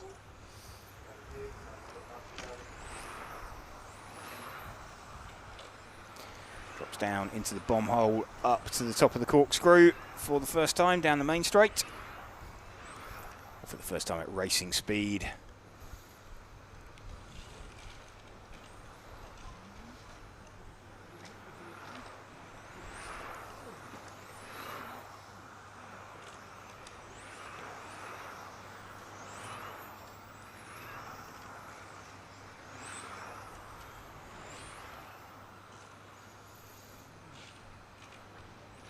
Tim Espen out into an early lead by a couple of tenths from Niels Meurs.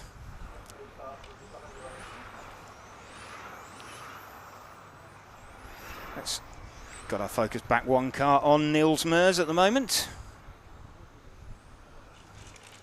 The white and minty green coloured car. Front two have made a bit of a break for it. Small bobble there from Niels. Across some of the curbing in the middle of the track. Keeps it pinned, stays with it. Down the main straight once more through the banked sweeper. Back out into the middle of the circuit. And oh, just seen a mistake from Tim Espen. So he's recovered now. But got Niels Meurs now leading this one. By, let's see what his lead gap is. It's 1.2 seconds from Ralph Winkler, the number 9 car. Let's see if we can spot the 9 out there somewhere. The 9 car is the yellow front, blue rear, just dropping down the corkscrew now. It's the second of the 2 cars on the main straight. It's running in second position, Ralph Winkler.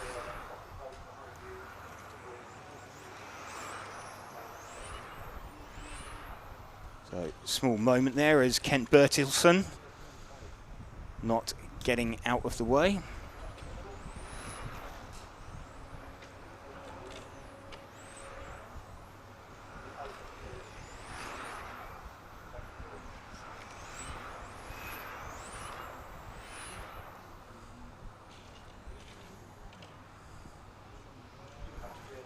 Still got Niels Meurs out in front of this one by 1.5 seconds from Ralph Winkler.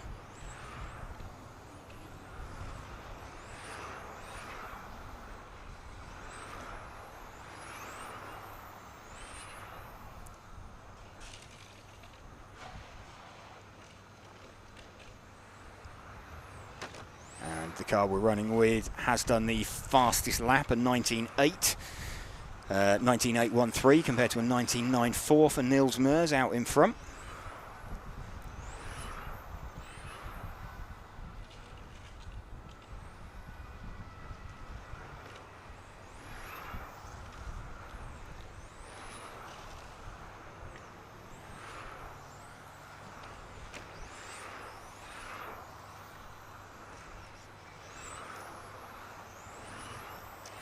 See if we can spot the 5 car that's running in second position at the moment. It is the white and red coloured car. He is just up at the top of the corkscrew, out onto the main straight now. There we go, in the middle of shot there. So up into second position now.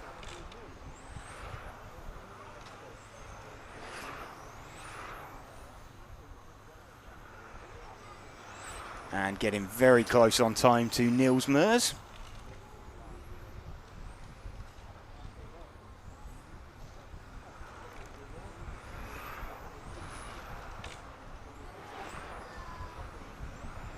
Might give Niels a little bit of a scare. Niels will be aware of him. He only started out 2 seconds behind, and in fact he has taken the lead now by about 1.5 tenths, so on what I believe will be the penultimate lap. In fact, this is their last lap. They're coming through, so should be coming in for finishing times now.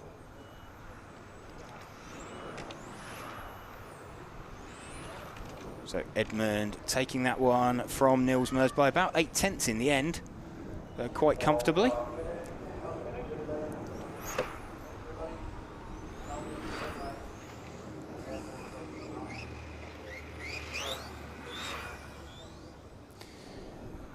All cars finishing. Slightly higher pitch at the end as the cars head down the pit lane, which is where our ambient mic is located. So they're sitting very slightly closer to cars out there. Will allow you to do an installation lap. Please do it slowly. We've already had a car that's not made it around the installation lap. Don't drive into each other, don't do anything silly. We're just getting the car in and making Track being opened for drivers from heat number 6. Jonathan Clow, Jaroslav Kritz, Nico Iglesias, Adam Wolinski, Marlon Rathajski, Eric Hebe, Sinan Kaptan, Nico Winkler, and Simon Zeiss.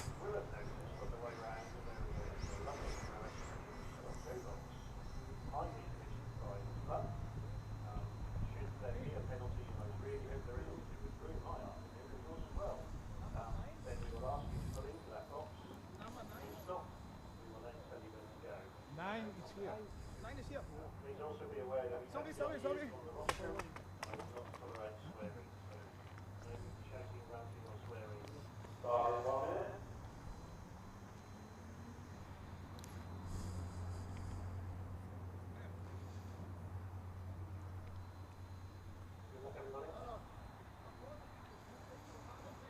Jonathan Clow going to lead away this heat number 6 of round 1 of qualifying.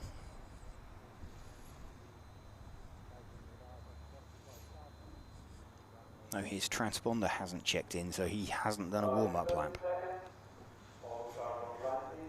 Wanted maximum voltage for that long run down the main straight.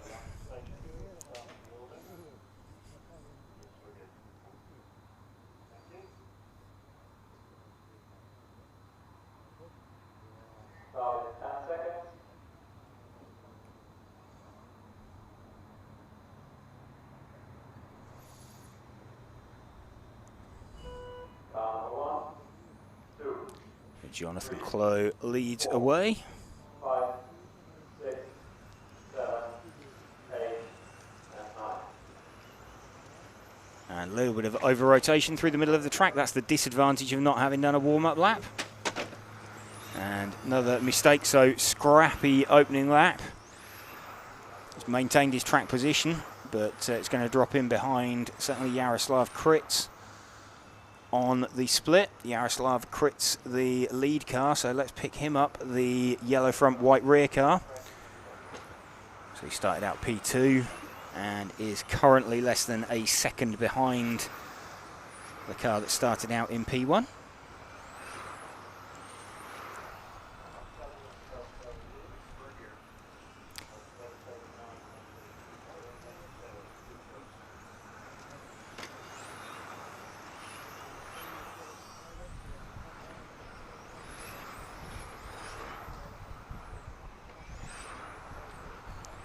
In fact, car 3 now taking the lead. So that is the orange front, blue centre, white rear car.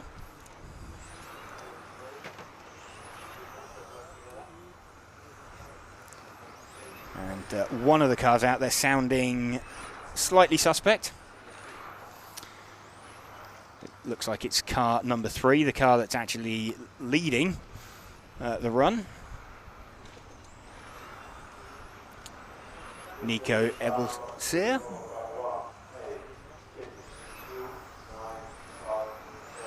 Never a nice feeling when you're hearing a slightly crispy, crunchy spur gear, especially when you're leading. You're just being very, very smooth on the throttle. Just wanting to conserve momentum, not do stuff like that and hop it over curbs. Certainly wanting to get a banker in over the course of the day.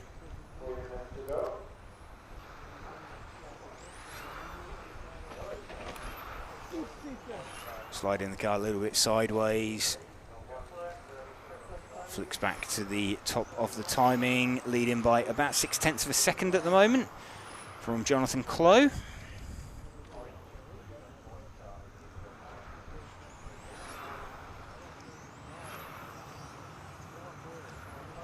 Started out 2 seconds behind the minty green coloured car that you may see occasionally disappearing out the front of shot.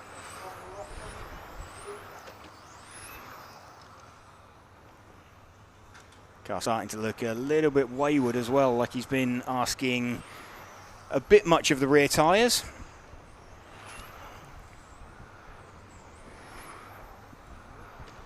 See the car just slew in sideways as he tried to get on the throttle. And a little snap of over rotation there, and again, just having to catch the slide, arrest the slide. It's going sideways rather than forwards. Lead gap down to just over 0.2 of a second.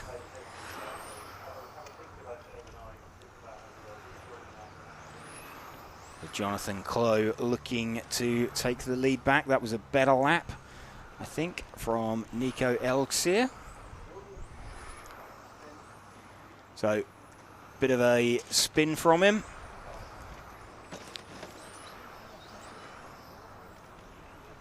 That's definitely going to drop him back and out of the lead. Let's see how much that's cost him as they cross the line. 1 minute 10 to go. He's now over 2 seconds off of the lead.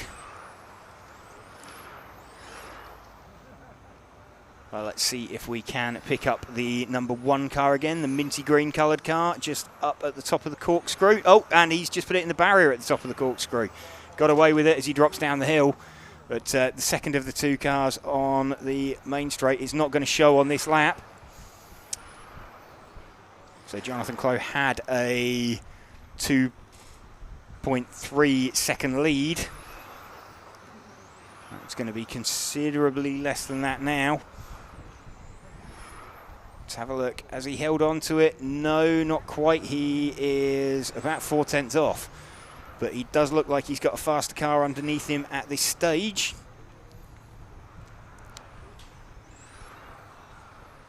That was Marlon Rathajski being a little bit wayward behind him. Let's have a look. Jonathan Clough desperately trying to get away from Nico Elxir. He has got that down to 1/10 of a second gap. So all down to this last lap. Needs a good lap. Takes a lot of curb there. So race for the line. And Nico Elxir just takes that by a 1/10 at the end from Jonathan Clough. Eric Huby in 3rd position. Mistakes from the top 2 there.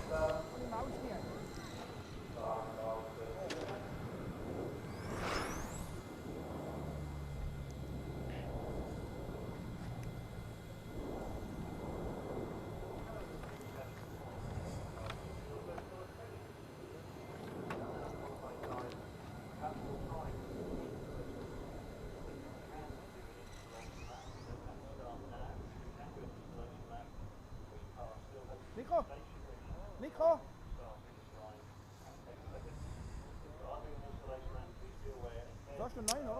Heat number 7 getting set to go out on track. So this will be Corentin de Kret, Frederik Hovgaard, Jelle Kleursen, Cedric Gridelet, Theodore Parasirakis, Julian Jost, Darko Meister, Christos Vasilopoulos, and Stefan Romens.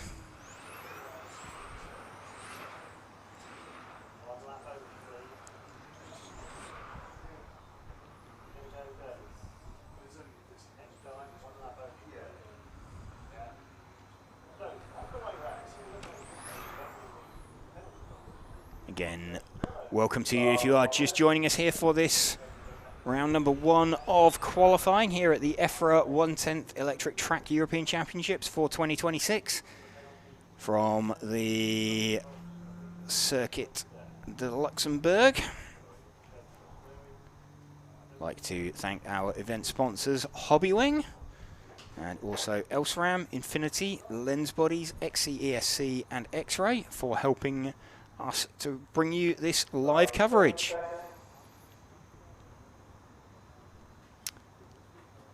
Corentin de Kret going to lead away, then the mainly purple coloured car out in front.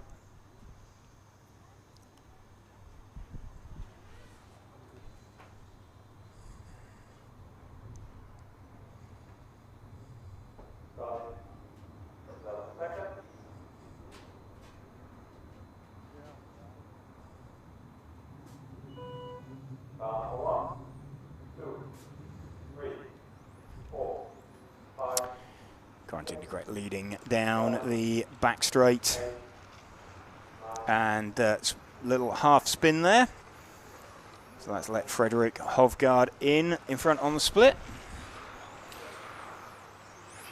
Nico O2K4 says go Belgium. Got 3 Belgian drivers in this. Cedric Gridelet, got Jelle Kleursen and Stefan Rommens.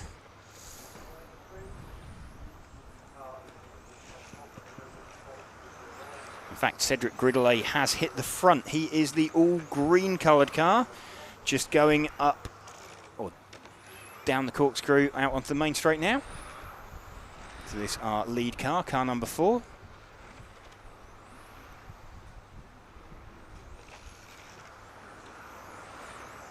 Trying to catch him past Julian Jost.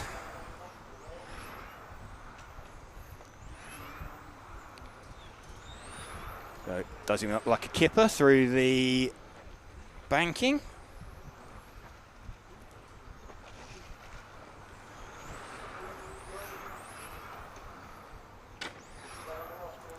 Takes an awful lot of curb there, going down into the bomb hole and gets away with it. So Cedric Gridelet leading at the minute by about 8.5 tenths from Darko Meister in second position.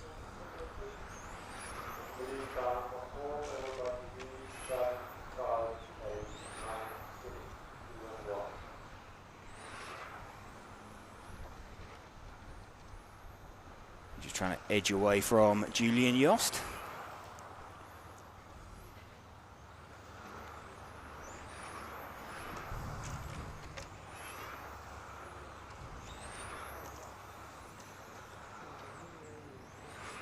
And a little bit of over rotation there, backs out of it quite sensibly. So Julian Jost slides through on the inside.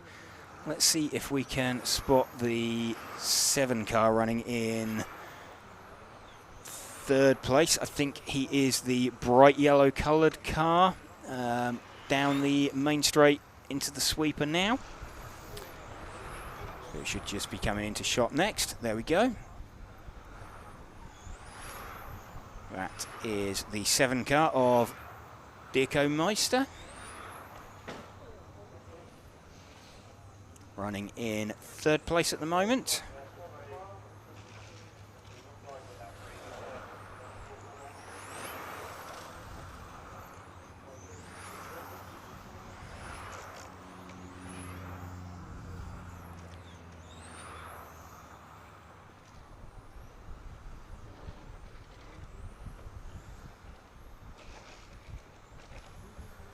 Running with Darko Meister with just under 2 minutes to go.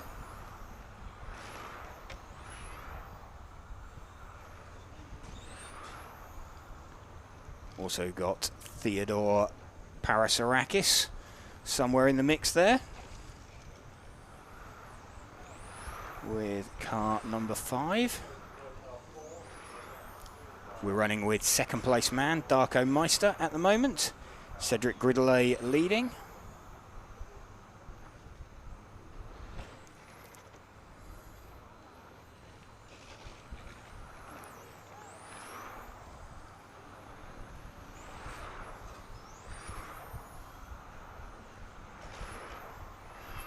fact, the 8 car of Christos Vasilopoulos has got himself somewhere up there, so let's see if we can find the 8 car. He is running in second position.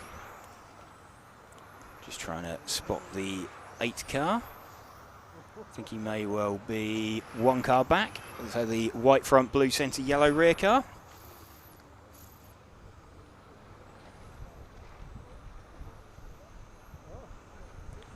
Less than 40 seconds to go now. Cedric Gridelet leading this one quite comfortably by sort of 2.8 seconds. But battle raging between Theodore Parasarakis and Christos Vasilopoulos for second and third.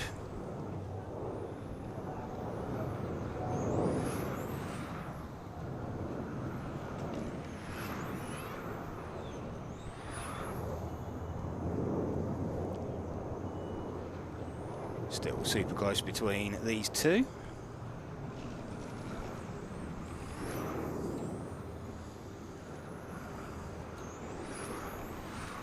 The time has expired. Cedric Gridelet going to take this one relatively comfortably from Theodore Parasirakis and Christoph Vassilopoulos.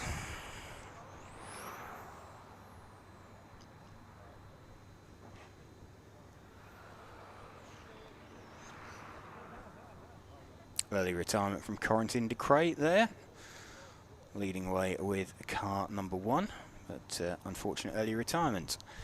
Who have we got coming up next? We have got Bert Aerden, Alexander Johansson, Loic Yasmin, Adrian Antomarchi. We have Billy Fletcher, Dempsey Jacob, Flavio Paladin, Dirk Richard, Emily Rathaiski, and Neo Le Basconde.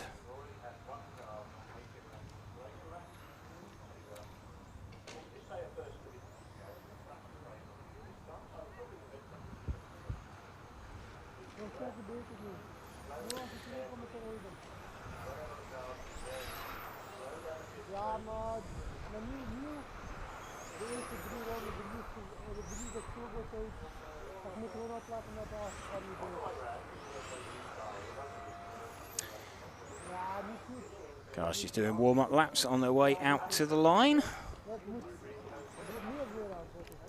Daarom inkloppen. Ja, maar de half. So last track action for a lot of these guys for today. It's their 5th run of the day. They're going to have 5 runs tomorrow as well, and a total of 4 runs on Sunday. That's with the practices as well. So tomorrow there is 1 practice first thing, and then there will be 4 rounds of qualifying. So we will bring you all of the qualifying action live.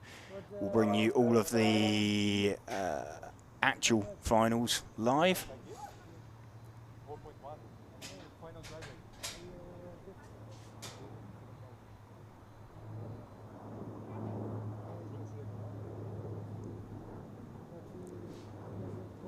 But Aerden set to lead away.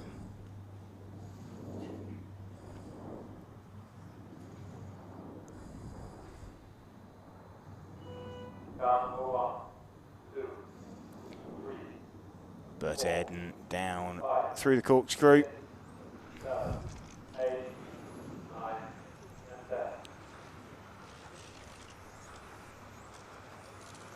Already pulled a decent gap by the looks of it from Alexander Johansson.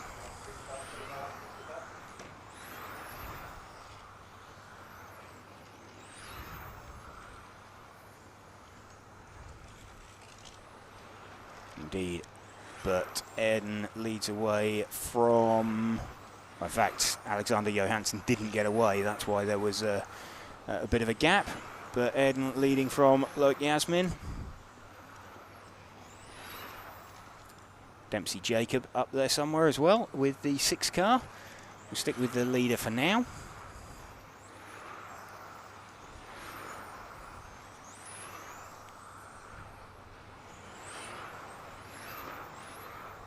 Loic Yasmin has hit the front with the number 3 car, so he should be 1 car back from the car we're running with.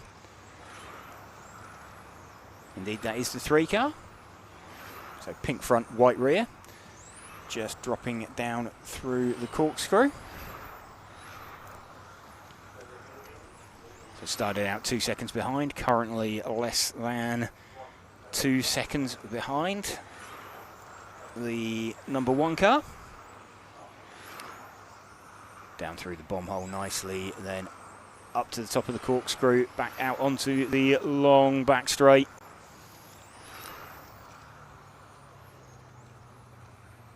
Keeping the car nice and steady, flowing around this fast flowing circuit here in Luxembourg.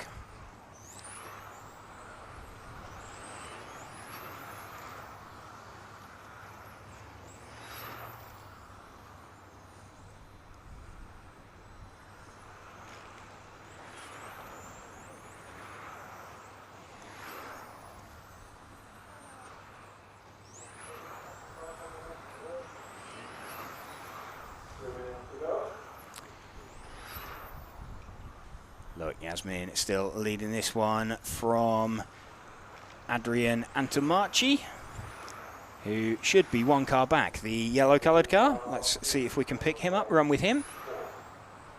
Adrian running in second position. And he can't be a million miles off the lead. He was less than half a tenth off. So looking like he's getting pretty close to the front of the field.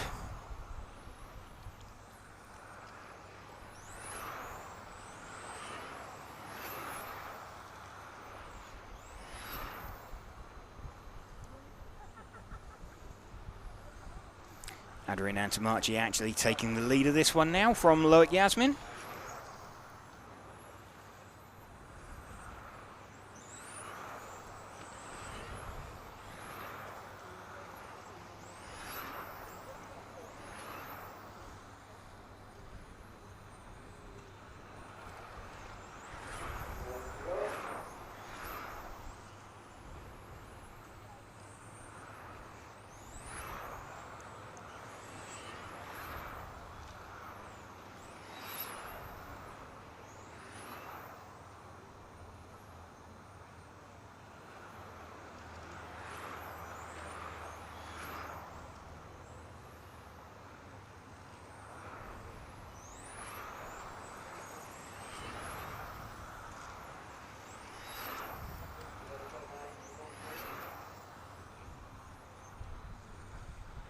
Adrian Antomarchi still leading this one. The bright yellow coloured car leading this one by around half a second from Loic Yasmin, but Eden running in third position.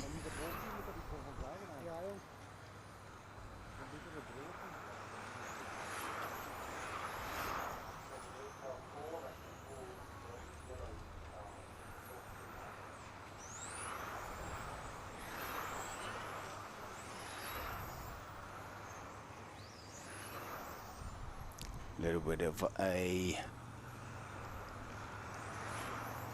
bobble as he closes in, but definitely less than 1 second now.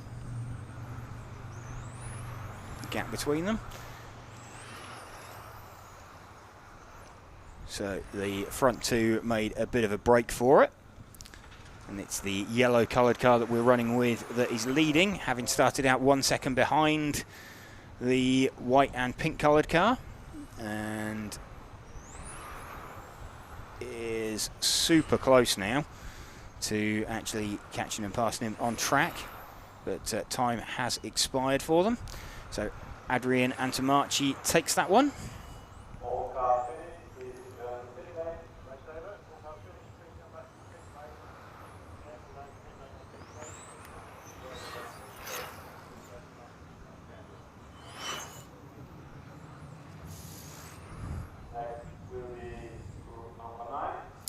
Group number 9 coming up next, heat number 9 of 11. So starting to get towards a little bit towards the pointy end. And some recognisable names. So Phil Langner is going to be out there with the number 1 car.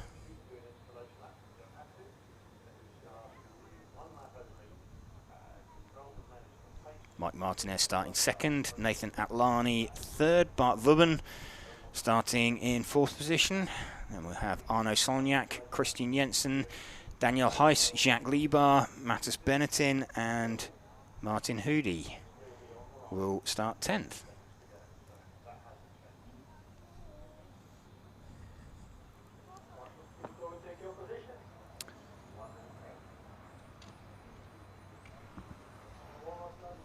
Phil Langner going to lead this one away.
Phil Langner leads off down the main straight. 8, 9, and 10.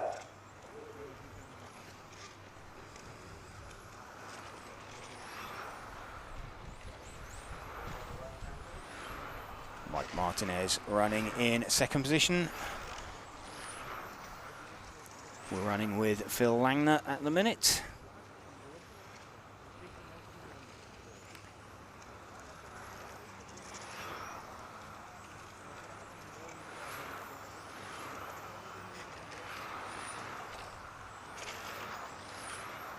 So Phil's car looking really good out on circuit, potentially a little bit down on horsepower compared to some of the other cars in the spec class. But keeping it moving, keeping as much momentum up as he possibly can do.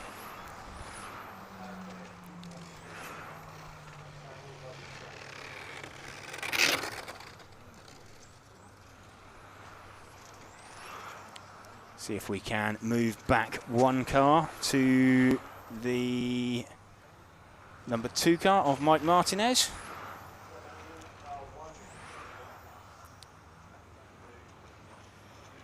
In fact, we've got Jacques Libar has hit the front with the number 8 car. So, local driver. Let's see if we can find Jacques Libar. He is the all green coloured car, just going up the, or down the corkscrew now, out onto the main straight. So the second of those 2 cars, there we go. Jacques Libar leading this one. Most definitely a local driver.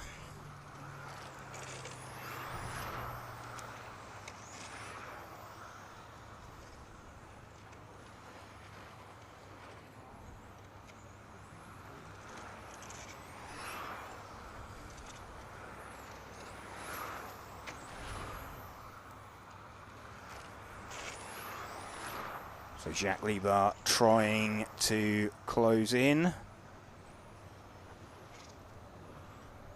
on the 7 car of Daniel Heisch. Daniel running in 3rd position.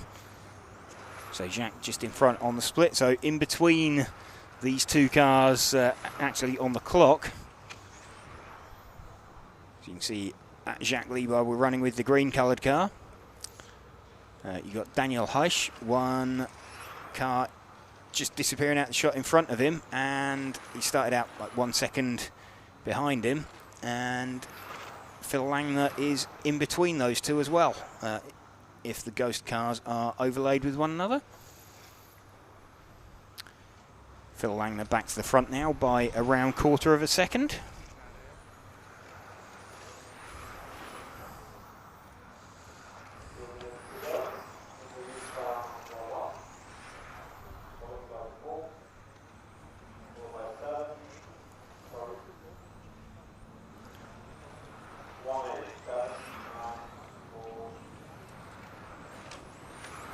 Running with Jacques Libar in 2nd position at the moment.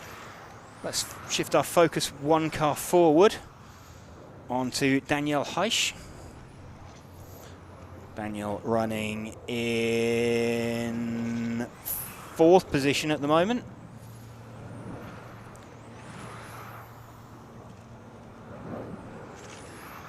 It's very, very close between the top 4. Jacques Libar still leading it from Mattis Benettin, Phil Langner and Daniel Heisch.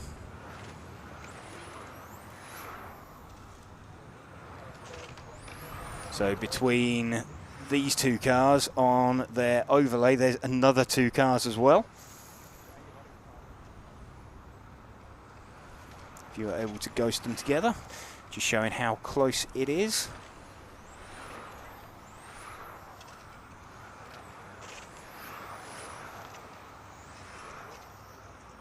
So if we move our focus back to green cars, so the more normal green coloured car, there we go, that is Mattis Benettin. Currently running in 3rd position.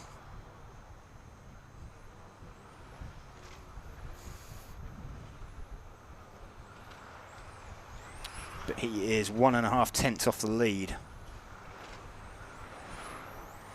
So top 5 covered by 6 tenths of a second. I think Phil Langner's just going to get this one right at the end. Mattis Benetton pops out in second position, like 1.5 tenths back.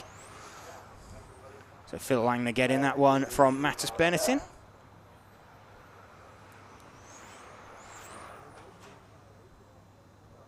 Daniel Heisch in third position. Penultimate heat of spec coming up.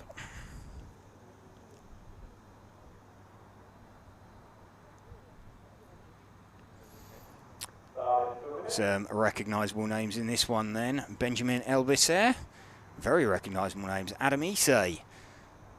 Got Stefan Schultz starting in third. We've got Martin Hoody hiding behind the sofa at this point. Niels de Gruyser in fourth position. Manuel Wagner, Matthias Nedrebo, Gergo Valent, Enzo Rusalan, Jan Ratajski and Sam Nichols.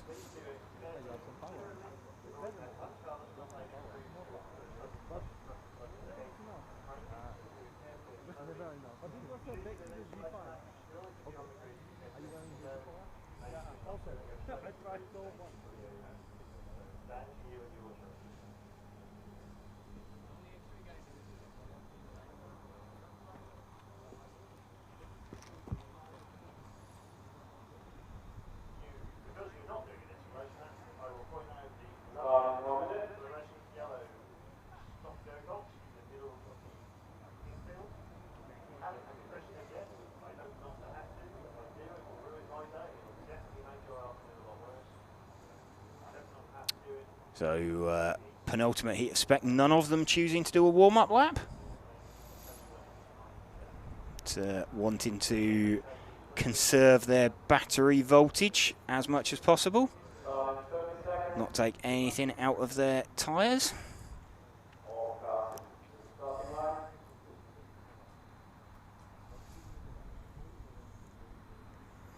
Benjamin Elbisser going to lead this heat away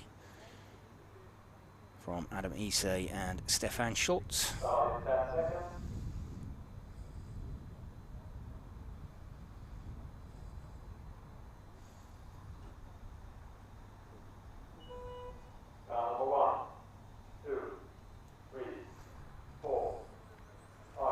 In fact, Stefan Schultz looks like he hasn't taken the start of this one. So potentially tactics already coming into play. Saving tyres. A little bit of over-rotation from Benjamin Elbisser. That lets Adam Issei towards the front of this one. Going to be interesting in overall times on this one, because Adam, you would expect to be somewhere towards the pointy end over 5 minutes, even if he didn't have the pace over 3 consecutive laps.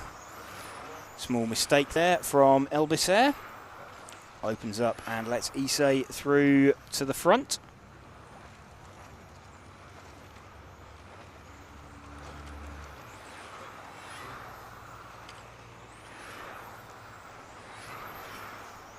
So Adam Issei leading this one, predicting a 17-lap run currently in 5:15. Would imagine that's going to drop down to a quick-ish 16 as the run goes on. Obviously, it's done by the computer calculates your predicted based on your average lap time, and of course your early laps are pretty rapid, so that drops you off. We've actually got the 8 car of Enzo Rusalan leading this one now. So he is the white front, minty bluey green rear, down onto the main straight now. So it's the last of the 3 cars off the main straight. Enzo Rusalan leading this one and trying to catch and pass some traffic in front of him.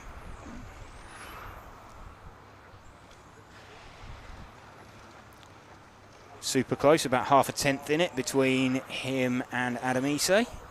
Enzo dropping down into second position now. See already Adam's predicted time a 16 in 5:01.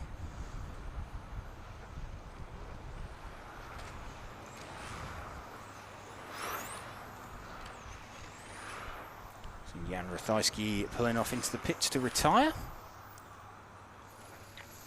So clearly not happy, not comfortable with his car.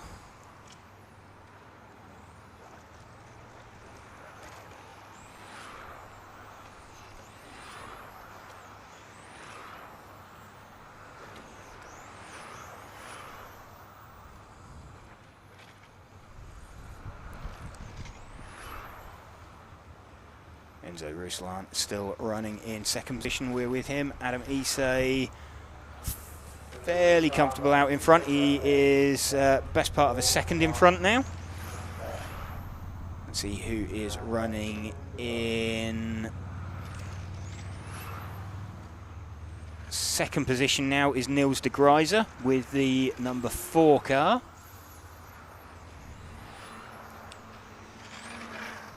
That is another one of the white coloured cars. He's just gone down through the bomb hole, going down the corkscrew out onto the back straight. Through the banking. Looks like he's got a slight body tuck at the rear actually, which is making the car a little bit wayward.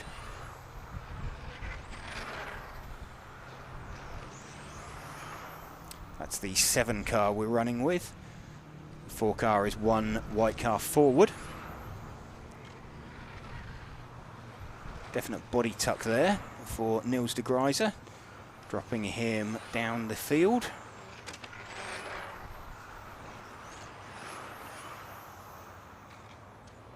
I always feel a bit of an amateur when the back of the body shell tucks up like that. It's just they're so thin now, you cut them that close to the inside of the tyre, and a little bit of a bobble over the curb, and just hooks up. Makes a hell of a noise, makes the car over-rotate a little bit, but you don't want to stop. Less than 40 seconds to go now. Adam Ise still leading this one. Let's see if we can find him. He's just up at the top of the corkscrew now, out and down the main straight.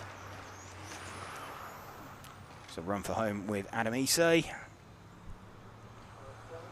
Predicting a 16 in 5:03.171.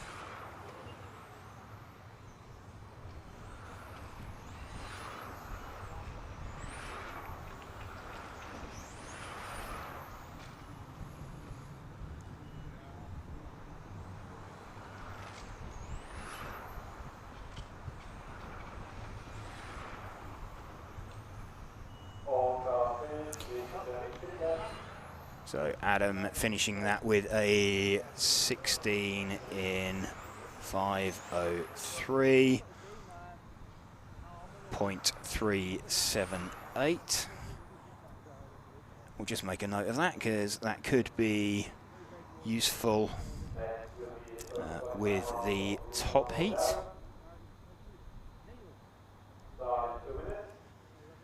So a couple of minutes till the start of the top heat, but will be useful to know that information of what Adam Ise's done as we get towards the pointy end of this heat. So they'll be hoping they can sneak across for a 17, maybe. More likely going to be a quick 16 lap run. Ollie Bultink will lead away from Max Mackler, Jasper Rasmussen, Nico Catalani, Lucas Ellerbrock, Lewis Kretschmer, Jaroslav Kritz, Tim Benson, Mark Valent and David Reep.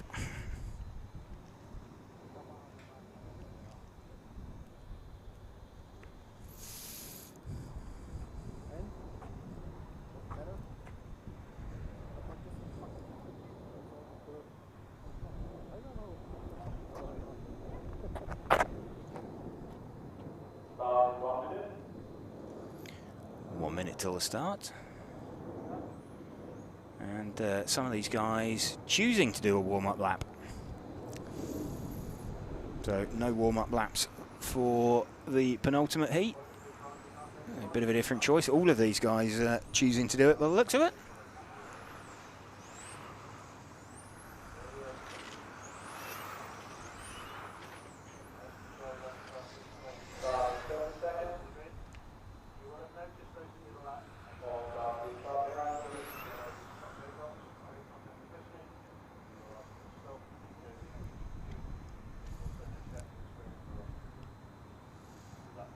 Ollie Bultink going to lead away the bright orange coloured car at the front of shot there.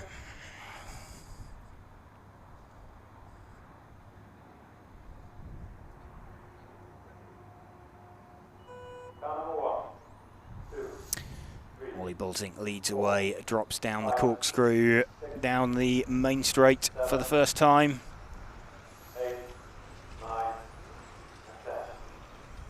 Just wants to settle into the run. Then we shall start looking later on where they look on overall pace.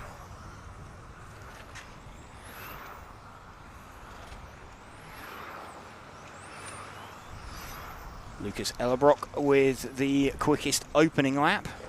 Will stick with Ollie Bultink for the start, or for the first few laps, just as he settles in. He already seems to have pulled a little bit of a gap over Max Mackler. Lucas Ellerbrock running in second position. Jaroslav Kritz up in third. Max Mackler down in fourth position.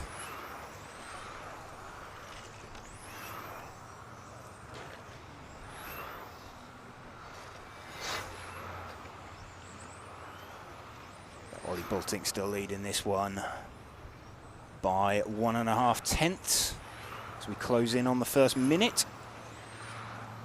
So we're 4 laps down now.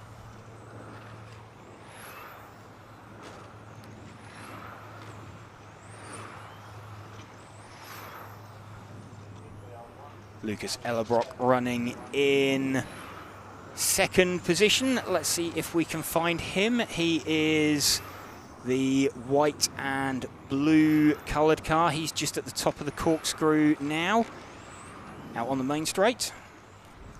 So last of the cars through the banking now. Lucas running in second position.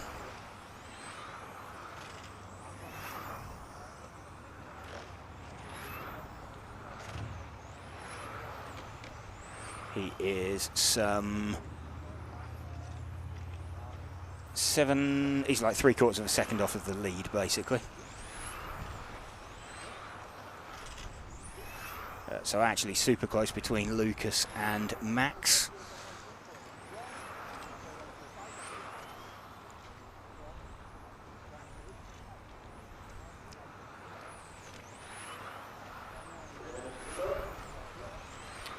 Three minutes to go. Max has got himself back into second position. Let's see if we can find him. He is on the main straight now. Running his race paint, the white, blue and orange coloured scheme.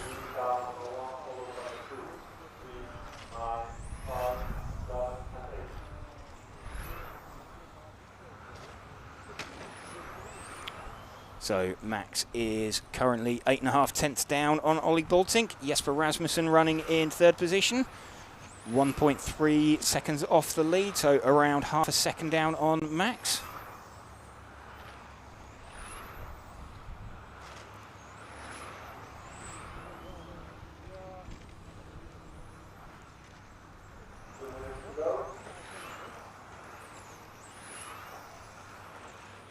Two minutes to go.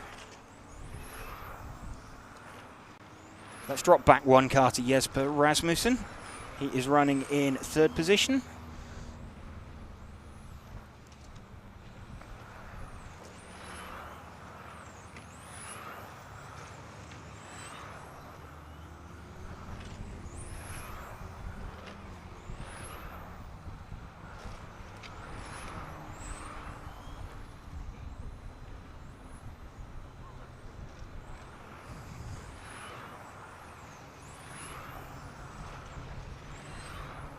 We're heading in towards the last minute now.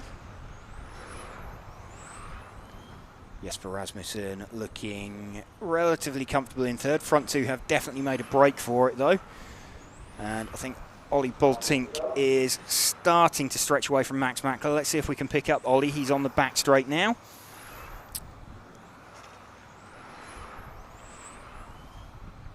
Here we go. This is Ollie Bultink with 45 seconds remaining. He is best part of a second now in front of Max Mackler. Max looking fairly comfortable in second place. He is a second up. So predicted times now as we come into the last 30 seconds. 16.501 for Bultink. 502.296. Remember, Adam Isay was a 503.378. So Ollie Bultink looking like he is going to take this round. Max is looking fairly good for second, but I think Isay's time may well hold up for third position. Let's have a look there. Oh, Mark Valent in the end, 503.213. So Mark Valent popped up right at the end there with third in round. So Ollie Bultink takes that one from Max Mackler. Mark Valent third in round. Adam Isay from the previous heat will be fourth in round. So pretty close there.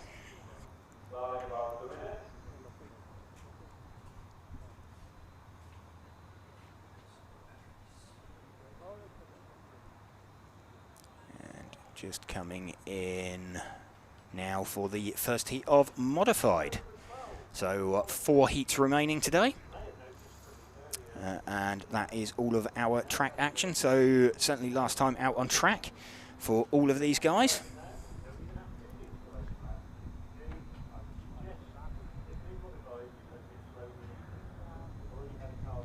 Peter Ender will lead this one away from JQ, Daniele Piccini, Morris Indovino, Frank Dan Breen, Raz van Strohe, Ole Thomas Bryn, and Simone D'Ottavio.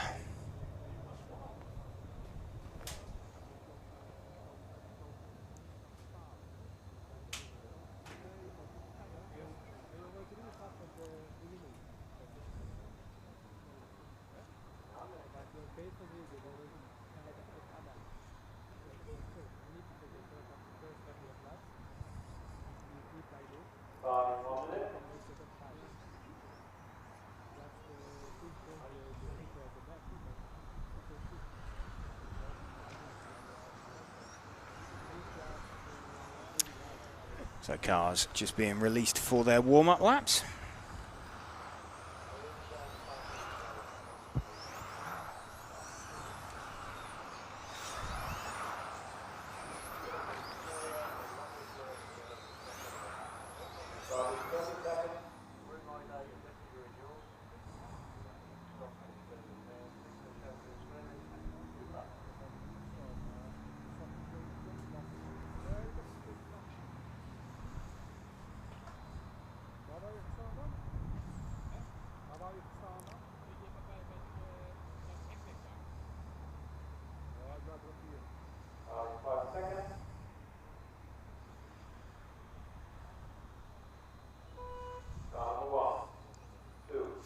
Peter Ender leads away. It takes quite a high line up through the corkscrew.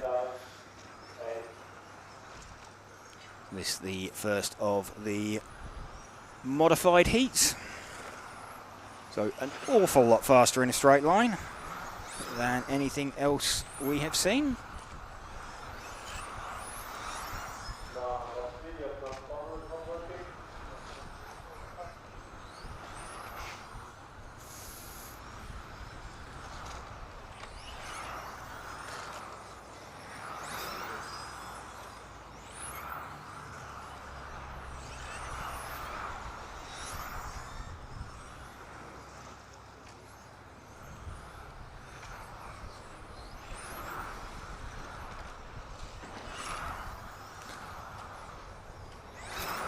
Something a little odd going on here because JQ is predicting a 32 lap run and appears to be counting twice. He's showing that he's done 6 laps.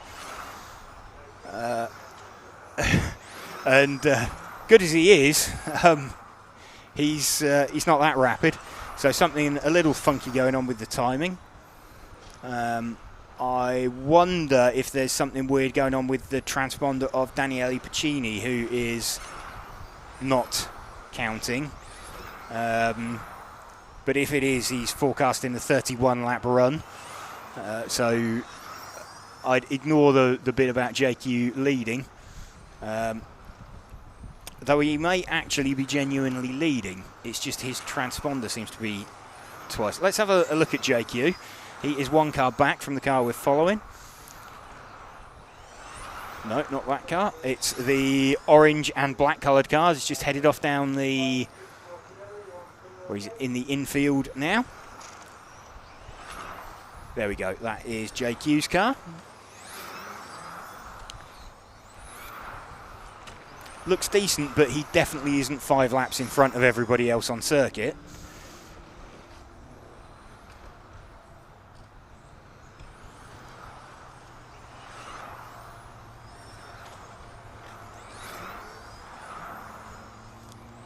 So pretty sure we've got Peter Ender leading this one. And timekeepers will have to unpick it and figure out exactly what is going on.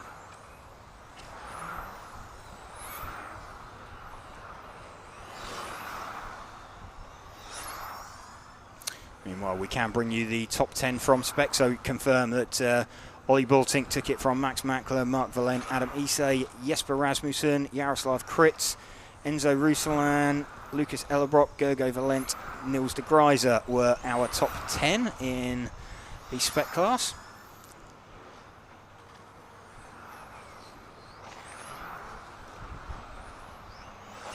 Running with JQ. If you are observing the timing, he isn't 8 laps to the good. There appears to be a bit of a glitch in the timing. Peter Ender running in 2nd position. Got Frank Dambreen up in 3rd position. Let's see if we can find Frank's car, the number 5 car.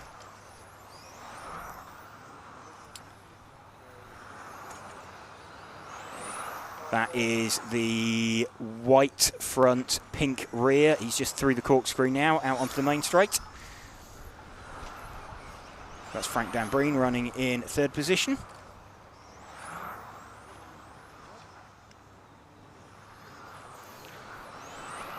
Hakim RC saying invisible speed indeed.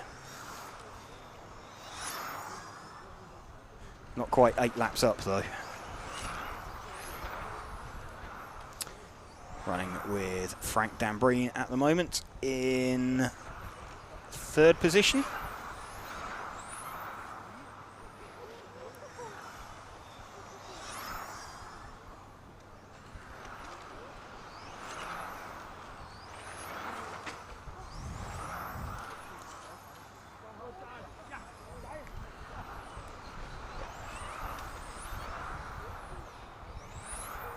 Last 30 seconds. It's about 4.5 seconds back off of Peter Ender. They're going to have to try and figure something out with JQ and his time. But we'll run with Frank to the end of this one. Drops down through the corkscrew out onto the main straight.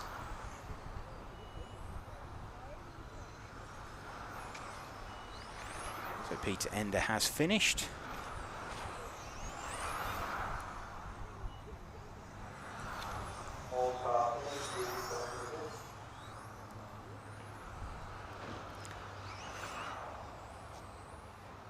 So everyone seems to have finished. No doubt they'll be trying to figure out what's going on with JQ's transponder.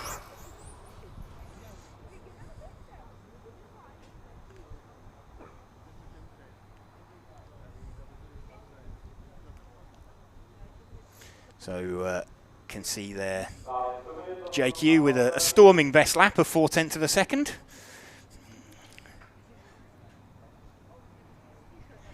Clearly some kind of timing problem. I suspect he had the same transponder number as Daniele Piccini registered.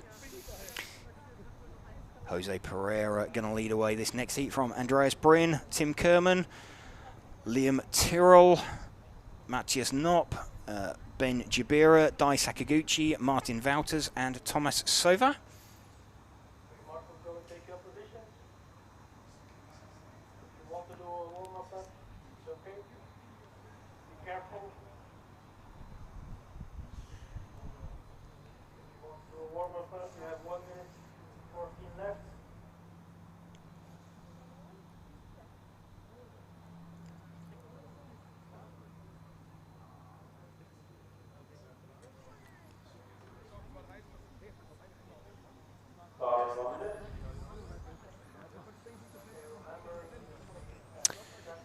So what have we got? We have got 3 heats left of track action for today.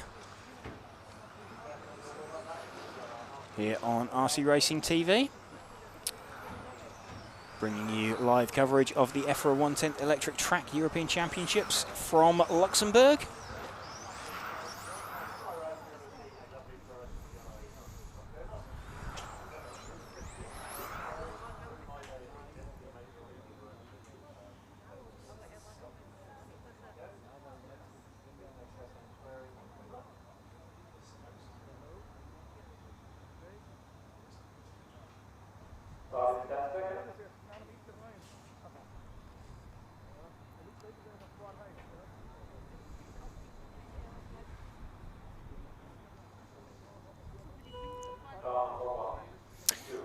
Jose Pereira leads off with his lilac-coloured body shell and over-rotates straight onto the grass.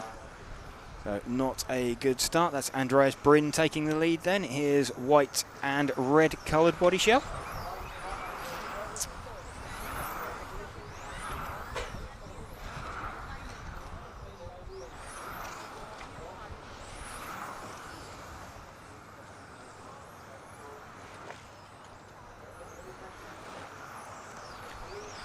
Let's give it a couple of laps to settle down. We are running with Andreas Bryn at the minute.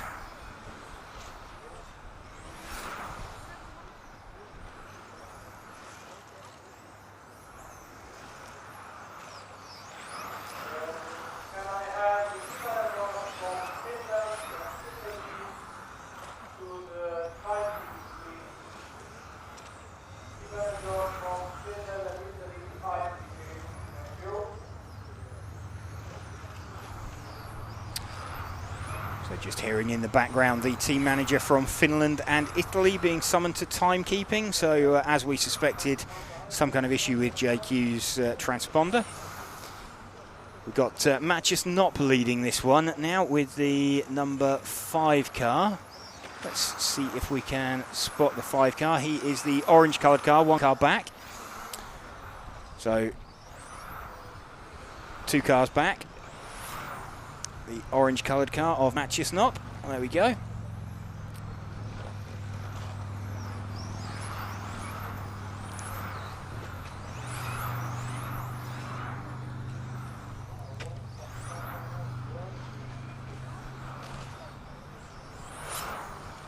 Heading nicely through the infield. Just trying to catch, pass, maintain momentum.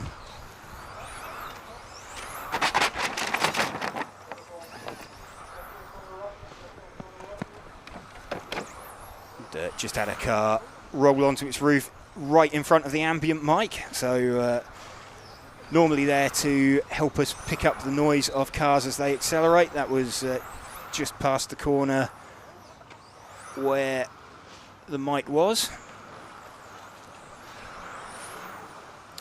Matthias Knopp leading this one from Tim Kerman.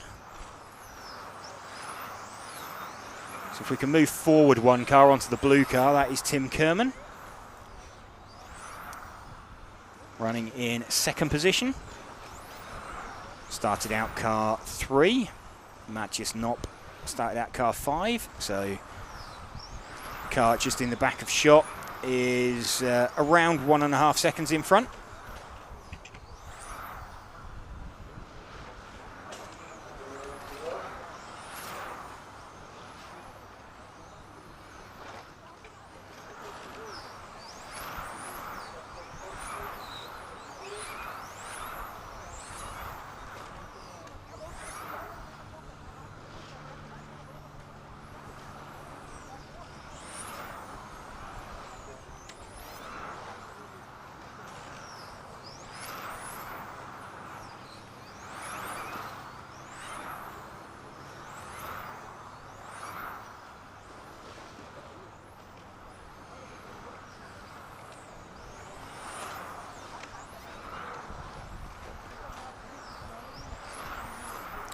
1 minute 20 to go. We're running with Tim Kerman at the moment.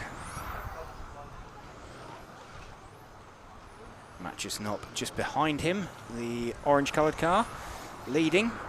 We've also got Martin Wouters somewhere in the mix between these two as well, with the number 8 car. But we'll stick with these two.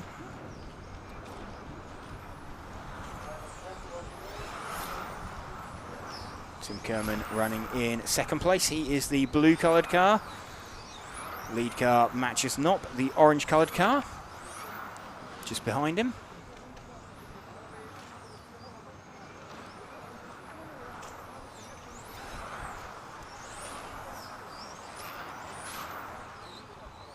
So this coming towards the pointy end of heat number 13. 15 heats in total. So small push there from Tim Kerman. 10 seconds to go with Matthias Knopp. Hopefully the two of them will work together. I think at this point Tim Kerman trying to open up and let Matthias Knopp through would probably end up costing them both. They have both finished. So 17.504 for Matthias Knopp, the orange coloured car, 17.506 for Tim Kerman. There's like 1.9 seconds between them at the end.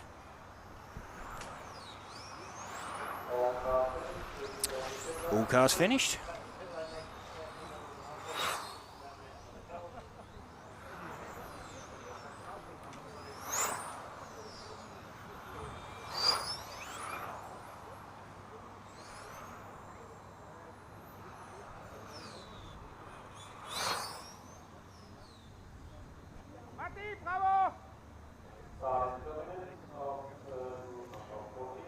So heat number 14 up next.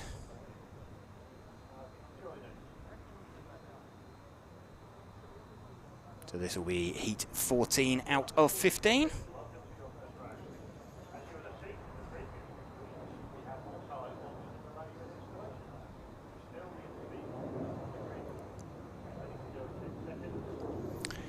Dominic Schmidt going to lead away from Antoine Brunet, Jules Groskamp, Remy Callens, Pecco Ivanen, Alessio Menicucci, Harley Eldridge, Patrick Gollner, Matthew Dambreen and Robin Eiserman. Again, going to be making a note of who is quick in this heat, just so that it helps us out when we get to the top heat.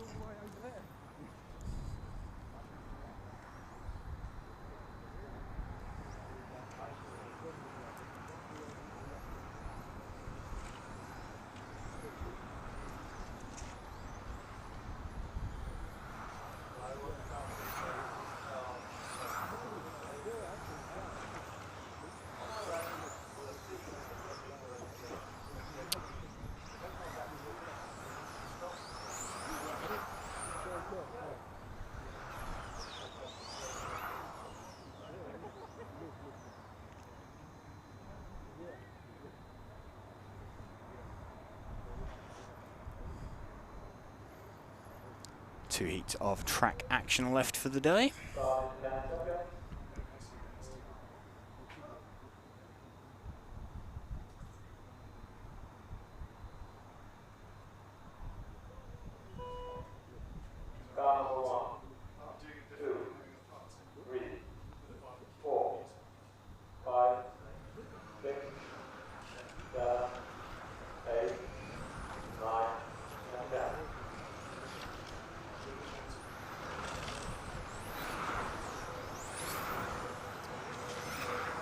Dominic Schmidt leading away at the front of this one.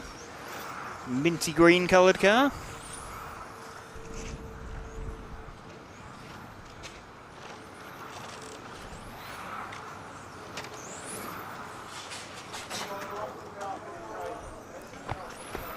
So just seen a mistake from Pecco Ivanen and rolled himself out onto the pit straight. Robin Eiserman leading this one at the moment, though, with the 10 car. Let's give it one more lap just to let everything settle down.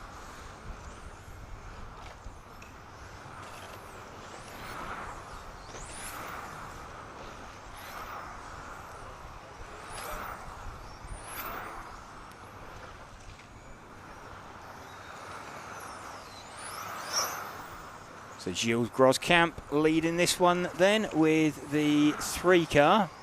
So let's move our focus back 1 car, there we go. So the all white coloured car. Gilles Groscamp, former European champion, something like 17 years ago I believe. Former world champion of course, yes, as well. It's, also had quite some success around this circuit before as well.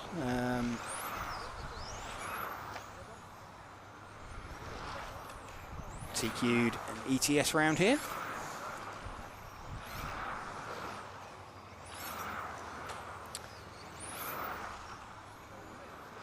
So Gilles running in 2nd position at the moment. Antoine Brunet is leading.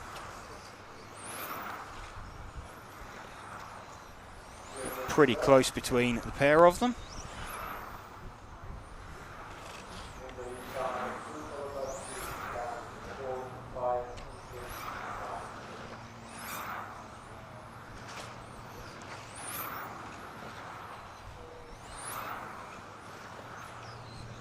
And less than 1/100th of a second between the lead 2 at the minute. We're running with the leader at the moment. Oh, in fact, the gap's gone out to a massive 9/100ths.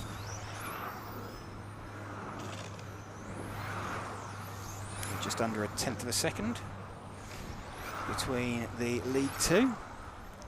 Groscamp down the back straight one more time. Still leading it. And he's got the lead gap up to 1/10.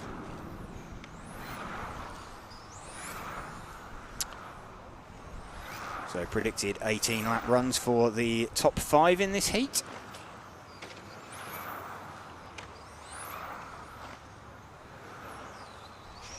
Antoine Brunet now back to the front. So ebbing and flowing between them. Antoine is the blue coloured car just off down the main straight now. So he's 1 car in front of Gilles. There we go. That is Antoine Brunet.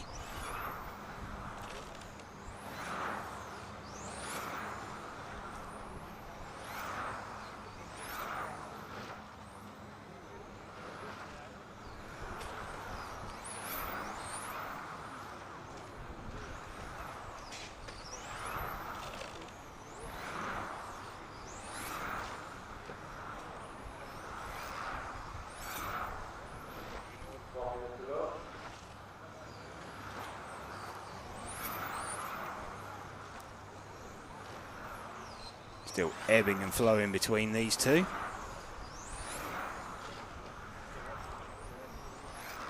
Six 1/1000ths between them on the last lap. Gilles now leading this one.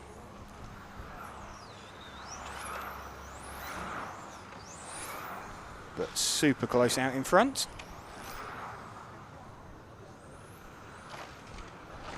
Gilles got the gap up to back quarter of a second now.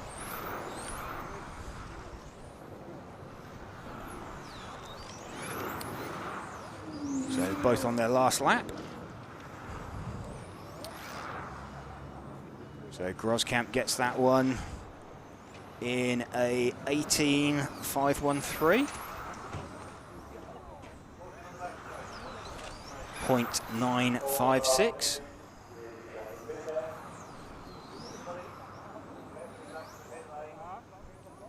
Okay, so 18.513, sorry, 18 in 513.956. That information may come in useful during the top heat, seeing where everybody's going to pop in. I think it was more relevant in spec, but We are all set for the final track action of the day. Top heat, heat number 15 of modified.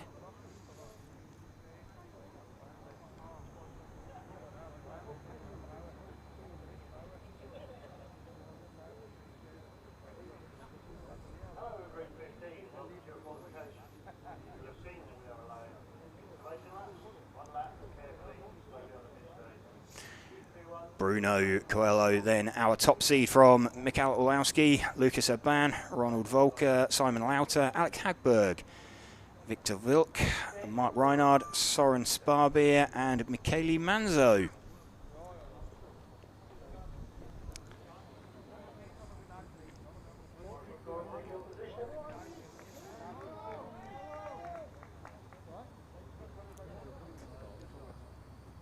Did you do an out, Matt?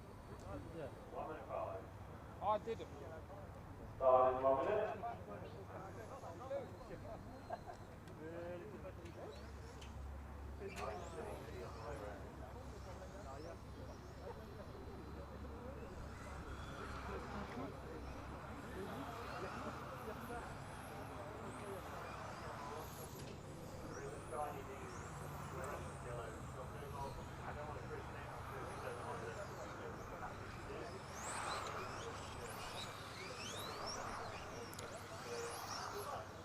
So driver's going to be looking to take the first round of qualifying. Remember, 2 from 5 to count.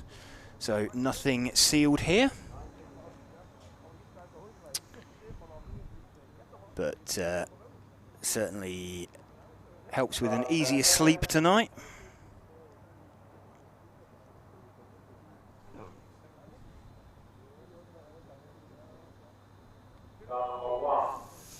Bruno leads away then from Mikael. 5, 6, 7, 8. So Bruno taking a nice wide line. He just wants to get settled into this run.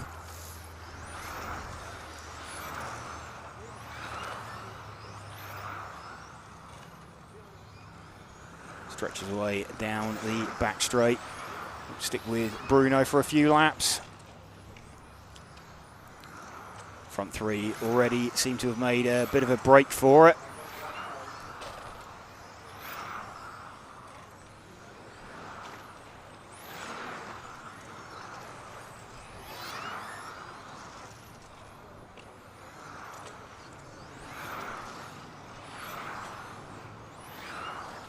It's already Bruno and Michael both currently predicting 19 lap runs, expecting that to drop away onto a 18 later on as the run goes on, but it's already looking pretty rapid out there. There is the possibility as well that this could end up being the fastest round of qualifying. So we're with Bruno at the moment, leading this one by about 4/10 from Mikael Olowski. Let's drop back one car to Mikael. There we go, that is Mikael Olowski, the blue-coloured car.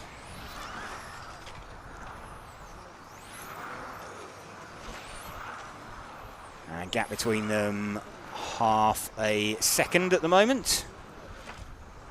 Michael already dropping off on to an 18-lap run. Bruno still currently showing a 19-lap run, but thinking that's going to fall away. Running with Michael and just seeing Bruno edge away at the minute.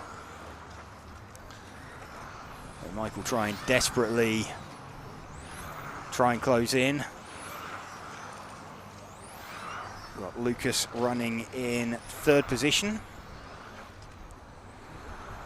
He's having a little bit of a lonely run. There is Lucas. He is 1.3 seconds off the lead and 1.2 seconds in front of Mark Reinhard behind him. So Mark's getting himself somewhere up there in the mix.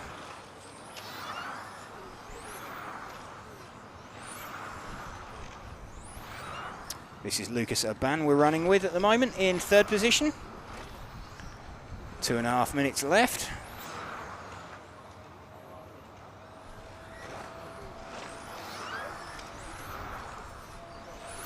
Expecting Michael to pick up the pace with about a minute to go. So we've got 2 minutes to go at the moment. He's currently only 3.5 seconds behind Bruno now. So Michael's starting to push up towards the back of Bruno. Let's move forward one car onto Michael. See if we can pick him up. He's just coming down the corkscrew now. Gap between him and Bruno now 0.3 of a second.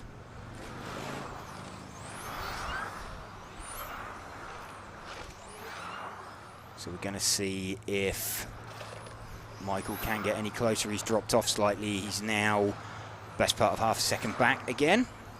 1.5 minutes to go.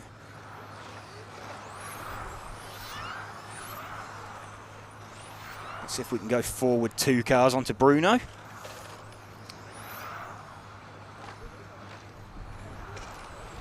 So let's see if we can manage to pick up Bruno 2 cars forward, the white coloured car. So he comes down the corkscrew, so there's no cars in between them. There's just the 1 second distance that they started apart. Bruno now has the gap at, what have we got? With just a minute to go, he's got the gap up to basically 3/4 of a second.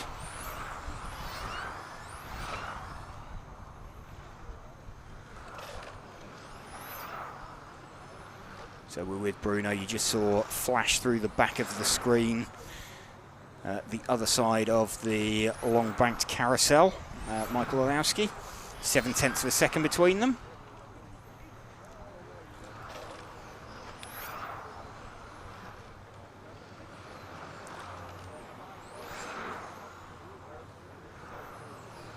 Half a second now between them, with 15 seconds to go. Lucas still somewhere in touch. He's 1.5 seconds off of these two. But was that an issue? They've stopped, their time's expired. So Bruno has taken that one right at the end. Bruno gets that one by around half a second from Lucas.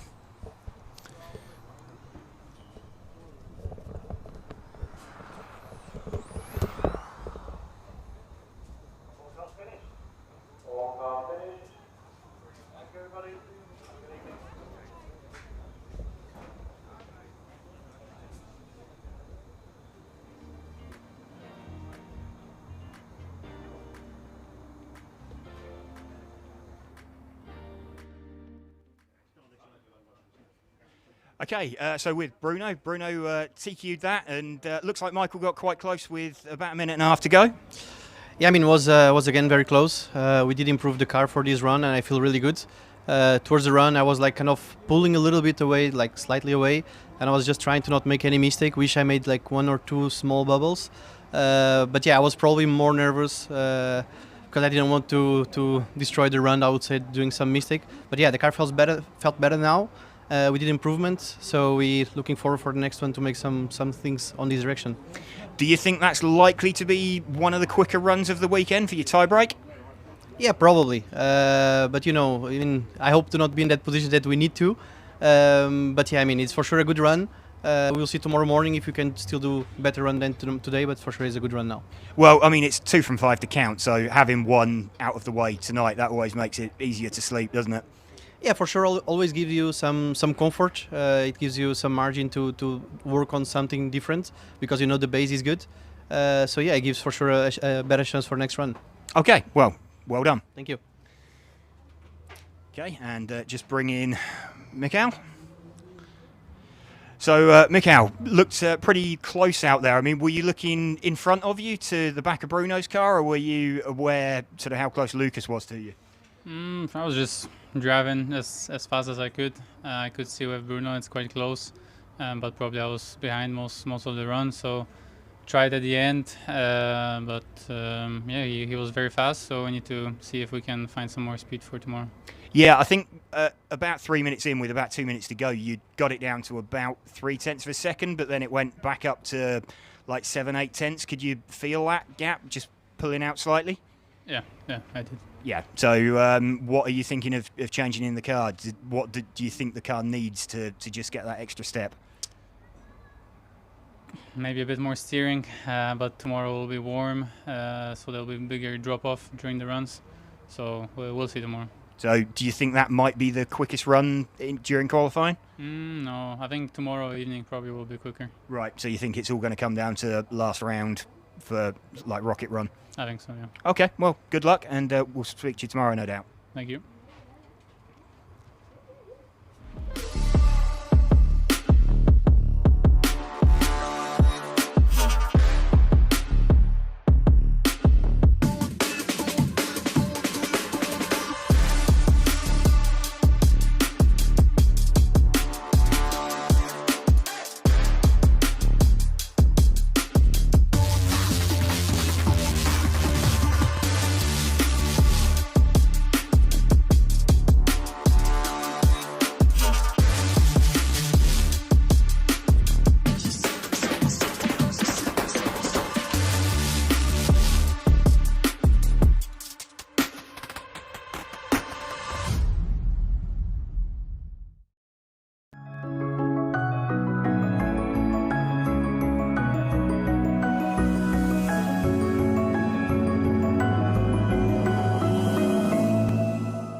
So there we go then. That's the end of the track action for today. So we've seen Stefan Schulz taking the first round of qualifying in front wheel drive.